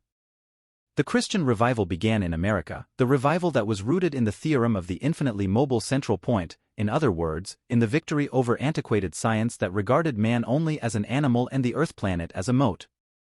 But long before this time America had played an important role in sciences and arts. Of course, that was not until the use of the expressions entertainment industry and amusement business with regard to literature, drama, and music was forbidden under penalty of heavy fines. These fines were particularly heavy where such works as Dante's Divine Comedy, Wagner's Parsifal, Joyce's Tinnigan's Wake, and others were concerned, in connection with which any reference to the producer's industry or the consumer's amusement is indeed misleading. The continent of pure commercialism? I marveled. There was a time when various neural diseases made their appearance in America, he resumed, for example, tachyphobia and plutophobia, as they were called by old-fashioned medical science. The Americans were suddenly no longer able to stand any degree of speed. In any form of locomotion that exceeded 25 miles per hour they fell victim to a critical cerebral anemia that assumed epidemic character. Passenger airplane traffic had to be abandoned and gradually even the dear old auto disappeared from the incredible highway system of the continent. The aversion of the present mental era to wheeled vehicles is possibly a result of this tachyphobia. In order to understand this epidemic of tachyphobia correctly, we must not forget that all these ultrarapid means of locomotion were invented not so that man could be fast but so that he could be slow, so that he would have more time to waste. And what about plutophobia? I asked. Plutophobia, he explained, was a skin disease, a sort of allergic psoriasis that was induced by the sight of drafts, stocks, bonds, mortgages, but especially of long, complicated contracts. It was a curious mixture of disgust, loathing, and boredom which led to plutophobia and eventually brought about the abolition of all commercial activity. They became so ashamed of the evaluation of things on the basis of their market value that they awarded prizes in an annual competition of worst sellers. The Congress in Washington was obliged to adopt an amendment to the Constitution by virtue of which the economic law of supply and demand was declared null and void. Of course, in America where every acre of prairie and desert produced untold wealth, the principles of neo-communism had meanwhile been victorious. These were summed up in the official slogan, "Everyone a stinking millionaire in his own right." And what did the active, naive, ambitious, impulsive, energetic, competitory, statistical-minded Americans do with all their time? The great scientific idea of the Jebel, BH replied mysteriously, a real American idea, began to project its shadow ahead. The first primitive principles of chronosophy, of cosmic calisthenics, and of staroving go far back to the plutophobic era. At a similarly early time we find the first efforts that finally, after countless millennia led to victory over old age and early death. It is said that even way back in the beginnings of mankind it was not unusual for a group of octogenarian American ladies to shout cheerfully to a group of robust American gentlemen of the same age, "Don't you boys want to come over here and sit down with us girls?" This feeling of never being grown up that was characteristic of the Anglo-American race contained within itself a premonition of later fulfillment. At the same time, when the high tide of mysticism had receded, the idea of pure, meaningless play as a purpose in life was conceived for the first time. From our host and from our spokesman you heard a few words today on the subject of meaningless play. Here's a good example of it from most ancient times. The plutophobic Americans, who had given up all buying and selling, nevertheless clung tenaciously to one commercial branch, namely the advertising business. But the trick was that they were only permitted to use their customary gaudy superlatives to advertise persons and objects that really didn't exist. I lay still and listened attentively to my reincarnated friend, in order not to miss a single detail, for no one had ever been fortunate enough to be permitted to take a course in world history like the one that I was taking. I, who was present with body and soul in the 11th cosmic capital year of Virgo, was in addition granted the privilege of hearing with my own ears about events that took place decades, centuries, and millennia after my death. A new breath of ozoniferous mountain air cooled my brow. Perhaps morning was not far off. My exhaustion had decreased in weight but not in intensity. Now it seemed to me that the black she-bear of night outside the artificial window had moved, had raised her paw. At the same time, however, I had lost the thread of the discourse and had missed many, many things that BH reported regarding the centuries and millennia that he had witnessed. I began to speak, but I had the feeling that my ears were full of sawdust. You've no idea, B.H. I said, what a satisfaction it is to know that all the things I've just learned from you are not empty prophecies and predictions but solid facts from the past. I wish they were more solid, he replied. Not only the prophet is forced to distort his visions when he reports them, but also the reincarnated historian. It's a well-known fact that he is nothing but a prophet in reverse, for the receding past becomes just as unreal as the approaching future. The images of events are unrelentingly refracted in the stream of time. They are even refracted in space, my friend, in the cosmic space through which we roam. What's that, BH? Who is whispering in my ear in purest Latin, animula vagula, blandula, polygula? You'll have to help me, BH. Even today, after ever so many reincarnations, you're still the better Latinist, and of the two of us, you always knew the answers and I didn't. So tell me, who is whispering to me, animula vagula, blandula, polygula? Rigida nugula, BH concluded, and his large head quivered and the ecstatic smile of poetic connoisseurship lay on his features. Yes, who is it that is calling you blandishing little soul, restlessly roving, deathly pallid, icily rigid, nude? It is Emperor Hadrian who is whispering his death chant to you. Yes, and I quite understand him, your Emperor Hadrian, I sighed. He wants to warn me with the death chant that he crooned to himself on his deathbed with tears in his eyes, the sentimental tramp. He is warning me against taking off my old dress suit and this starched, frayed, crumpled shirt. For underneath it there's probably nothing but a sensual, blandishing little soul, ready to rove restlessly, deathly pallid and icily rigid. BH lay still and said nothing more. But I continued to talk and I told him all sorts of things, at least so it seemed to me, although my voice seemed to come out of the bottom of a mine shaft that was I myself. Just relax, BH, listen, just relax, as the famous American dentist said to Dame World as he was about to extract her upper left wisdom tooth. And it was a good suggestion. But then somehow I was next in the chair and I wasn't scared at all, for by this time it was all over. Just drop your shoulders, he advised, and I thought they were golden words, although, distrustful as I am, I had long suspected that I had no shoulders at all. But I sat solidly and comfortably in the torture chair, I can't deny it, although I no longer existed at all. And behold, I had a deep, deep experience, although I didn't exist at all, I was being moved. For the torture chair was a wheelchair. Being moved is the last thing one knows. But since being moved never ceases, the knowledge of being moved, the final consciousness, also never ceases. If I 9-6 or should ever quiz me on the subject of timelessness again, I would reply, just imagine, old man, that you are nothing but the empty space inside a vehicle fabricated out of time metal. The door slams relentlessly behind you and off you go. You move, no, you are moved, you are being moved, timelessly in time through time. Being moved means being a moved being. A marvelous motto for a travel agency. But whoever thinks that the timeless empty space that is being moved is really empty knows nothing of the truth. There is no absolute emptiness, just as there is no absolute death. There's always something in me, even in the ninth power of my non-existence. And how strong that something is in me just now. How strong that something that speaks and stammers and blabs and blathers and babbles and blurts. And what is it, and who is it, but the young old precocious tattler, the syllabic sybarite who can't keep her mouth shut, forever and ever, amen.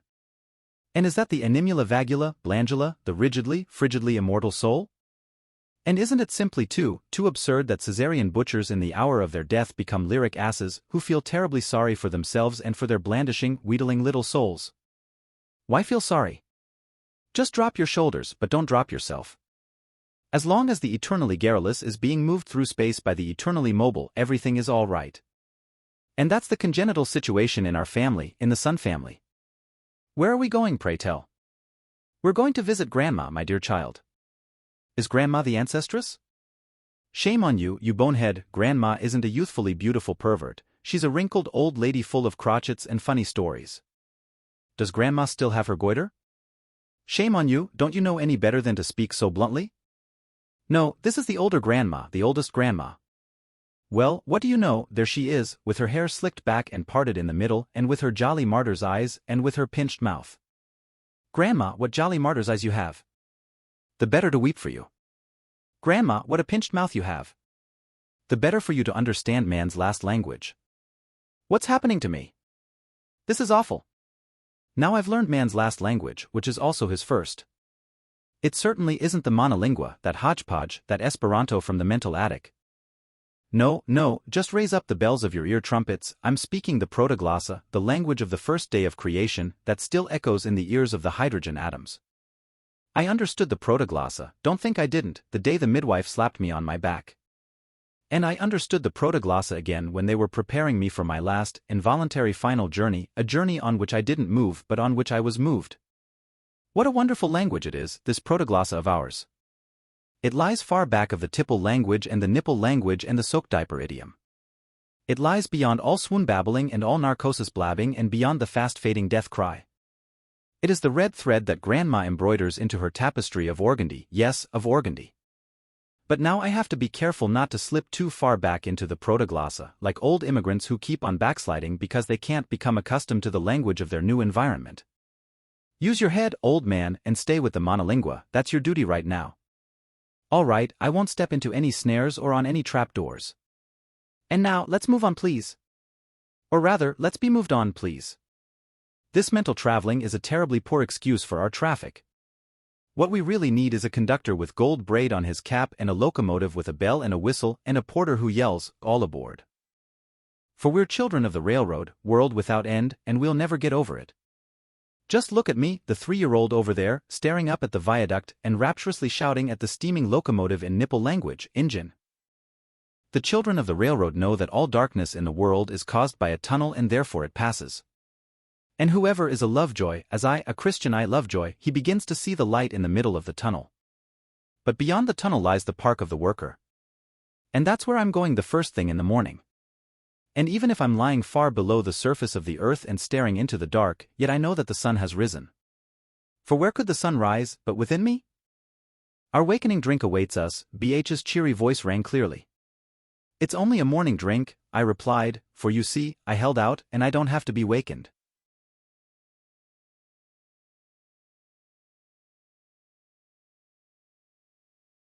Part 2. The second day. Jebel and jungle.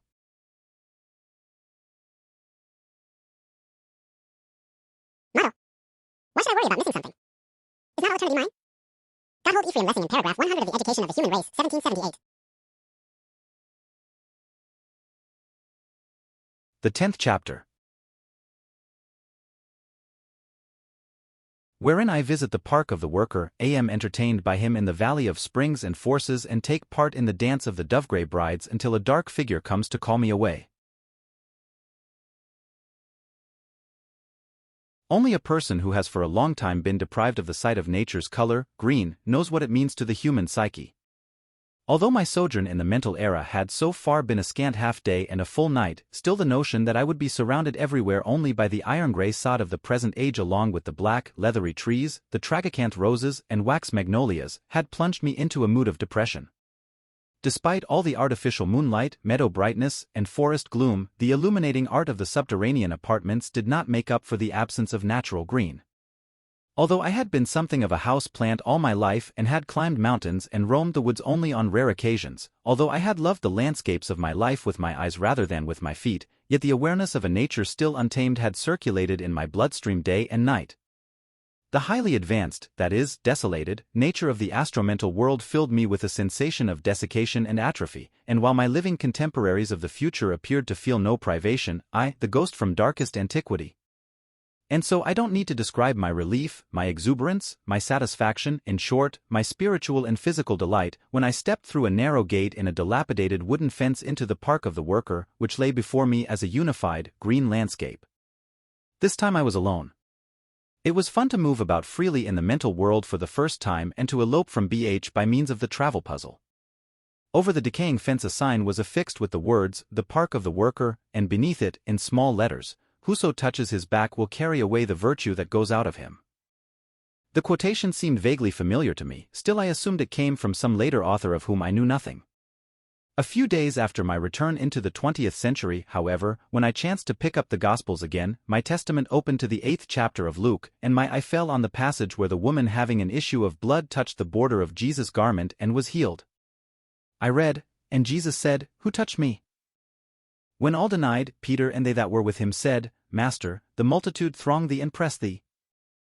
And Jesus said, 'Somebody hath touched me, for I perceive that virtue is gone out of me.'" I merely mention the inscription above the decaying gate of the Park of the Worker and the corresponding words in the 8th chapter of Luke without understanding their connection. It may be that the inscription contained an allusion to the Gospel, but perhaps I am wrong. The first thing I did when I had gone about 200 paces into the park and stood in a flower-covered meadow was to throw myself full length onto the grass and inhale the unspeakably familiar fragrance with distended nostrils. Lying flat on my back, as I had so often in my old life, I looked up at the sky. It was empty, desolate, fiery. It radiated that strange cold heat that had made me chilly when, as an invisible spirit, I first met BH on the iron-gray sod. It was indeed the mental sky above me. But it did not seem to be the mental earth beneath and around me. Beneficent powers had breathed the green of spring over it, had covered it with long blades of grass between which, slightly varied but recognizable, familiar wild flowers blossomed, anemones, bluebells, buttercups, dandelions, larkspur, and others. When I had rested my head on the bare ground for a while, I had a little shock from the distinct feeling of its magnetism, which threatened to devour me, incorporate me, digest me as though it were the stomach of an enormous cow. The thought flashed through me, had the Earth planet become more compact during my absence, had its power of gravity increased, or was I less compact and less resistant than of yore? I certainly didn't want to run the risk of being dissolved, of being lost in the great lostness, although on this familiar meadow I was much less afraid of it than last night in the guest room of the strange subterranean house. At the moment, however, I felt more curious and more inquisitive than in need of rest. I sat up with a jerk and gazed about me. The Park of the Worker, thank goodness, was no level plain like the inhabited earth roundabout, which, as I had been told, consisted of a single, endless city. It was pleasant hilly country. Through the little valley between the low knolls crept a tiny brook, and the word brook is really too flattering for this very insignificant trickle at whose banks the light green deepened into somewhat richer shades. There, among ferns and all sorts of shrubs, were also a few trees that differed most agreeably from the low, leather-leaved boughs above the houses. These were all slender, fairly tall trees with quaking, smoky, or silvery foliage. They appeared to be descendants or imitations of our birches, silver poplars, aspens, and alders, feminine and ghostly species, which obviously fitted into the mental landscape much better than oaks, elms, maples, or giant redwoods. In the selection of these surviving trees I recognized the cogent logic of nature. And they filled me with great happiness, these slender successors of the silver poplars, aspens, and birches. It took quite a while before I became aware that even this natural nature was unnatural in a faintly provocative manner. But then I ask myself, is there really such a thing as natural nature? Assuming that the patient reader and I were not sitting at this moment in the Park of the Worker, in the 11th cosmic capital year of Virgo, but that we were sitting in the Euganean hills near Padua between the years 1300 and 1400, wouldn't nature, as Giotto and his successors painted it in their frescoes in the form of background landscape, seem just as unnatural or, putting it more mildly, stylized? The truth is that there isn't any natural nature, for nature always wears the historical costume in which the human eye clothes it. A person in the year 1943 looking at landscapes by Renoir, Pissarro, or the later Impressionists may well be surprised that only 30 or 40 years earlier sensitive souls actually fainted before these highly stylized compositions because of the brutal naturalism of their portrayal. But this secret is most completely revealed in the fact that even the photographic lens is not objective, and that the pictures which it records are as much bound to the historical style of their era as those of the painters. It is not easy to find a suitable parallel to the landscape of the Workers' Park. It reminded me most nearly of the weak classicism of the Empire period or of early Romanticism, when people used to hang Aeolian harps on willow trees, when you had to be careful not to stumble over artistically scattered fragments of pillars, when the poet strolled in an ideal landscape, as the Spenserian letters under the colored engraving coyly announced. I gazed at this meager ideal spring landscape, the languid, smoky, quaking green of whose trees and shrubs I seemed to inhale with every breath. I had been deprived of it too long. I thought of nothing. I dreamed of nothing. My hands plucked blades of grass with 100,000-year-old feelings of childhood. Now and then I put a long stalk in my mouth and sucked at its pallid sweetness, which took me back over endless ages. I had almost forgotten the worker and my curiosity when I suddenly felt sharp jolts against my legs from all sides. I cringed with fright before I even dared to look. But when I looked, I was confronted by a strange and unexpected sight. In the course of the night BH had told me about the capricornets that the worker milked for himself and his favorites. In spite of the diminutive, the word could mean nothing but goats or goat-like creatures with heavy udders, as we knew them. And without doubt, they were goat-like creatures that now flooded the meadow by the thousands, although on second thought they could just as well have been something halfway between a chamois and an ibex. But the astonishing thing was not the species. In the eras that had passed during my absence, the goat family had shrunk to about the size of our squirrels or smaller varieties of rabbits. Around my legs pranced and played well-shaped, dun-colored, living toys of ibexes and nanny goats, an immeasurable flood of capricornets, that sniffed at me, pushed inquisitively against me, rubbed mischievously against my legs, and belabored me with their tiny horns. I was in a serious fix unless help came quickly. I jumped to my feet and considered calling up BH mentally, especially as the active little beasts, excited by my violent movement, were now leaping up on me and were beginning to rip my venerable pants with their miniature horns. I had to kick wildly in all directions in order to clear a small space about me. Suddenly a moderately loud shout rang out and the high tide of goats receded at once. I was free. Slowly and deliberately the man who had shouted came nearer. He was much larger and clumsier than the ordinary run of mental people. At first I thought he was the worker in person. But soon I noticed that he was not wearing a beard, but that his naked breast was completely covered with brown hair which he did not conceal. In this respect, whether of his own free will or under compulsion of some regulation, he departed far from the usual standard of dermal smoothness. Furthermore, he was not wearing any sort of veil material but a fringed, leather-like apron which hung down to his knees. On his head perched a cone-shaped felt, something between an alpine hat and a coolie sombrero. In his hand he held a knobby stick that could have only a symbolic meaning in the age of the mentalable, while over his shoulder hung a sagging something that might either have been a water sack or a bagpipe. At his appearance the multitude of capricornets calmed down immediately and gave voice to a bleating of welcome that ebbed away far behind the crests of the hillocks, although the volume of this bleating was in exact proportion to the shrunken stature of the goat species.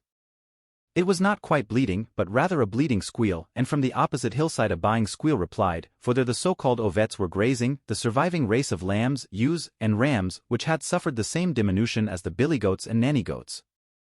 Thus I found in this most modem of all worlds the two varieties of biblical animals, sheep and goats, that symbolize the legal situation of the human soul at the right and left of the seat of judgment on Judgment Day. The horses, on the other hand, had long ago become extinct. The cattle that still existed did not come under my observation, and I am therefore unable to report whether they too circulated only in abridged editions. Now the relatively clumsy, half-naked figure of this man was standing in front of me. He kept his eyes lowered, for he seemed to be timid by profession. Probably one of the workers' head shepherds, I concluded. "Have you been sent after me?" I inquired, trying to find an opening for a polite conversation. I knew it, the supposed shepherd nodded, I knew it. And a broad smile suffused his features. I hesitate to call it a grin, for it had an element of veiled pain in it. "Then you know who I am?" "Seigneur, our welcome visitor," the man replied. "Unless I am mistaken, you have charge of these capricornets, these cunning, mischievous little beasts, that almost tore up my only pair of pats. Are you perhaps an animal specialist?" I didn't want to say shepherd, a word that was too reminiscent of the beginnings of mankind and that might have offended him. The clumsy fellow shook his head for a while, then lowered it sadly to his breast and answered softly, "No, I'm not a specialist." I'm the idiot of the era. The idiot of the era? I echoed in surprise, for the man was looking at me with deep and intelligent eyes which seemed not a whit more stupid than the eyes of bridegroom Lodu or of his father, timidly pompous Losalop. I'm half-witted, he replied frankly and sadly as if he were showing a wound. My head isn't any good for learning. At this point, of course, I should have kept my mouth shut and not forced him to further disclosures. But since I had bumped into what might be called the official moron of the mental world in the person of this man, I wanted to discover his limits, and I did my duty as an explorer at the risk of being rude. How far did you get in school? I asked him. Only as far as the binomial theorem and integral and differential calculus, and not a bit further, he answered in a choked voice and pointed at his goitrous throat. For us that would have been pretty good. He looked at me incredulously. But that's kindergarten stuff, he sighed and added, and that's not the worst of it. The commission decided that I don't use enough hypothetical conditional sentences. It sounded as though a patient said, I don't have enough red blood corpuscles. By this time I was completely upset and asked, what are hypothetical conditional sentences? The Capricornet herder's forehead was creased with the furious exertion of thinking.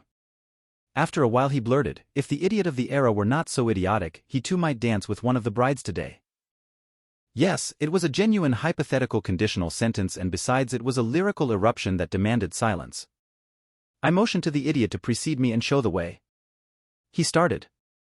I kept hard on his heels, for the Capricornets didn't seem to be very fond of me yet. Whenever they could play a goatish trick on me, the little fellows did it. Once I almost fell down. But then the idiot of the era raised the leather sack to his lips. I thought he was drinking because there was no sound of a bagpipe. The nasty little beasts, however, formed in rank and file and pranced along, nodding their behorned and bewhiskered little heads in rhythmic unison. So far I hadn't found out anything about mental music.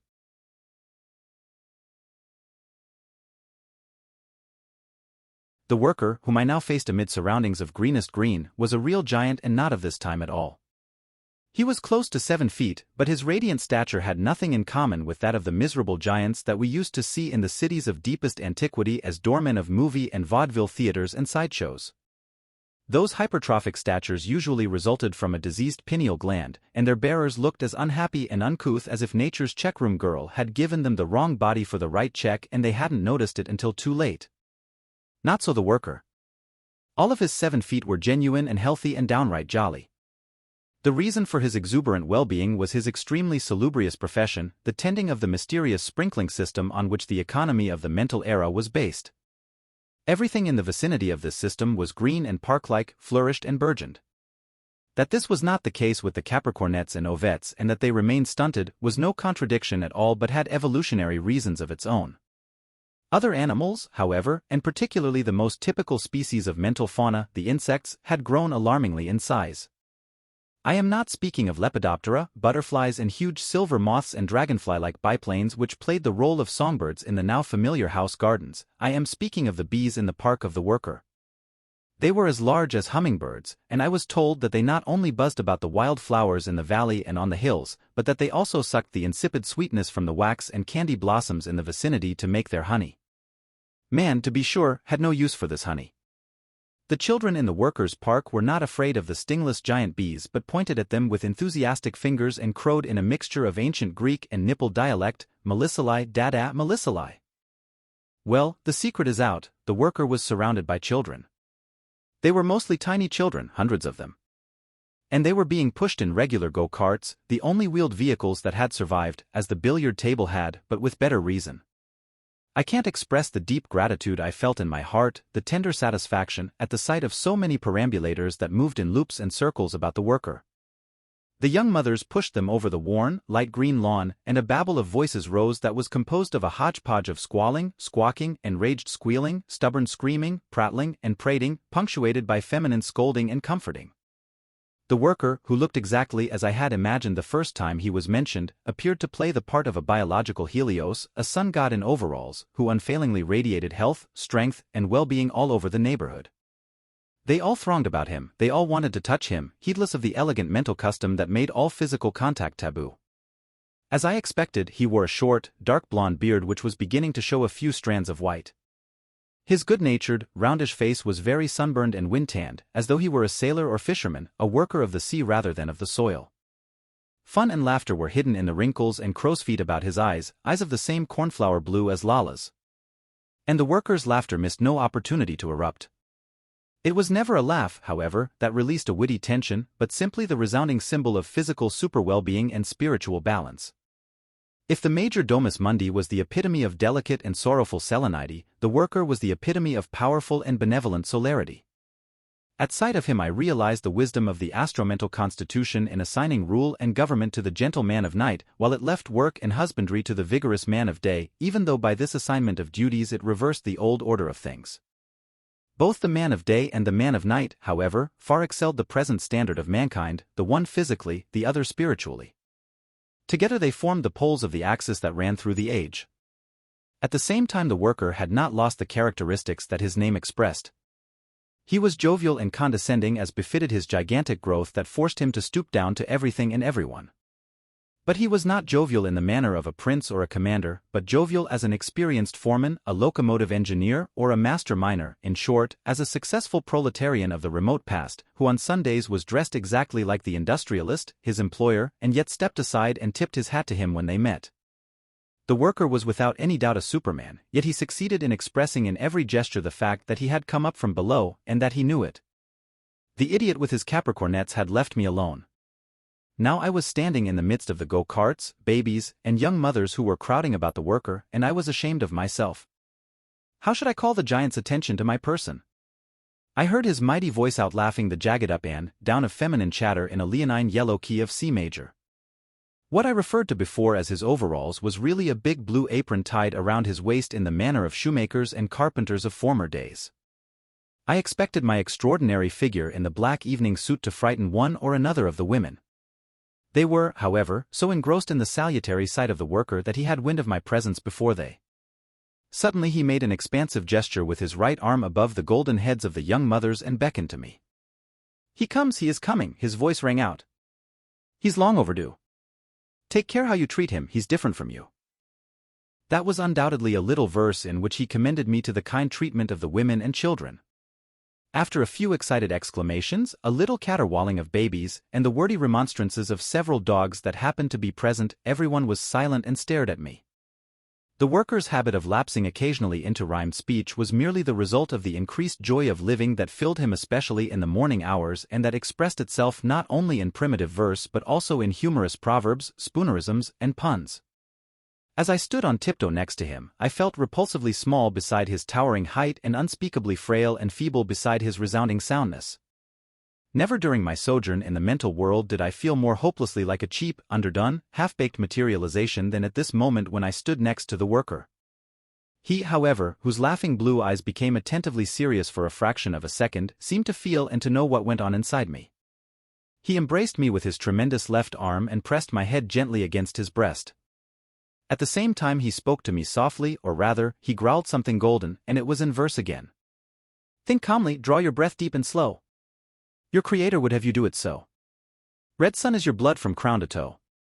Each minute counts 70 beats of your heart. Let your ego be child, your body its go-kart. Pressing the diaphragm in is bad and wrong. The solar plexus is the seat of life's morning song. His golden lion's growl was wonderfully hypnotic.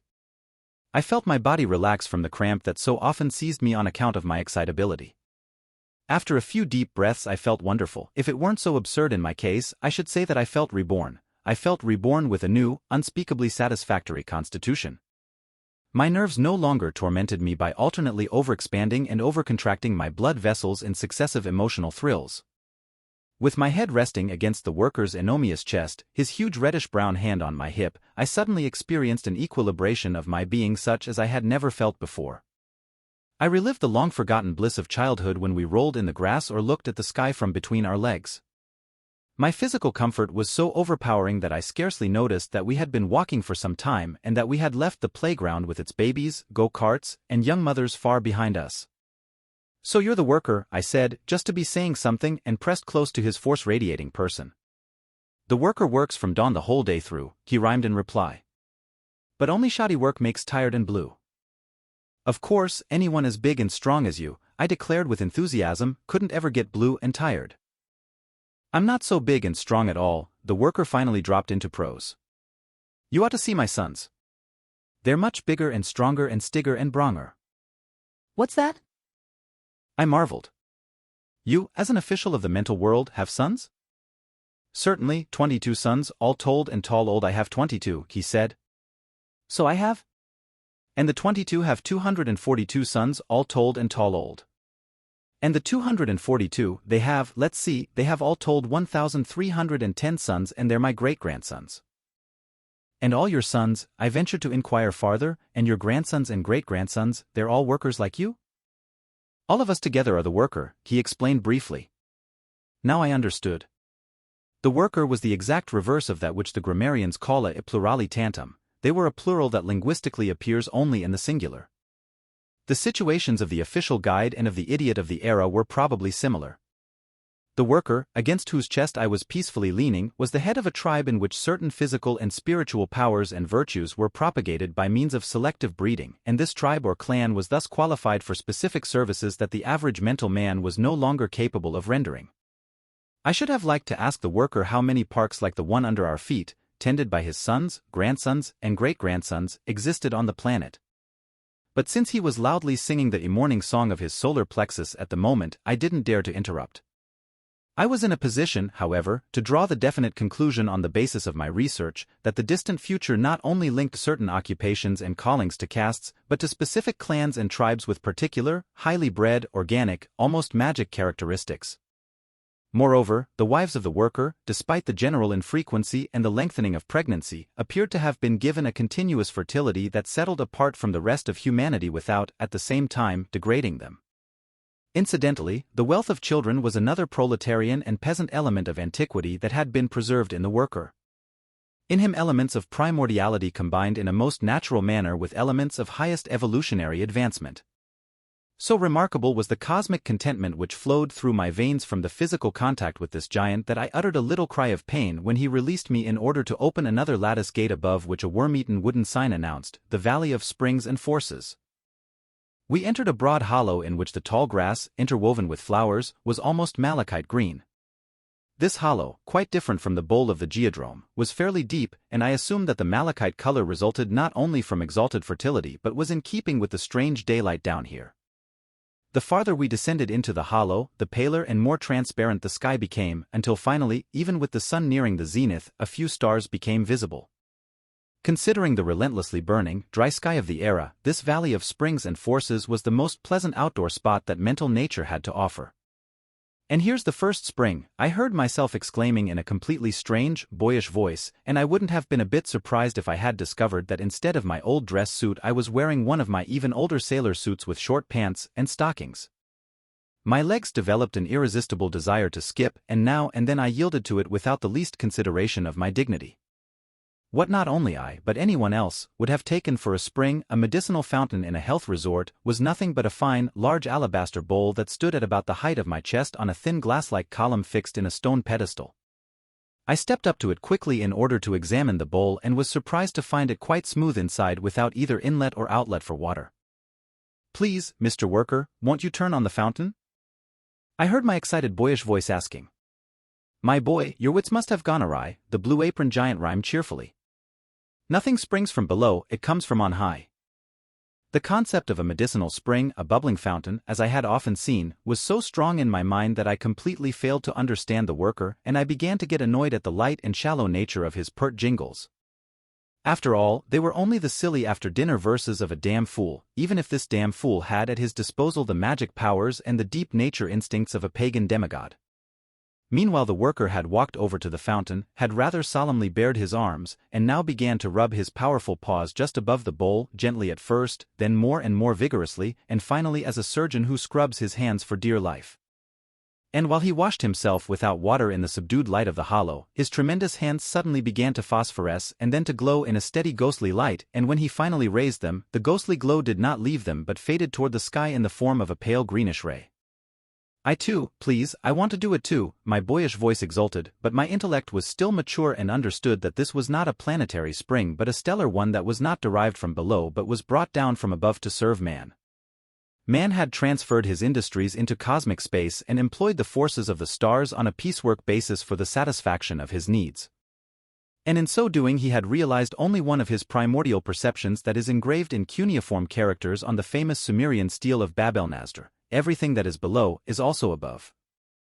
This sentence declared the unity of cosmic material to the early Assyrians and Babylonians and invited them to reach up to the skies for their sustenance. While all these thoughts ran through my mind, the worker had taken hold of my hands and had showed me the proper way to rub and wash them in the sidereal ray. But it wasn't as easy as it looked, for the ghostly glow became heavier and heavier, and it seemed as though the rubbing hands had to bear the weight of the star. When I was about to lower my hands under this weight, the worker suddenly commanded, "Close your fists, quickly!" I closed my fists convulsively, but I couldn't get them quite shut, for some sort of force pressed from inside and irresistibly opened my clenched fingers. When I finally looked at my two open palms, a pair of tiny, white baby shoes lay on each one. It was this pretty machine product that I had wrested from the ray of the star. The worker shouted with laughter, and I too laughed and laughed. I didn't inquire about the why and wherefore. I didn't ask whether the keenly directed desire sufficed or whether something else was necessary to induce the union of the appropriate atoms to manufacture a pair of baby shoes. I didn't ask by what determining power these atoms were torn from their moorings, nor where, on their radiant road through space, they were condensed into the desired article. Let's be honest with each other. Did I understand anything about reinforced concrete structure or about the secrets of the chemical industry? Did I have the slightest idea of the construction of a radio and of the long and short waves which it catches out of the atmosphere and pipes through a moderate-sized box into the human ear in the form of sonorous campaign speeches, advertising slogans, jazz cacophonies, and noble symphonic movements? No, I understood just as little about the radio as about the manufacture of pretty baby shoes by stellar rays. More than 100,000 years ago I had made up my mind to accept the existence of the radio and all the rest of the technological developments with an arrogant lack of understanding. Why should I now take the trouble to ask for a scientific explanation of the mathematical, astrophysical, climatological, and other requirements for the mental manufacture of goods, and waste a lot of valuable time? Perhaps I was lax in the performance of my duties as a journalist and travel reporter. With a little intellectual exertion I might have been able after my return home to give some sort of account of the unknown principles of astral garment manufacture and thus shorten humanity's rocky road toward the subjugation of matter. But in the first place, I am not a utilitarian world benefactor, and I don't believe in shortening a road that, by the measure of human experience, is endless. In the second place, I was a simpleton of my own era and, unlike the Capricornet herder, I never even got as far as differential calculus. And in the third place, I don't believe that the worker could have given me an adequate explanation of the genesis of the baby shoes. After all, he was only a worker, a magician of handicraft, not an inventor and not even an engineer. He was still laughing so hard about my surprise that his gigantic frame shook from head to foot, and I too was convulsed with healthy laughter. Of course, the baby shoes were not the end of it. We went from one fountain bowl to the next, and they were without number. But the principle always remained the same, no matter whether our hand-rubbing produced larger or smaller household goods from the pale green, blue, rose, or lilac beams that suddenly and mysteriously appeared between the bowl and the dim sky above the spring. Naturally, the coloration of the rays was human handiwork, since they lay far beyond the infrared and ultraviolet bands of the spectrum. Occasionally the worker set concealed mirrors into motion and thus magnified the play of the rays into a tremendous illuminated fountain. The pale-hued ghostly streamers leaped high up, united with each other, formed round and pointed arches, and we could see them scintillate far out over the surrounding country.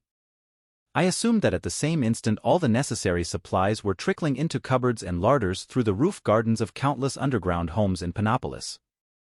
Now and then the bearded one quickly passed his hand through a ray and then attentively licked his finger.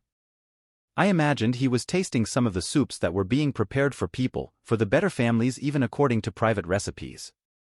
Or, with the gesture of a prestidigitator, he reached into another ray and drew out a cambric-like fabric and tested it between his fingers as a good shop foreman tests a piece of finished goods before he lays it aside.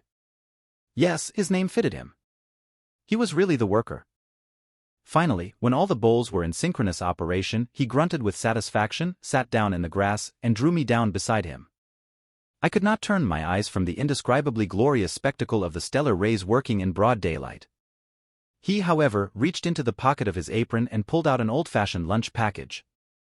He unwrapped it with a great rustling of paper, and I saw to my surprise that it contained a large chunk of goat cheese. Apparently the worker derived his nourishment from the inferior sources and not, like his customers, from the superior ones. That was something to think about.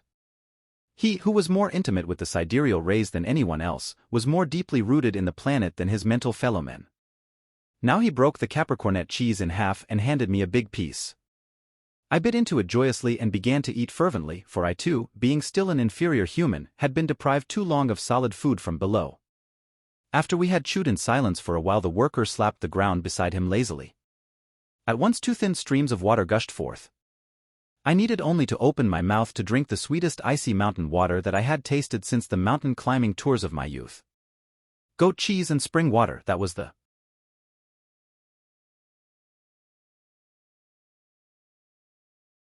Far be it from me to create the impression that man, the most fraudulent of all microorganisms, was fed and clothed in this era exclusively by rays from the heavens. To regard the temporally and spatially infinite cosmos as a colony of the tiny solar satellite Earth would mean to fall into the opposite extreme of error and to simplify falsely the delicate geocentric doctrine of the infinitely mobile central point of all conceivable orbits. The Earth was still the chief source of all raw materials for human needs. The sidereal forces merely supplanted the tools and machinery of primitive eras by relieving the human body and human time completely of expenditure of energy on work. The deep, malachite green hollow in which I was lying with the worker, eating the savory Capricornet cheese, was undoubtedly not the only valley of springs and forces on Earth. There must have been a large number of them, including also such that did not bring down the streams from above but that captured the forces from below by means of ingenious devices. But I didn't give it much thought. The indescribable creature comfort which this place imparted to the human body and the human consciousness was much too all-embracing to permit the exertion of any intellectual activity. So I never even thought of thinking. I surrendered to the paradisiac lullaby of the springs and forces about me and dozed luxuriously. But as I nodded peacefully, I suddenly noticed a steadily growing throng of young men silhouetted against the clear sky on the crest at the right side of the hollow. These young men appeared to be decked out for a special occasion. Their golden headdresses were festively taller than ordinarily. Otherwise they were attired only in that peculiar blurred nakedness that seemed to be an optical specialty of the age and that was actually worn as a garment. Their torsos gleamed like bright bronze in the sunlight. "The dandies, the fops, make me madder than hops," the worker growled. He had finished his meal and was folding up the paper with a disapproving rustling, then he stowed it away in the pocket of his blue apron as an exaggerated symbol of his domestic economy. "What dandies?" He bared his strong, slightly yellowish teeth. "The dandies up there make me want to swear." As I looked at him attentively, the worker began to twist the syllables and sounds in his golden, leonine growling, "The dandies, the fops. The fandis, the dops. The doppies, the fans. The dondies, the faps." The golden growling became onomatopoetic and more nonsensical, or perhaps the worker was speaking a dialect of the monolingua that I didn't understand. The reader will probably be as surprised at the man's jingling, versifying, and spoonerizing as I was. In the old days I had observed it as a characteristic of musicians rather than of plumbers and electricians. Remember the letters of Mozart that are filled with as silly as sound play. The spirit of the musician combines and varies everything. He takes it apart and puts it back together as with notes, for that is the character of composition. Mozart's silly word plays are not so much eruptions of humor as musical pieces, made with different material, theme and variations. The worker's puns, on the other hand, were, as we already know, expressions of his enormous well-being that was not even reduced by anger and annoyance. My own body, which I always regarded with suspicion as merely a poor copy of my body, could testify to the salutary effect of fleeting contact or mere proximity of the springs and forces upon the feeling of health. How much more must this worker, this giant of a fellow, have profited from his constant professional contact with these springs and forces? He was still growling to himself when the crest opposite to that of the dudes, fops, and dandies was suddenly populated with a gracefully swaying rank of dove-gray shapes. It was so beautiful that I jumped to my feet. "Look there," I exclaimed, "I'm astigmatic, but I'll eat my hat if those aren't young girls."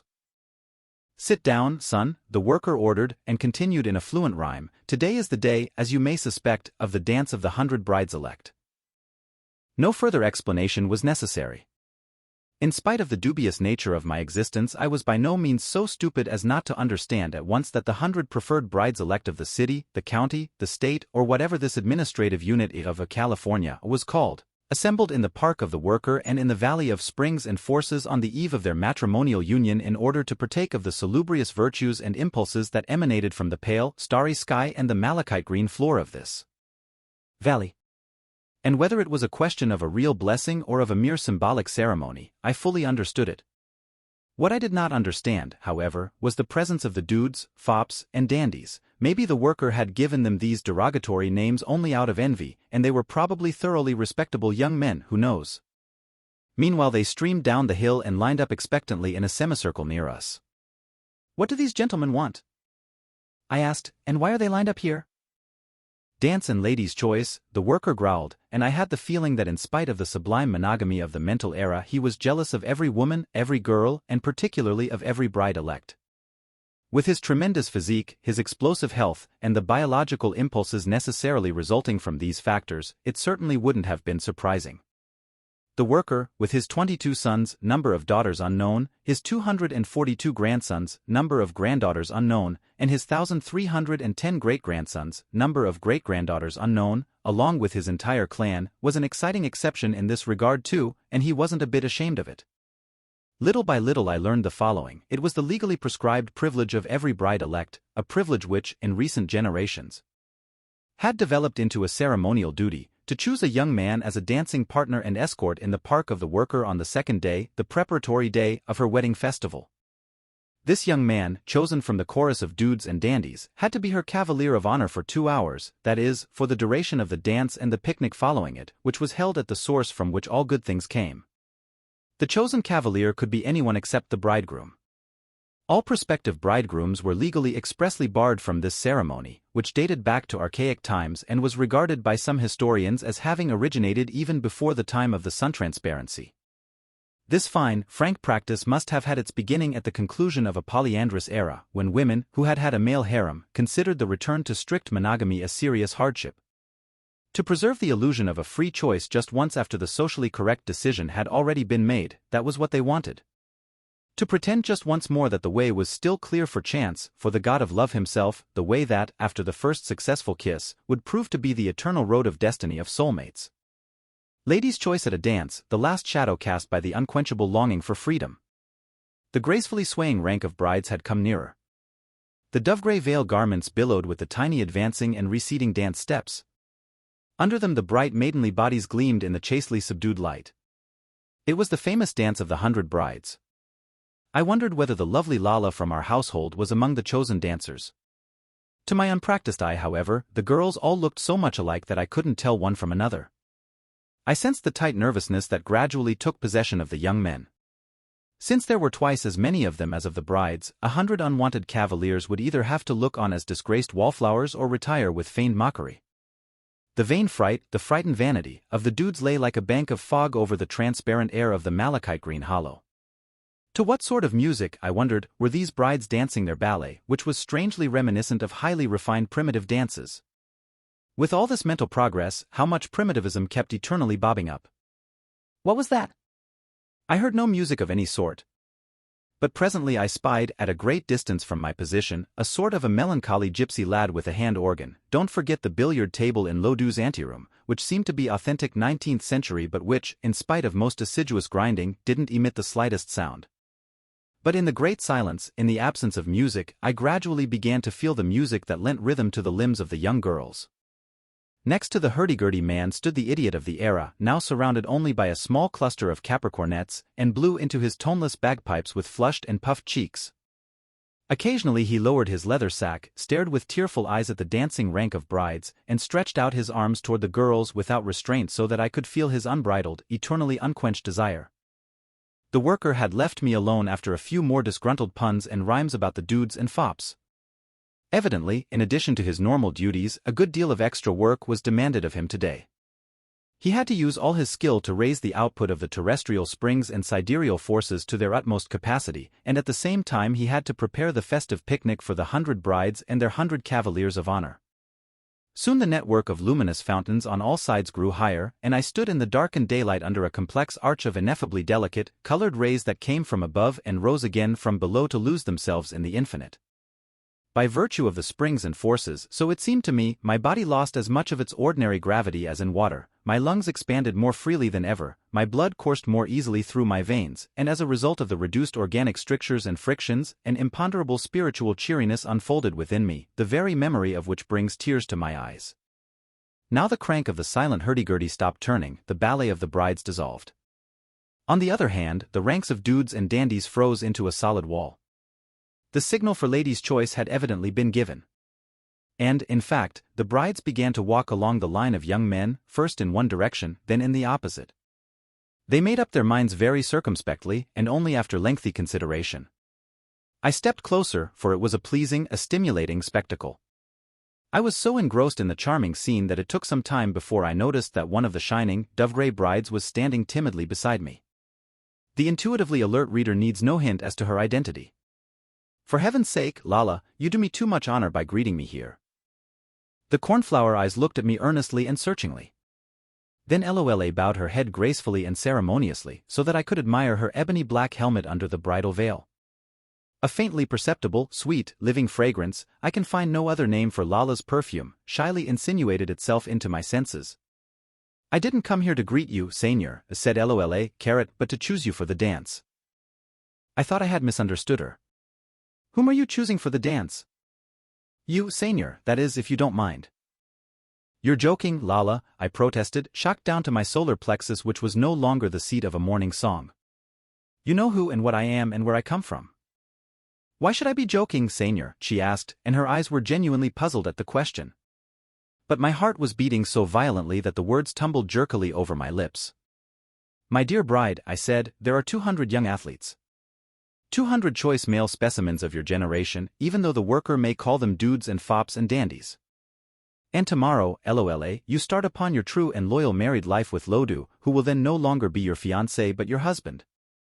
This is your last day of liberty, that offers you a chance of spending 2 carefree hours dancing and dining with a handsome cavalier whom you have chosen to serve you, who has not been assigned as your permanent playmate by command of the stars and by a long process of testing and trying. You are free to forget him or to remember. And what, Lala, are you doing with your last bit of liberty? I am choosing Seigneur as my chevalier d'honneur, the bride interrupted me with complete candor. Then she looked at me. The music has begun. Just put on your gloves, I'm waiting. Without knowing exactly how it had happened, I was holding a pair of white, fairly clean kid gloves in my hand. I had taken them from the tail pocket of my coat where they had peacefully survived the eons along with the repeatedly mentioned overworked handkerchief, some small change, and an empty matchbox. I tried to recall whether I had worn these gloves at my reawakening and had taken them off later. No, surely not.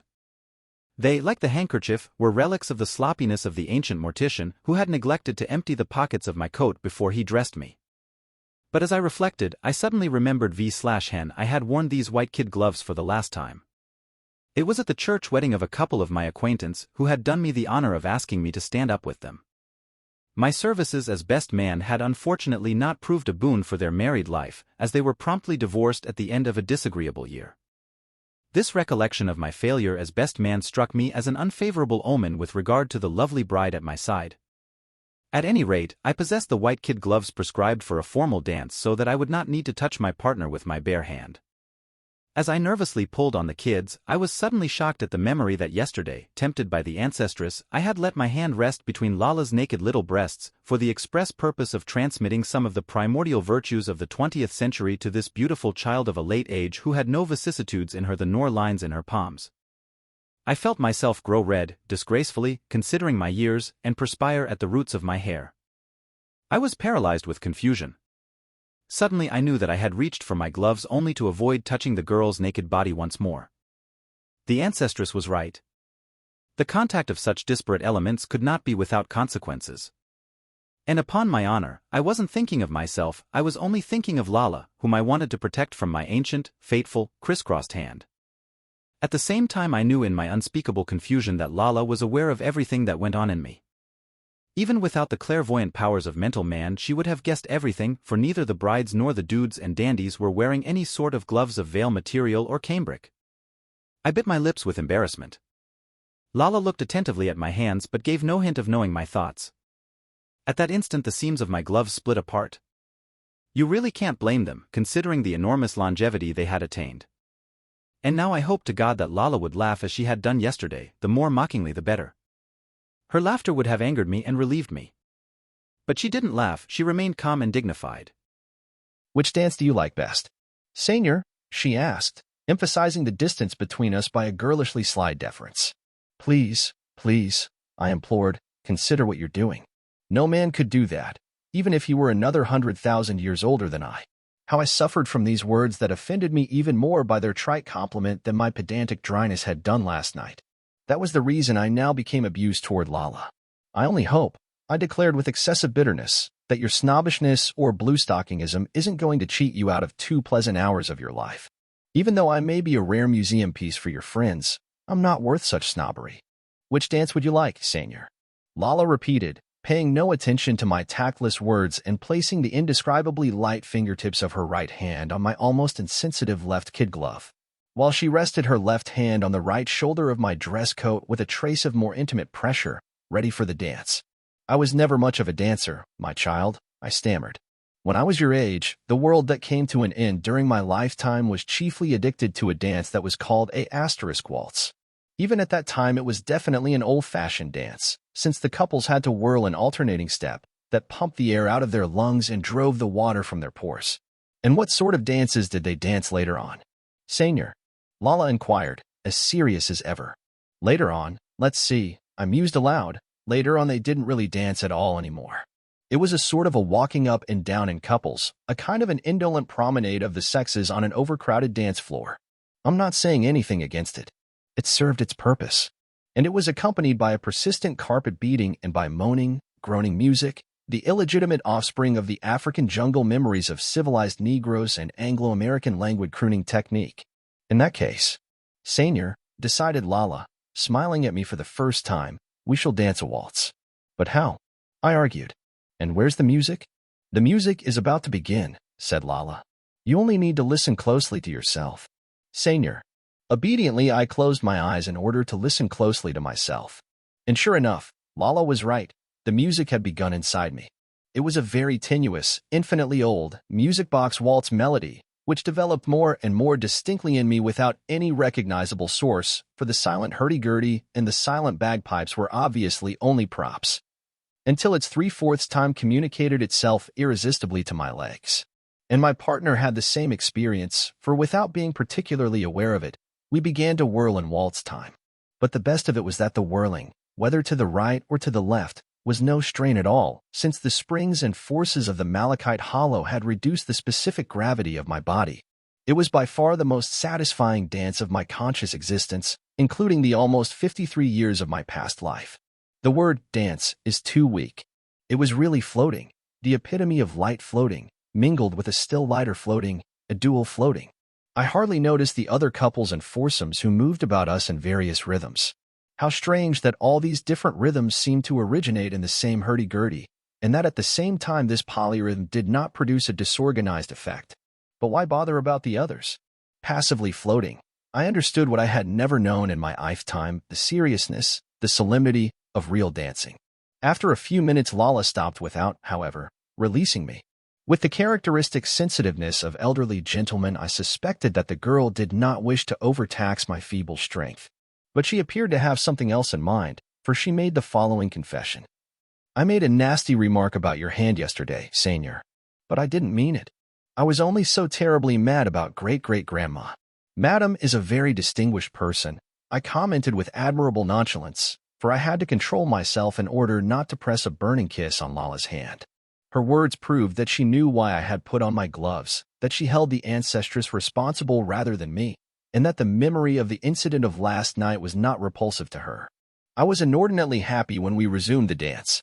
Suddenly I observed that the idiot of the era had been following us for some time. He held the bagpipe in front of him without blowing into it. His features were distorted, his eyes blinked. I felt how much he envied me, who was even more outlawed and excluded from the privileges of living life than he. Only one? Only that one? She asked, and I realized at once that I had made a terrible faux pas. A moment later, Lala gave me a strange look and asked politely, "Do you want me to dance with the idiot of the era?" At first, I was dumbfounded at the thought. "How can I wish," I replied contritely, "that you dance with anyone, Lala, although, or perhaps because, everyone else has a better right to it than I. If you wish." Senior, Lala repeated with the insistent stubbornness that I already knew. "If you wish, I shall even dance with the idiot of the era, because—" She suddenly stopped in the middle of the sentence and of a step, took her hands from me, and drew back a little. I was sure that I had seriously offended her.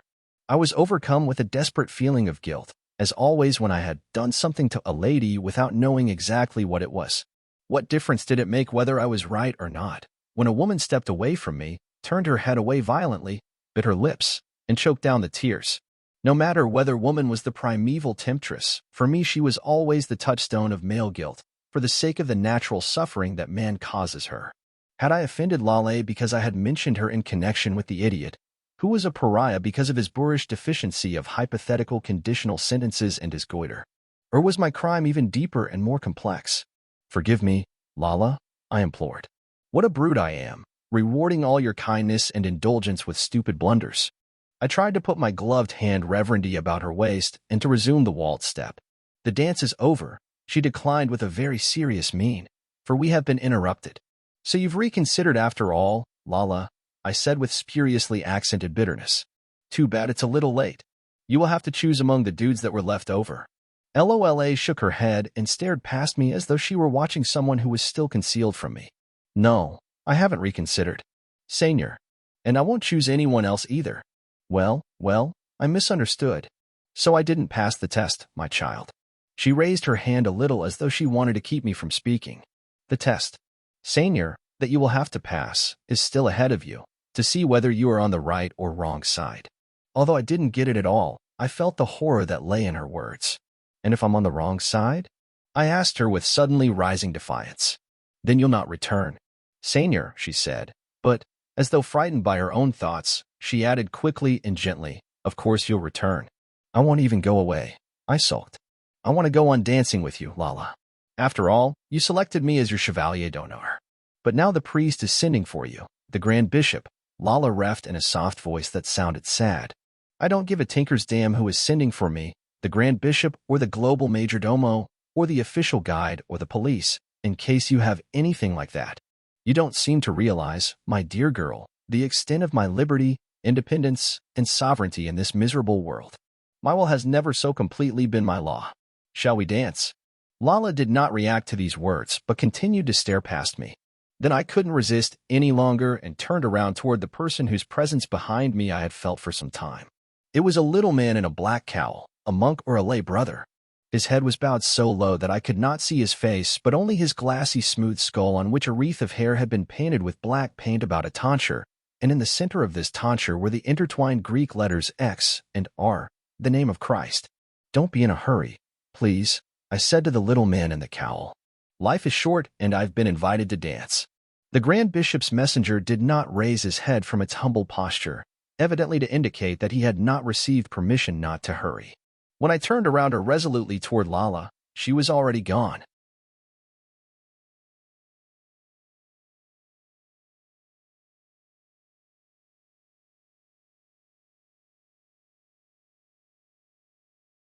The 11th chapter.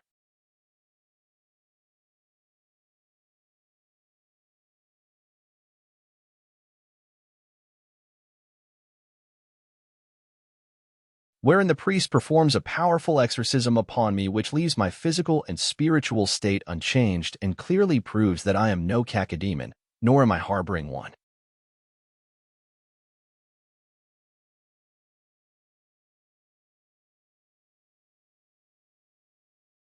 It was a moderately large, bare, cold, prosaic hall, not quite as underground as the dwelling houses, but projecting above the surface of the earth, so that daylight fell through the light green, round windows.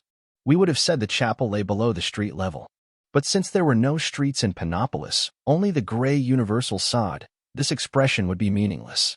That this bare room, in spite of its barrenness, was a Catholic church, was attested by the high altar which had preserved its form unchanged through the decamillennia and was crowned by a tall, gold, gleaming monstrance.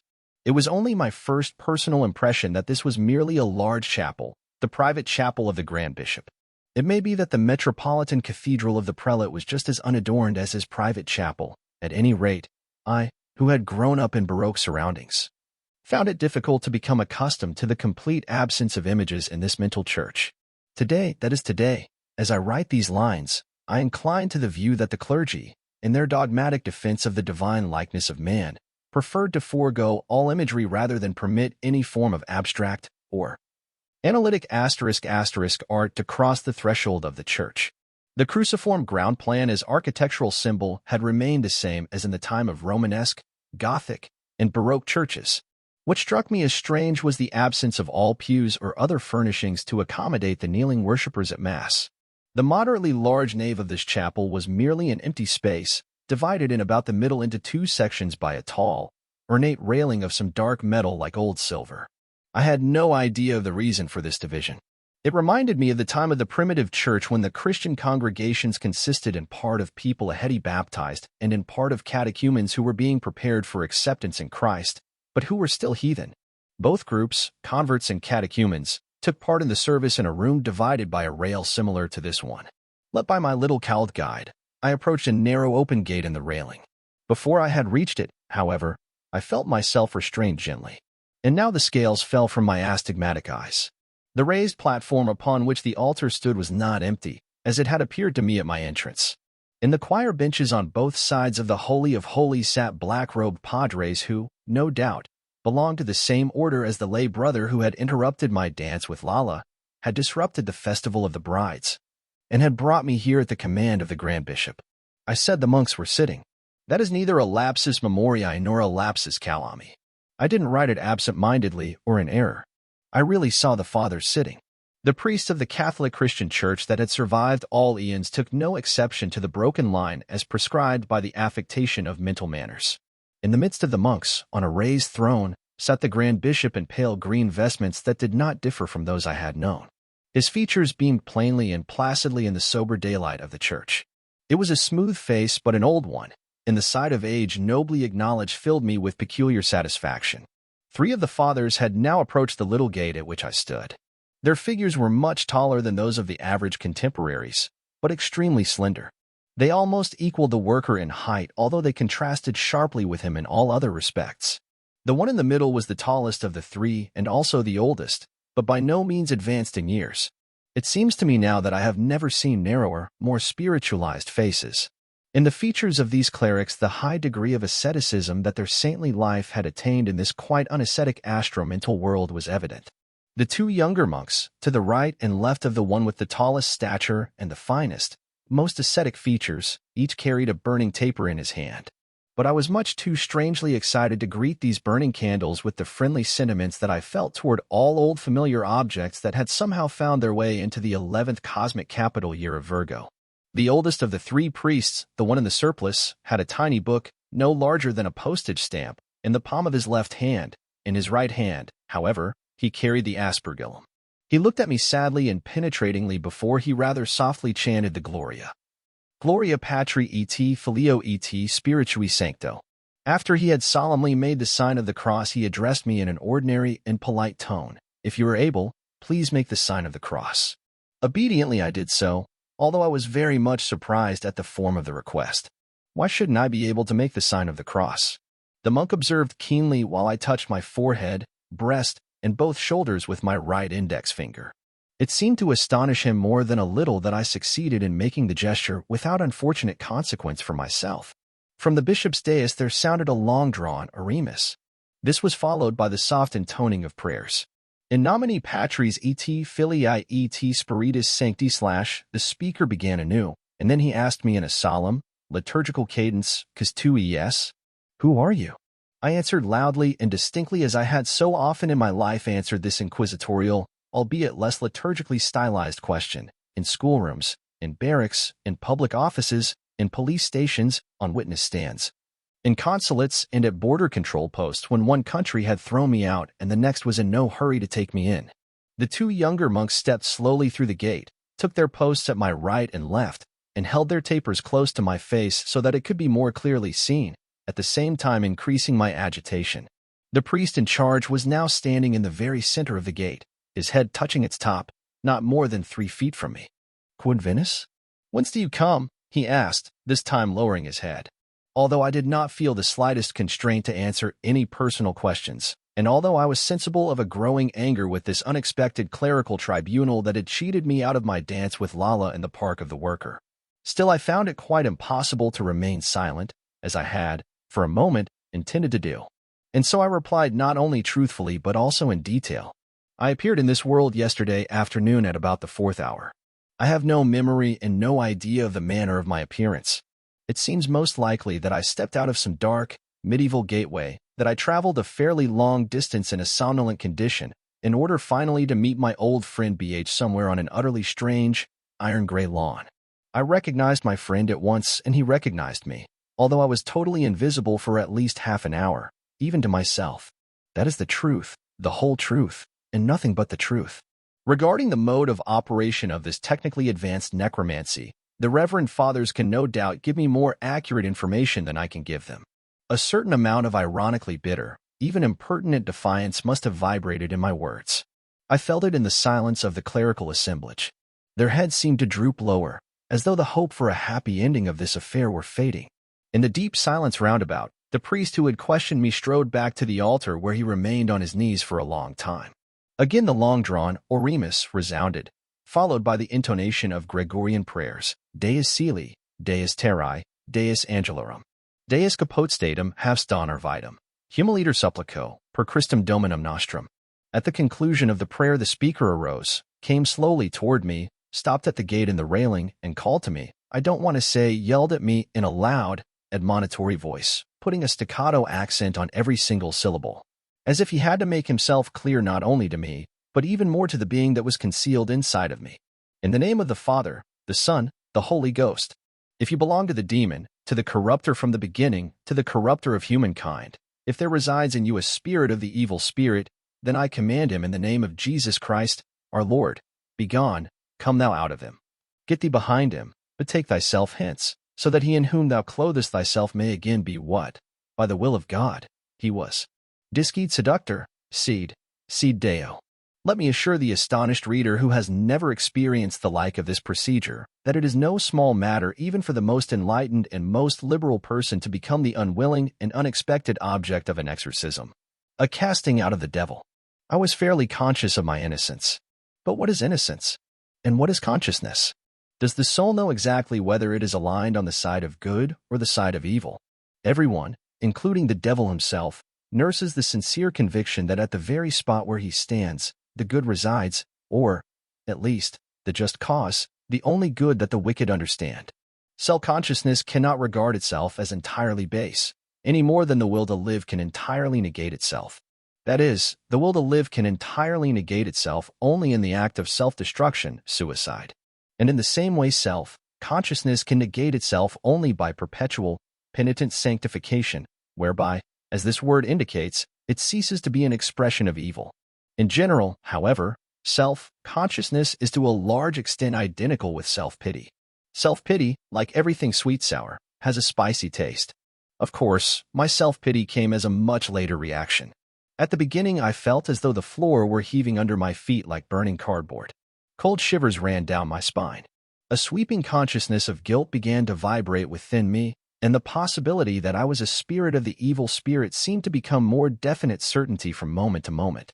I expected to shrink down to the ground along with my dress suit, my gold medal, my purple wrist rosette, and my good old breathing body, and be transformed into a heap of loathsome reddish-brown worms. I looked at the father exorcist as tensely as he looked at me. Not even he could banish the dark question *what will happen from his disciplined eyes. Nothing happened. I remained standing, undoubtedly with a very scared and sheepish expression on my face. At this instant I felt 4 drops of holy water strike my face at the exact terminals of the cross, on my forehead, cheeks, and mouth. They were doubly intended, to weaken the resistance of evil within me and strengthen the resistance of good. Father Exorcist, who for a time had vainly awaited the effects of his first attack on the demon incorporated in me, began anew with an invocation to the triune God, and then went into the details of exorcism, literally as follows. If you are of the discipleship of Simon Magus, if you hold with Basilides who proclaims the rule of Archon, the chief angel in the nethermost realm of spirits, if you are subject to Valentinus who preaches that this world is only symbolical and not real, because it is created by demiurges, if you render homage to Marcion according to whom the Creator knows only justice but not love, if you owe allegiance to the Ophites who worship the son of Laudabate and Sophia in the form of the house serpent that curls about the sacred wafer and drops its venom on the Eucharistic Lord, If you have consorted and still consort with the unrestrained hordes of Cainites, Scythites, Adamites, and Manichaeans who believe in two gods, one of Ormazdian brightness and one of Aramanian darkness, and if you acclaim their accursed successors, the Priscillians, the Felicians, the Bogomiles, and the mountain fastnesses of the Hemus, the Messitans, the Euchites, the Neo-enthusiasts, the Borborites who call themselves the filthy because they spill their semen upon the bread of heaven, if your path was and is that of the unchaste Nicolaitans, the Carpocratians, the Montanists, the Valesians who mutilate themselves, the Patricians and Circumcellions who, in pessimistic madness, mutilate not only themselves but others, and if you had intercourse with the Catharists who, stinking with pride, call themselves the pure, although their true name is derived from Cato, the tomcat of hell, whose backside they kiss in adoration, then begone, come out of him, get behind him, betake yourself hence, diskeed seductor, seed domino, demor, and so on. I became more composed and calmer as word after word, name after name, fell on my ear. And quickly I lost the spicy, the sweet sour self-pity that had taken hold of me on account of my preposterous fate of first being summoned from the sleep of death and then exorcised on top of it. My conscious catalogue of sins was of quite another kind, more subtle and more personal than this, which consisted of an enumeration of Gnostic and post-Gnostic heresies that had had their origins in a strange mixture of early Christian theology and Neoplatonic philosophemes. But was it pure chance that Father Exorcist connected the evil spirit, of which he suspected me, with these long-forgotten false doctrines? No, it couldn't be chance. What was it then? Suddenly it dawned on me. In the last few days and nights before I fell asleep, I had been reading a very musty old volume about the Gnostics with the greatest interest. I could, for example, have answered the Father Exorcist's question, if you are subject to Valentinus, truthfully and warm-heartedly. I am not subject to Valentinus, reverend sir. From your remote point of view, his and my era appear to coincide, however, that's nothing but false perspective. Among my contemporaries, only a few learned theologians and scholars even knew his name. But that did not keep me from being strangely moved by this noble, profound, and highly poetic spirit when I chanced upon his quite forgotten doctrine in that old book. The only thing that's remarkable, reverend sir, is that you knew about this fleeting emotion of the last few days of my life, and that you used it as the foundation of your attempt to exorcise the evil spirit in me. But I can assure you that my interest in the Gnostics and in Valentinus was of purely academic character, and that, as far as heresy is concerned, we went a lot farther than the Catharists with their miserable Cato, the tomcat of hell, whose hind end they kissed. Naturally, I didn't utter a word of these pert jokes, but stood at attention like a soldier at roll call. But in a moment I was to discover how far I had underestimated the Father Exorcist. His information was utterly boundless, and no matter to what decade of the past hectomillennium I might have belonged, he would not have been at a loss in the history of heresy. He cast only an occasional glimpse at the tiny book that lay open on the palm of his hand. Without the slightest pause there followed the names of the heretics and heresies with which I, or the exorcised demon inside of me, might have been in league. Although I was not quite inexpert at this historical material, still a great number of the cited names were strange to me, who was much nearer to them than the Father Exorcist. When, for example, a hypothetical conditional sentence credited me with membership in a sect that had nothing better to do at the end of the 12th century than to engage in perverse practices with Herodias, I could not refrain from shaking my head. And when we had finally reached the Waldensians and their black masses, I almost had an attack of vertigo. For 2 minutes I feared that I really might have belonged to the Waldensians, and that divine vengeance would now descend on me. But vertigo and headache remained unchanged, and I with them. I closed my eyes and paid no attention for a while in order to gain strength to survive this thoroughgoing exorcism. After a period of absent-mindedness, new and more familiar names recalled me. I became aware how far we, that is, the exorcist and the exorcised, had advanced in the history of heresies, and that I hardly needed to worry about being an evil spirit, since I myself had been engaged in battle with more than one of the heresies that passed in inexorable review. Do you belong, the voice sounded loudly and monotonously in my ear, to Voltaire and to the others who substitute their own overweening pride for God in the name of human justice, and who do not know that justice without mercy is hellfire? Are you permeated by the teachings of Immanuel Kant and his philosophic heirs who confound created reason with divine reason, and therefore maintain that their philosophy and science are unhypothetically critical? Do you follow the wild host of St. Simon, Proudhon, Karl Marx, Friedrich Engels, and Vladimir Ilyich Lenin, who invented the most despicable human hatred in the guise of ice-cooled philanthropy, they who, with the traitorous and dreadful word masses, libel the souls destined for redemption and salvation, they who liberate the poor and the oppressed by thrusting them into an even deeper and darker dungeon, whose tyrants and keepers, of course, they themselves are. Do you side with the populist tribe of those who follow Darwin, Huxley, and Haeckel, the tribe of nature enthusiasts who are divided into the wearers of sandals and the wearers of galoshes, to those who confound the divine depths of nature with a lottery in which only the fittest draw the lot of survival? Do you consort by night with occultists, parlor Buddhists, and theosophists who make an unholy brew of the holiest secrets mixed with their own insanities? Do you consort by day with Sigmund Freud and his psychoanalysts who revere the sexual appetite, libido, the reincarnation of the ancient Astaroth, as the ruler of the ruler, the Logos? Do you adhere to the philosophers who call themselves positivists because they are convinced of nothing but the great negative, to Auguste Comte and Spencer and Dewey, to Schopenhauer who denies God out of self-pity, to the rebel Nietzsche who, rage and rant as he may, is chained with chains of iron to the cross of the crucified from beginning to end? Wherefore he may be called the watchdog of Christ who barks at the faithful.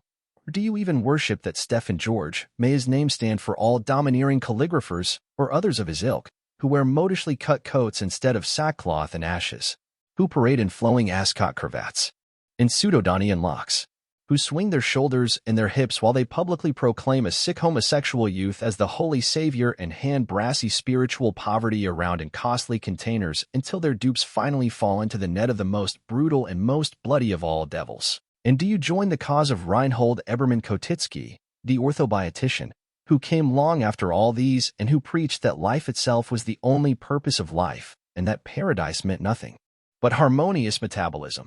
At this point, I could no longer restrain myself. I raised both hands in a defensive gesture, stepped forward from between the two candle-bearers, and interrupted the father exorcist in a loud voice. You needn't bother to go on, carrot, your reverence. My answer is no, no, and again no. And as far as Reinhold Ebermann Kotitsky, the great orthobiotician, is concerned, he came not only after Stephen George but also after me. I've never heard of his name nor of his heresy. Not even I, in my helplessness, can be held responsible for the past future. Oremus, came the long-drawn-out order from the bishop's throne, and a louder and more detailed intonation of prayers followed. I, however, trembled with rage so that tears came to my eyes, and I could no longer see the father exorcist and his assistants. Only when the grand bishop, descending from the dais, in his mild green stola consolingly put his arms about me did I gradually become calmer. Your lordship, I blurted out, still struggling for composure, I don't object to being taken for a potential evil spirit. Every man with a little spirit is a potential evil spirit. But what have my sinfulness, my daily defection from God, my unfaithfulness to men, my transgressions of the commandments, to do with this damned history of heresies, in which I have just had far too long a lesson? My dear son, the Grand Bishop answered gently, when you entered the geodrome last night, the secular authorities, in accordance with custom, examined the contents of your soul. It sounded exactly like contents of your stomach. And they found the names of Basilides, Valentinus, and other heretics. You must remember that your presence in this world is unusual, to say the least. Basilides, Valentinus, they were the subject of my last reading in life, that's all. I replied angrily and was on the point of losing my composure again. Is that the sanctity of private life in the mental era? And does the Church recognize the cacodemon by nothing more characteristic than by absurd and long-forgotten errors? There is nothing more characteristic, my son, the Grand Bishop said softly, for error springs from evil, just as evil springs from error. And then there's another thing, the bishop murmured, carefully closing the two doors of his library into which he had led me. Yes, another thing, my dear sir and friend. Our father diocesan exorcist, as you have noticed, is a tremendous scholar. He took exception to the fact that you are being addressed as senior. I didn't select this title. Your lordship, I rejoined a bit angrily. I was astonished and not exactly pleased myself when I was first honored with it yesterday. I am well aware that the title Monsignor is appropriate only for a prelate of the Roman Church and not for a poor soul like me. That's not it, my dear son, the bishop interrupted me with a vague gesture. But there is an opusculum in the Sephardrome, the original of which must have appeared about in your lifetime, somewhere between 14 and 1500 post Christum incarnatum.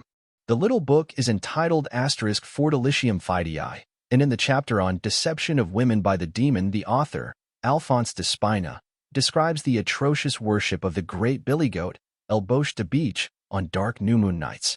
And that goat was addressed as Carat Seigneur or * Monsignor. I erupted into loud and unseemly laughter, and, after a moment of astonishment, the prelate good-naturedly joined me. Well, there really isn't much of El Boche de Beach or any other demonic beast about you. We found that out very soon, but your black coat with its tail-like appendage at first aroused our suspicions. Well, all good spirits, praise God. I bid you welcome, my dear son. From a small cupboard the bishop tenderly lifted a jug gleaming with golden wine and a basket of white bread. "Two won't get this anywhere else," he said with a smile as he set these gifts of God on a low table. He was right. Wine and wheat were raised only in the episcopal plantations. A part of the yield was intended for consecration, the balance was divided among the clergy. I sipped the wine, which was fierier than any white Burgundy I had ever tasted. I ate of the bread, for, alas, I had a great longing for bread and wine, as I had for all other things that belonged to my own time.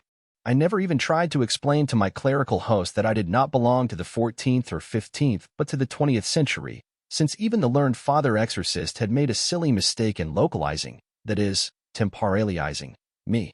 Moreover, the fact that the bishop and I sat in armchairs in his sephrodrome without appearing ill-mannered was a great comfort that I consciously relished. But the thing that pleased me more than anything else was the environment of books, products of the intellect, a doubtless well-sifted selection of the world literature of past millennia and decamillennia that filled the cases and shelves of this room.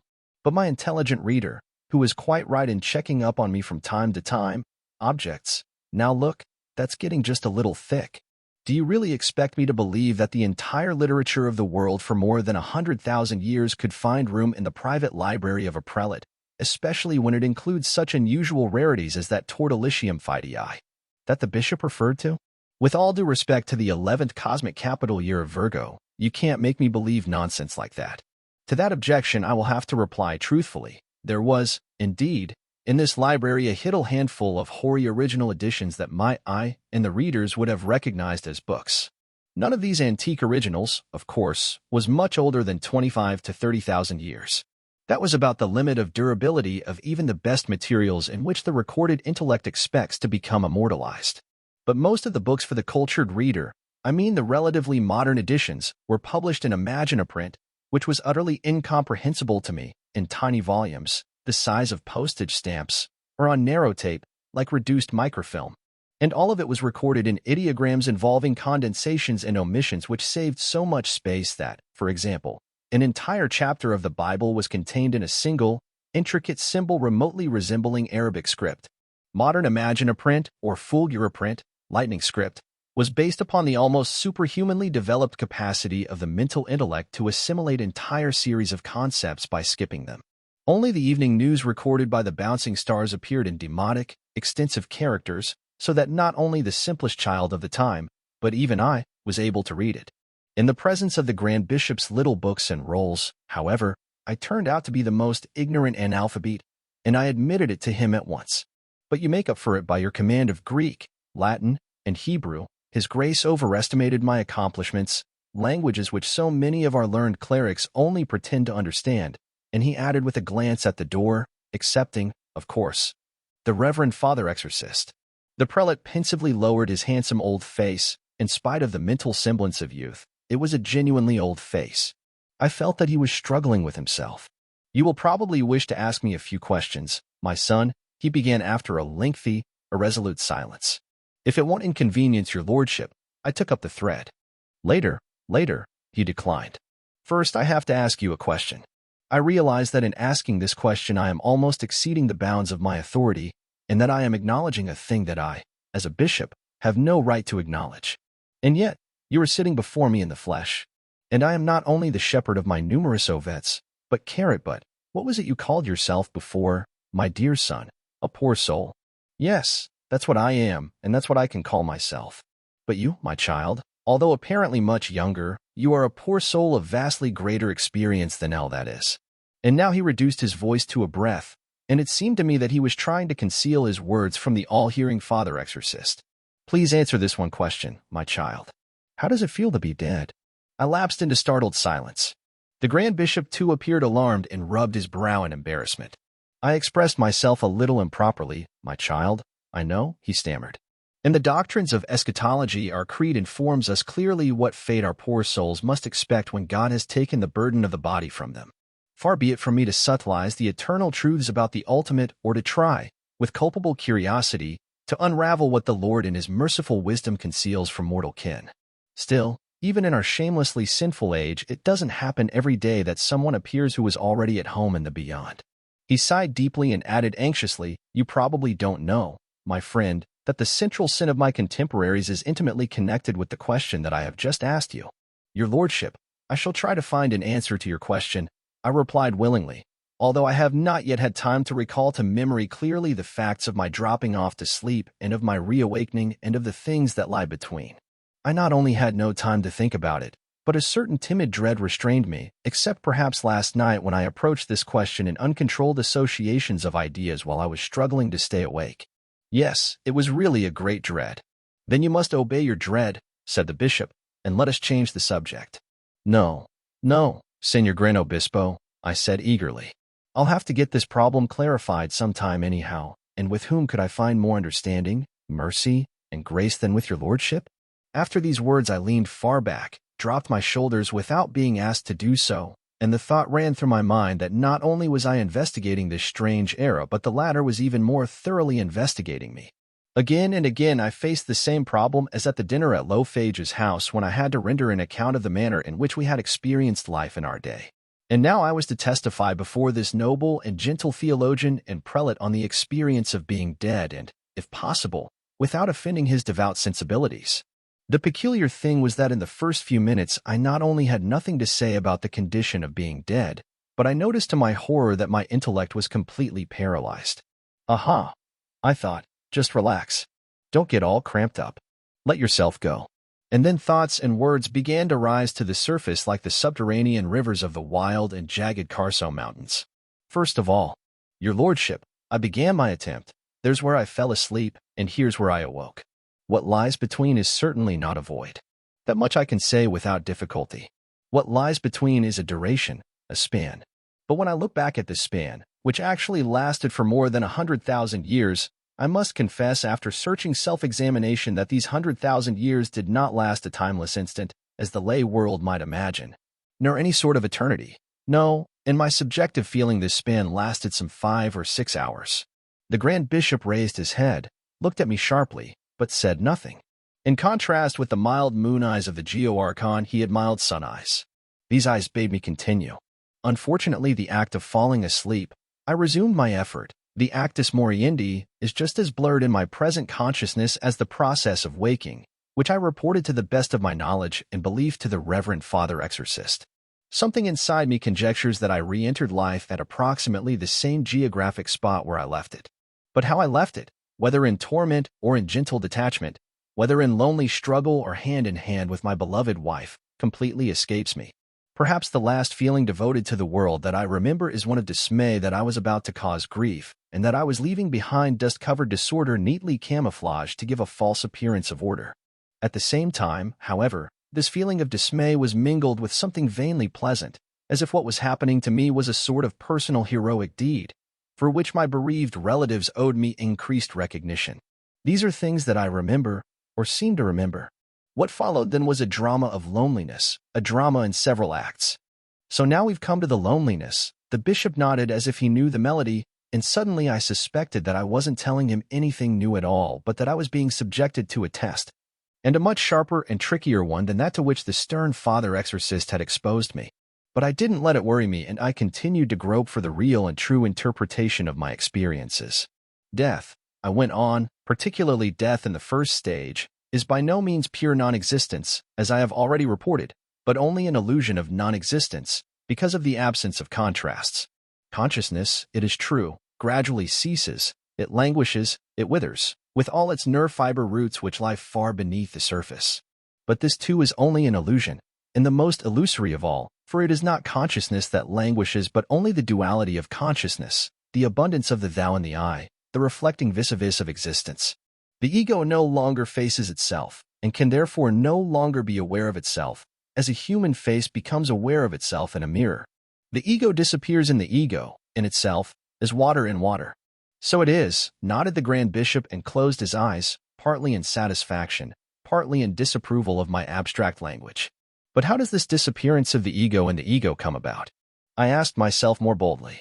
Along with natural life, the soul is deprived of images. It receives no more nourishment from images. From the psychological point of view, life is nothing but an uninterrupted series of images from the first awakening of the infant to the last sleep of the moribund man. Death, as an experience of the soul, is first of all a great fading of images. Everything that only recently raced past us drops and is no more. When we used to sit in a motionless railway train back in my day, do I make myself clear in such parables? Your Lordship, you make yourself clear, my child. Don't be afraid. So when we sat in a motionless railroad train while another train passed us, we had the illusion that the latter was standing still and we were moving. This illusion is gone now. Nothing passes the pure ego anymore. There is nothing to bring it out in relief. Just as the geometrician and physicists teach us that a single point in space cannot be computed without a point of reference, so the pure ego cannot experience itself. And with that it enters upon the second stage of death, which might be called the infinite loneness without any point of reference and without any background. The infinite loneness, the bishop repeated slowly and, like a kind examiner, he briefly summarized my exposition in order to put me on the right track. When the images no longer pass in review before the soul, when everything is eclipsed that the soul might address as asterisk thou, and when at last no definite opposite is left by means of which the soul might become conscious of itself, well, what does the poor soul do then? I don't quite understand, your Lordship, I hesitated. I had hoped, my dear son, the Grand Bishop replied with a shade of displeasure, that you would be able to express the entire truth. In the natural order, being dead certainly means infinite lonesomeness. But in the supernatural order, does not this infinite lonesomeness mean infinite twosomeness? By the very fact that the vivid play of the temporal vis-a-vis vanishes, the play which creates mundane consciousness by distracting the soul from its true aim, by the very fact that the shade-mottled wall between the soul and the sun collapses, this spiritual sun, the eternal light, the triune God himself, becomes the permanent vis-a-vis, the essence of the thou, through which the pure ego receives its new, boundless, ecstatic consciousness. Your Lordship, I said, deeply moved, if my poor soul had won this new, boundless, ecstatic consciousness, I would not be sitting here. I can only speak with complete sincerity of my own personal experience of death without adding or omitting anything, but the temptation to do so is certainly great. It is not only possible but probable that I can remember neither the actual unconsciousness of my poor soul nor its twosomeness with God, or, at least, I cannot reproduce them, since neither can be expressed even in the protoglossa. Isn't it, moreover, a necessary premise of life that the soul can't remember its twosomeness with God before birth and after death? I do not regard it as impossible that my poor soul spent the past 100,000 years in a place of torment, a form of existence for which there is no comparison and therefore no memory. What really happened to me in the few hours to which these 100,000 years had shrunk, all that I recall objectively and that I retained as the experience of death, was, well, the passing train on the next track had vanished, and now the train in which I was sitting began to move for the first time. How shall I express it, your Lordship? I myself was the infinitely immobile, the infinitely apathetic, the infinitely quiet, that was being carried away by something indescribably mobile, full of intention, purpose, energy, actually full of the noise of wheels. It seemed as though the dead man whose senses were no longer dulled by the busy activity of his body, circulation, metabolism, internal secretion, breathing, as though this dead man were now being borne away by the vibrant activity of the planet and of the entire cosmos. At these words, and I was far from finished, the Grand Bishop arose brusquely and his mild features were very serious. You have never been dead, sir, he said in a voice that sounded almost scornful, at least reproachful. But how could it be possible? I objected. A tired gesture silenced me. You began your description of the state of death quite accurately. But then, despite sufficient profundity and more than sufficient eloquence, you described a condition that is premortal and nothing more. I spoke the truth in every word. Your Lordship, you undoubtedly spoke the truth, my son. But this truth is, you were never dead. But then how did I get here, in the 11th cosmic capital year of Virgo? I asked in astonishment, in this distant mental era of history, without first having been dead? That you will have to straighten out with yourself, or rather, with your friends, replied the Grand Bishop. We had sat down again. I drank my second glass of wine slowly, relishing its bouquet. I am drinking, I said pensively after I had put the glass down. I drink, therefore I am. This conclusion is quite warranted, said the Grand Bishop with an approving nod, but I too am drinking. What does your lordship mean by that? I asked suspiciously. That only one of us can drink, my child. He bent his pale face far forward, so far that the light green bishop's cap which he was now wearing instead of the mitre almost touched me. Then he added, yes, and that only one of us can dream that he is drinking, either you or I. An impulse of warmth and admiration for this priest moved me to the words. I know that you are the genuine one of us too, Señor Gran Obispo. He looked at me sadly and then confessed, I wish nothing more ardently than that I were only the product of your sinfully vivid imagination. Why, that's almost making a concession to Valentinus and his demiurge, I exclaimed, impolitely jumping to my feet. May a high dignitary of the third, the spiritual church doubt his own reality? Wouldn't that offend the Father Exorcist? Isn't the conviction that this world is the foundation of all faith? The Grand Bishop serious, I forced me back into my chair. I slapped my own mouth. Forgive me and have pity, your lordship. Who am I to say such things? I was only trying to express the astonishment of a primitive man at the fact that your lordship seems to be dissatisfied with a vastly improved and advanced world in which you have the good fortune to live and to rule. Vastly improved and advanced world, the Grand Bishop repeated in a dragging cadence. Your lordship should consider, I resumed, how the day of an archbishop of my time, the 19th or 20th century, passed. His heart was weighed down by worry about 10,000 neglected, lousy, rickety children who grew up in dreadful shacks and tenement houses and who had no other choice in their years of puberty except to become either wretched wage slaves or whores and gangsters. Tuberculosis, syphilis, and moral nihilism wasted the fiber of youth. The wars had pulverized entire cities and generations.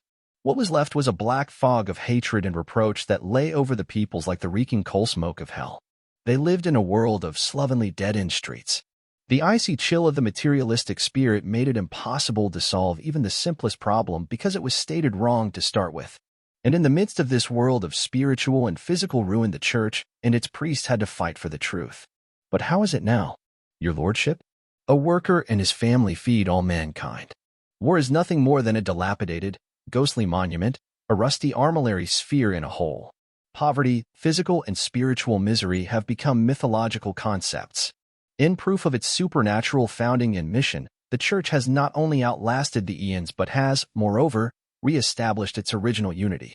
A realization of Christ's prediction that my former contemporaries would never believe if I could report it to them. And you, most reverend sir, you will not admit, and you deny to my face that the world has vastly improved and has progressed beyond belief. What you call progress, my dear son, his grace said in a tired voice, is nothing but the desperate superstition that something that falls could fall upward. I beg your lordship to be patient with me, who am not yet an astromental man. This paradox is not clear to me. It is no paradox, said the bishop, but a simple parable. He paused a while, then, putting the fingertips of his hands against each other, he directed this question to me. Are we agreed that our forefathers sinned in paradise? Our forefathers seem to have done that, I replied, else we wouldn't always have to start over again. Well, if we are agreed on the first point, the Grand Bishop continued, then we must also agree on the second, third, and fourth points. We are agreed, therefore, that all human history is the history of the consequences of the fall of man, that is, the history of progressive alienation from God. No matter how pitiful the conditions in the 19th and 20th centuries may have been, they were still better by 100 abysses, by 100 millennia, than those of today that have impressed you so deeply. For we have fallen just so much lower and are just so much farther alienated from God. What, your lordship, I exclaimed almost bitterly, man's tremendous effort to overcome the archangel's curse of labor and dispersal, man's effort to make the earth more habitable and himself more intelligent, this effort, you say, is no return to God but an even colder and more insolent apostasy? The old civilization of which you spoke, my son, the Grand Bishop answered, at least bore suffering and death and thus accepted the curse of the archangel. Today's civilization, however, in which you are moving, which calls itself astromental, is a deceitful and tricky attempt to escape that curse by insidious intrigue, the curse that enjoins us to eat the bread of the earth in the sweat of our brow and in sorrow, and to return humbly to the dust whence we came. The old man lapsed into melancholy, yes, painful, meditation, so that I did not dare to speak for some time. Did he really regard mental civilization as an illicit attempt on the part of man to transfigure, to sublimate, nature in his own improper way? Curiously, my eyes clung to his hands. I should have liked to know whether his palms were also as unmarked and inanimate as those of a store window dummy. But I couldn't decipher a thing, for his waxen hands lay in his lap, clenched into fists. Suddenly he sighed deeply and murmured in conclusion of his thought, "Yes, return to dust and await resurrection." Then I could no longer restrain myself and asked the pointed question, "Was your lordship perhaps thinking just now of the road of which my friends boast that it is traveled voluntarily and on foot?" The bishop made no reply. His eyelids had drooped. His eyes were covered by violet shadows behind which, as with the Geo-Archon, the vital activities of sleep seemed to be going on. Was this too only a further alienation from God?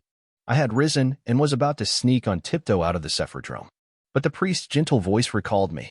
"No matter what may be the true interpretation of your phrase, I drink, therefore I am. I ask that you place your hand on mine in a solemn vow." I obeyed and placed my hand softly on his.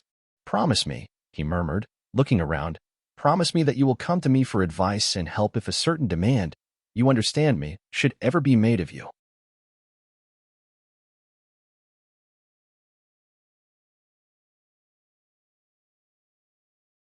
The 12th chapter. Wherein the Jew of the era follows me, invites me, entertains me, and introduces me to his son.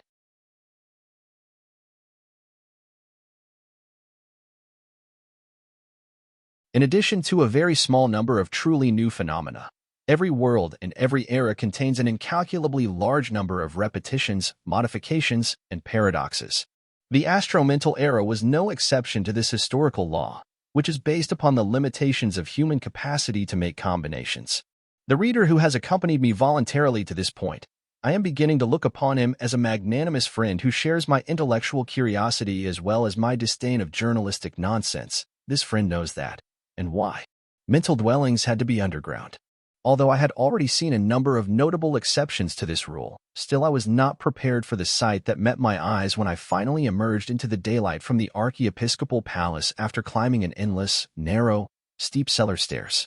This steep flight of stairs, which the clerical dignitaries were forced to climb for ascetic reasons, corresponded exactly to the lowly sentry booth in which, for humility's sake, the secular dignity of the Geo-Archon, or Selenozusian, was domiciled.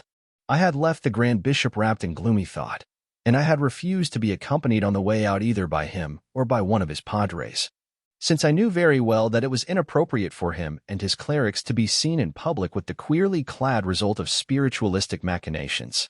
I arrived on the surface a little out of breath from the arduous climb, and I had to keep my eyelids closed for quite a while in the pitiless sunlight. When I opened them again, I could scarcely believe my eyes, for I was standing in front of a fairly high gateway on whose Romanesque arch were chiseled the words * Former East Side District in broad, familiar letters.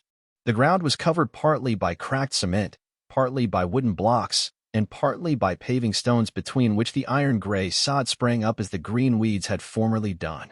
But the strangest thing was that there were two regular streams of pedestrians going in opposite directions. For some reason, these people either possessed no travel puzzles or preferred not to use them because they wanted to reach their nearby destinations on foot. I was unable to divine, however, the nature of these destinations. One of the streams of pedestrians originated not far from the ruined archway in which I was standing. The other came from just behind a similar arch which jutted up against the noonday sky about 1,000 paces distant. Between these two gates, beyond which the remarkable traffic ebbed off at once, there extended something that could easily have been described as an old-fashioned trading alley, a lane of second-hand stores and pawnshops, or an oriental bazaar. If only there had been dilapidated little houses, shanties, or even rickety booths on the right and left. In reality, however, this picturesque alley with its bartering nooks and whispering crannies consisted simply of two long, fairly low parallel walls that had no apparent reason for existence. By standing on tiptoe, I could easily look over the wall, and what I saw there was nothing but endless iron-gray lawn with a few scattered house-garden islands in the distance. Yet I had the impression that I was standing in the most densely populated borough, in the Whitechapel, Ottakring, Wedding, St. Cloud, or Lower East Side of the astromental metropolis. This impression was intensified by the human faces and figures that passed me without greeting each other as the custom of the time required. They all looked serious and grouchy and kept their eyes cast down. It was clear that the people of the former East Side were the weary and heavy-laden, that is, of course, only relatively weary and heavy-laden. But does the qualifying word relatively really reduce the fact of weariness and heavy-ladenness? Had eternal youth or agelessness, had the manufacture of all commodities by the worker, had the elimination of all want and probably of most diseases, had the extension of life to the limits of boredom, actually reduced the static sum of human unhappiness? Or were these gloomy people who had conquered nature in an incredible fashion no happier than we, just as we had been no happier than the cavemen? That might well be the second greatest controversial question of all times. The Grand Bishop had answered it just a little while ago, but his answer was dictated by his office. All through my life, all through my past, it had been one of my greatest pleasures to drift with the throngs along the splendid avenues of great cities or through dingy and disreputable alleys of slums and foreign quarters. Even when I had no conscious intention of making observations, 10,000 mosaic fragments of human fates formed patterns in my soul. Without hunting for adventures, I bumped into them at every step on such strolls. Here too, in this out-of-the-way corso of the mental world, I felt the old, electric urge to mingle with the throng. I had not felt this urge in the Central Plaza, the Geodrome, where I had been forced to play the role of a curiosity. Here, on the other hand, not even my ridiculous formal garment of the 20th century was conspicuous enough to attract attention. It was a great relief to be totally disregarded by the crowd. That might have been caused by the fact that the men and women streaming back and forth here were not in normal dress either. That is to say, they were not wearing veils or cambric-like draperies over their blurred, gleaming nakedness. Instead, they were garbed in duller, coarser, so to speak, more dismal materials. It's hard to find a parallel, but their garments might best be likened to Bedouin burnouses of dark brown, sand color, or ash gray. Moreover, I didn't see a single gold or silver headdress such as was worn by the average citizen. In the former East Side, the robes were drawn up to cover the head. This not only intensified the impression of the Orient, but also gave rise to the suspicion that these unfortunates were still supplied with an ample hirsute crop that banished them to a lower degree in the order of human rank. Here, beyond a doubt, lived the despised, prolific families whose physiques, horrible to contemplate, had remained so primitive that their women were able to give birth to more than 2 children. Only the workers' bright race of giants could afford its tremendous fertility, since it occupied a mythical position of distinction in all respects. I tried to study the faces of the passers-by, although most of them kept their heads lowered. Their complexions, tan or copper-colored, differed from the ivory pallor of my friends. The origin of the unified race from the fusion of white and colored peoples was more evident here in the East Side district than elsewhere. However, I noticed no deviation from the general standard of beauty and agelessness, discounting the more melancholy, more somber, and occasionally more irascible facial expressions. The Grand Bishop lived in this neighborhood, and somewhere in this vicinity, probably half underground, was his metropolitan cathedral. Was the church obedient to the words of the gospel by its location near to those who labor and are heavy-laden, of whom there seem to be many even in this age without economics and social frictions? Or did its situation in the former East Side express its exalted reactionary conviction which, in the words of the Grand Bishop, regarded astromental culture as an aggravation of the fall of man and a further alienation from God, and for that reason it attached itself to the delinquents? These questions were running through my head when a slight prickling of the nerves in my back informed me that someone was looking at me intently. I stopped and turned around. The someone behind me stopped too. He was a small, slim man, wrapped in black cloak-like material with which he covered half of his pale face in ritualistically solemn fashion. I moved on. He moved on. I stopped. He passed me slowly. After we had covered about 30 paces in this almost creeping manner, I had the feeling that he was leading me to a definite objective. He stopped again without warning. Unless I wanted to repeat the entire maneuver, I now had to pass him. I did it rather emphatically, keeping my eye firmly fixed on him. Then, like a conspirator, he briefly uncovered his pale face, paler than those of my acquaintances, with gaunt cheeks and a trace of black beard that looked as though it were painted on. Gloom-shaded eyes. No, I must modify the word. Relatively gloom-shaded eyes fastened themselves on mine. He was Rembrandt's King Saul, who, deeply moved by young David's song, tries to conceal his tears by drawing a drape over his eyes. This gesture wasn't necessary now, since there was no young hero singing nor were there tears in his eyes. It is only natural that Rembrandt's King Saul looked much brighter in this mental world than in the original. He looked at me with gloomy irony out of eyes that were neither moon nor sun eyes, but star eyes. They blinked at me as I passed him, so that I felt constrained to greet him in a whisper. King Saul, peace be with you. Quite right, he whispered even more softly in return. My name is Losal Minion Man. But when I tried to open a conversation, he made a conspiratorial gesture and gave me a plain sign to stay near him, but to do it inconspicuously.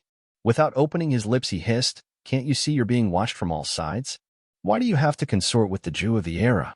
Aha, I thought, another inverted plural, and that makes him an official. King Saul nudged me in passing. He muttered from between his teeth, 100 paces, then turned left. Follow me unobtrusively.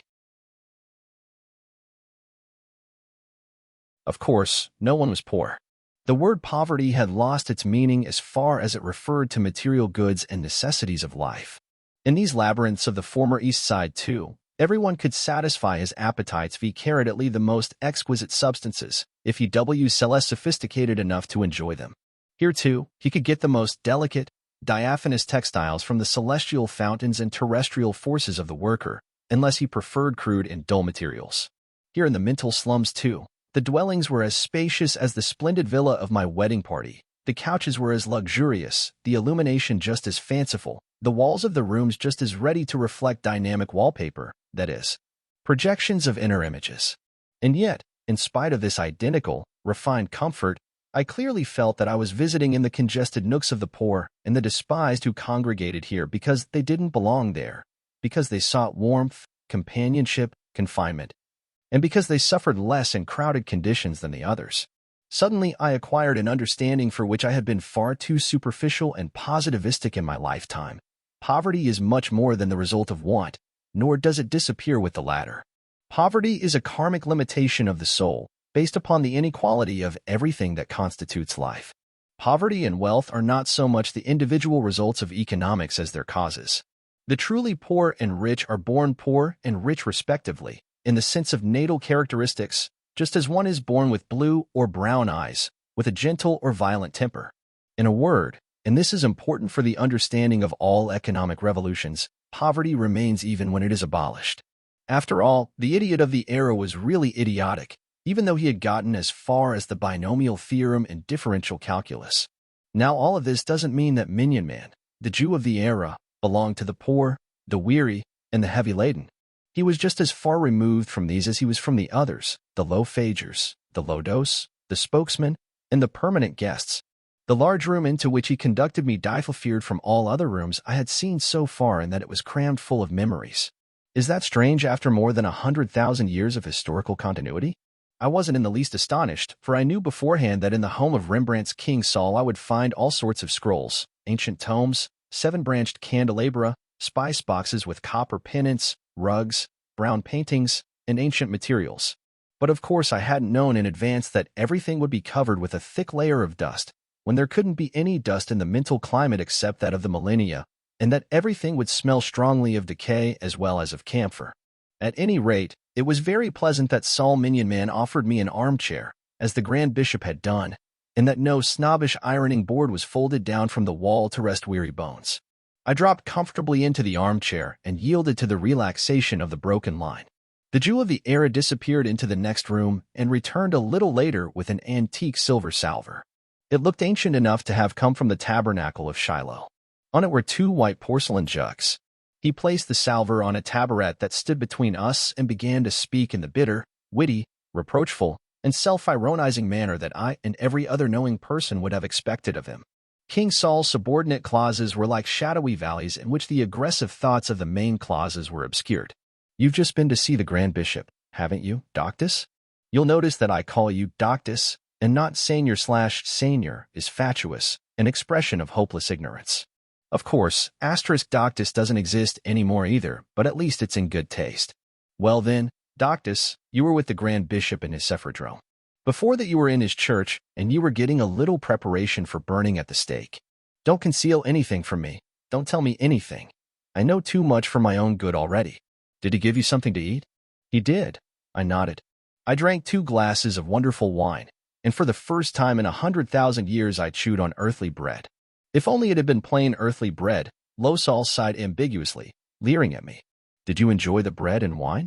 Very much, I replied, just as much as I did the workers' cheese a little earlier. It is goat cheese, commented Minion Man with obvious disgust, turning up the palms of his hands. Heathenish, Epicurean, unrefined goat cheese. Enough to turn one's stomach. Isn't that prejudice? Rabbi Saul? I asked. And you even seem to have an aversion to bread and wine. Not in the least, Doctus, he said with a twinkle in his eye. Bread and wine are the second best things on earth. The only objection I have to them is that they're hard to get. I think I understand you, Lo Minion Man. I nodded. You too come from the beginnings of mankind, as I do. My friend BH doesn't like to be reminded of it.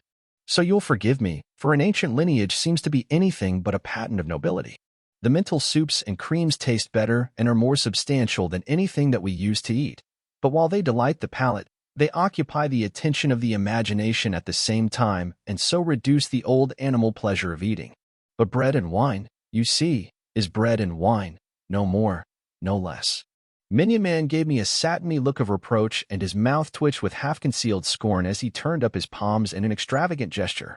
Bread and wine is bread and wine, he said in a singing tone, if it doesn't happen to be body and blood. Aren't you people finished with that yet? I smiled. After so many eons? King Saul drew the black burnous more tightly around his slim body. He avoided my eyes and shrugged his shoulders. Finished with it? What's it to me? I never started with it. The others didn't finish with it. Well, their abstruse, ineradicable superstition isn't the worst thing about them. But do you think it's in good taste to treat a stranger, who had just been exorcised as a heretical emissary of Satan, to the potential substance of the sacrament in both forms? Who would ever think of anything like that when he is drinking wine or eating bread? I said, shaking my head. But what is the worst thing about them? Nothing at all, Minion Man evaded me. I get along all right with them. They often protected me from the goat cheese eaters, after they slowly realized that they would not have found an adequate God without me. Won't you tell me, Saul Minion Man? I insisted stubbornly, what, in your opinion, is worse than superstition? I have to get along with them, Doctius, said the Jew of the era. I have to get along with them, for we've been neighbors since time immemorial. After these words he looked around suspiciously, just as the Grand Bishop had done.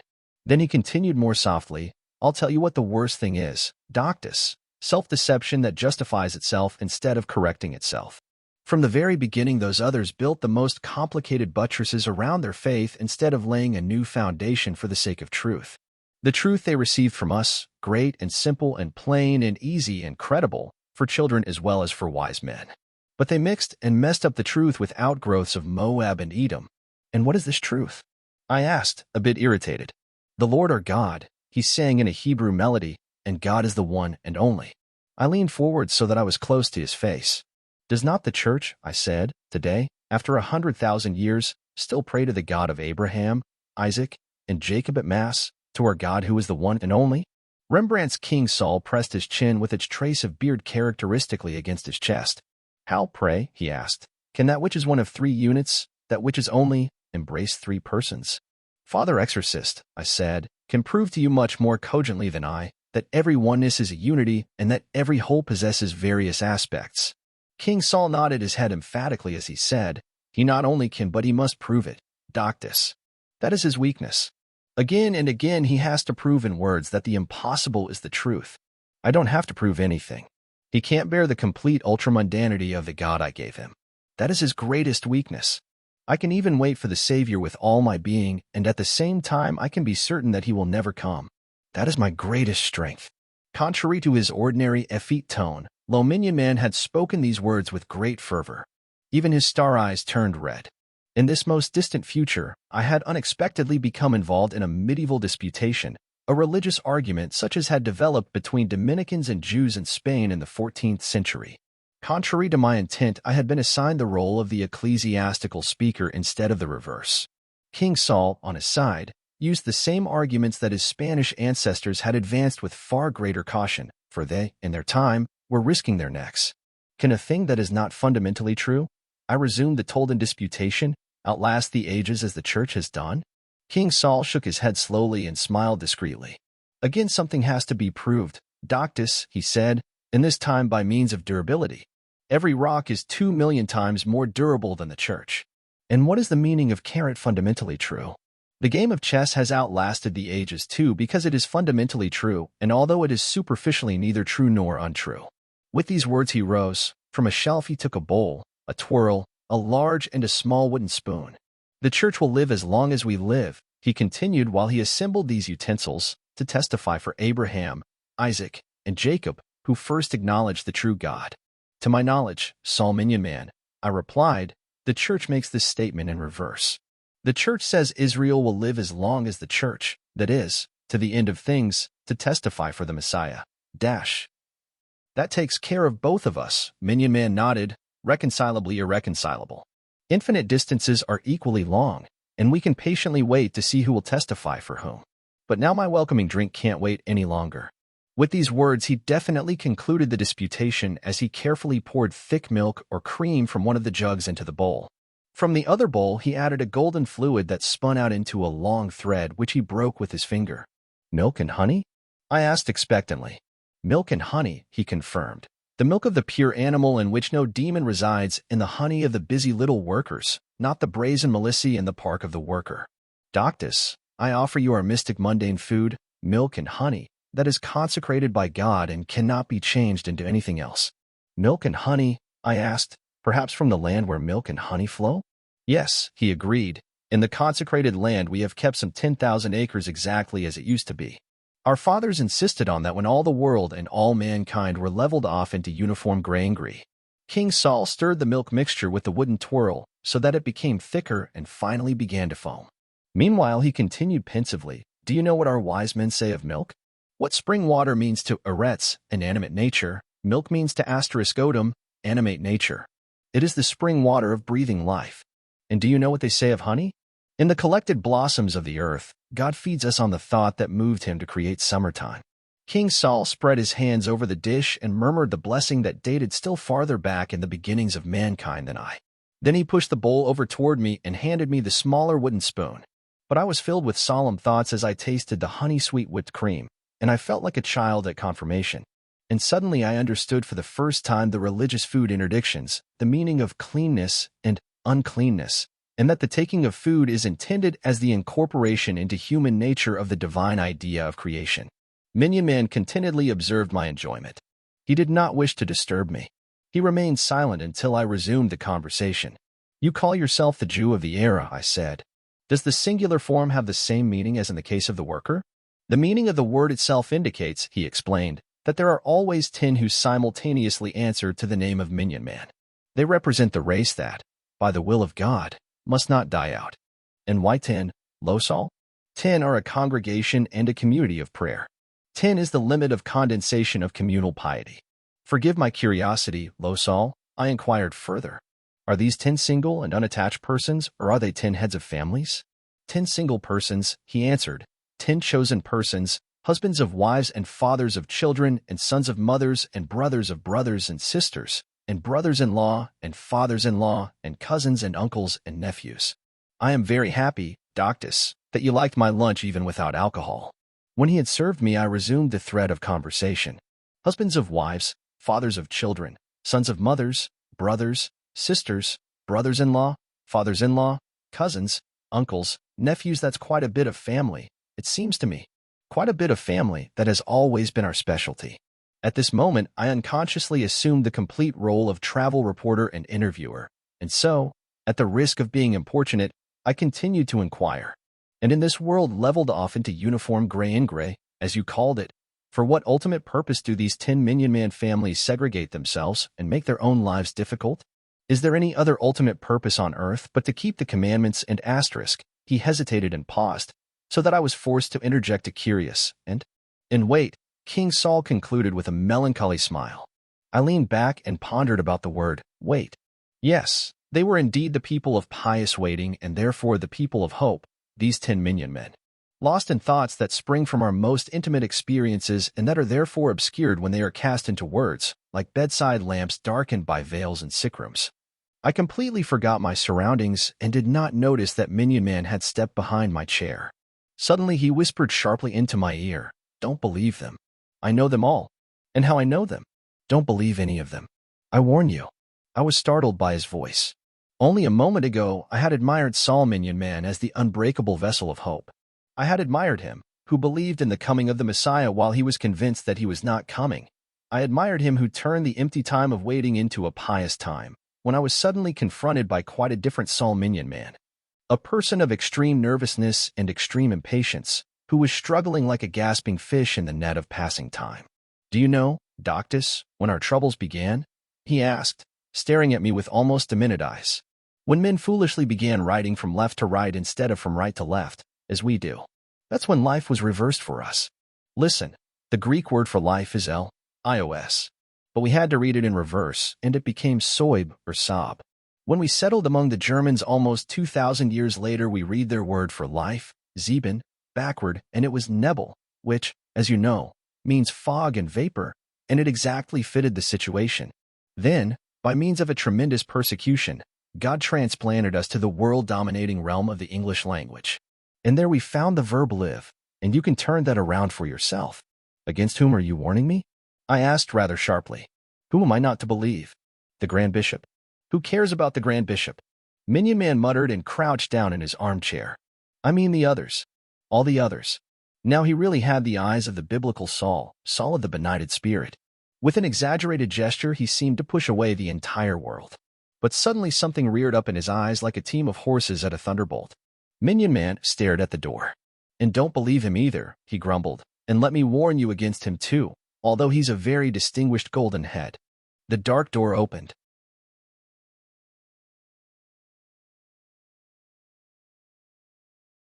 Saul Minion Man had immediately recovered his ironic sadness as he introduced the young man who entered the room. Iojol Sid, short for Sydney, my oldest son, but no Minion Man, for he sold his birthright, and for something less than a mess of pottage. The first thing I noticed about this youth, who, strangely enough, for reasons of some forgotten tradition answered to the Anglo-Saxon name of Sydney, shortened to Sid, was the fact that he was dressed in the customary astromental fashion and not with a cloak drawn over his head like his father and the others who lived between the two ruined gateways of the former East Side. He even wore one of the close-fitting, marcelled, golden headdresses of glittering material that the young people preferred to the Baroque wigs of the older generations. The young fellow was characterized by a bulging brow and myopically pinched, almost lashless eyes that fairly screamed for strong glasses, and, in addition, by a strangely frantic indifference and artificial indolence. A case of extreme assimilation, I thought, a person who has to be constantly on guard, who has to keep a tight rein on his emotions. But what sort of emotions? Behind the front of accentuated indifference, it was not difficult to detect a tortured arrogance, a stubborn will to be superior, that could grow only from the root of an almost physiological sense of grievance. Why was Lojol grieved and offended to the depths of his being? His father was not. King Saul was a little dejected, a little sardonic, now and then a little unctuous. He evinced no arrogance, but only the pride of one who voluntarily accepts isolation. Lojol Sid had apparently cast off this burden to assume another. I wondered whether he lived in his father's house, among the weary and heavy-laden, or whether he only came to visit, having become a mental man through and through. I was inclined to assume the latter. These and many other questions ran through my head as I tensely watched father and son. With pretended indifference, Lojol avoided Saul's eye, while the latter devoured his son with an indescribable look, a contradictory mixture of anxiety, love, paternal pride, disavowal, indignation, and sometimes even hatred. After watching these two for only a few minutes, I had to think of Salop and his son, the bridegroom of the day. And for some reason I felt at once that Lodu and Lojol were two antitheses that had to fight to a finish because they were in reality two identities. Well, been out picking flaws in the world again, son? Minion Man greeted the new arrival maliciously, and I was aware that an uncanny compulsion moved him against his will to choose taunting and insulting words that hurt him as much as his son.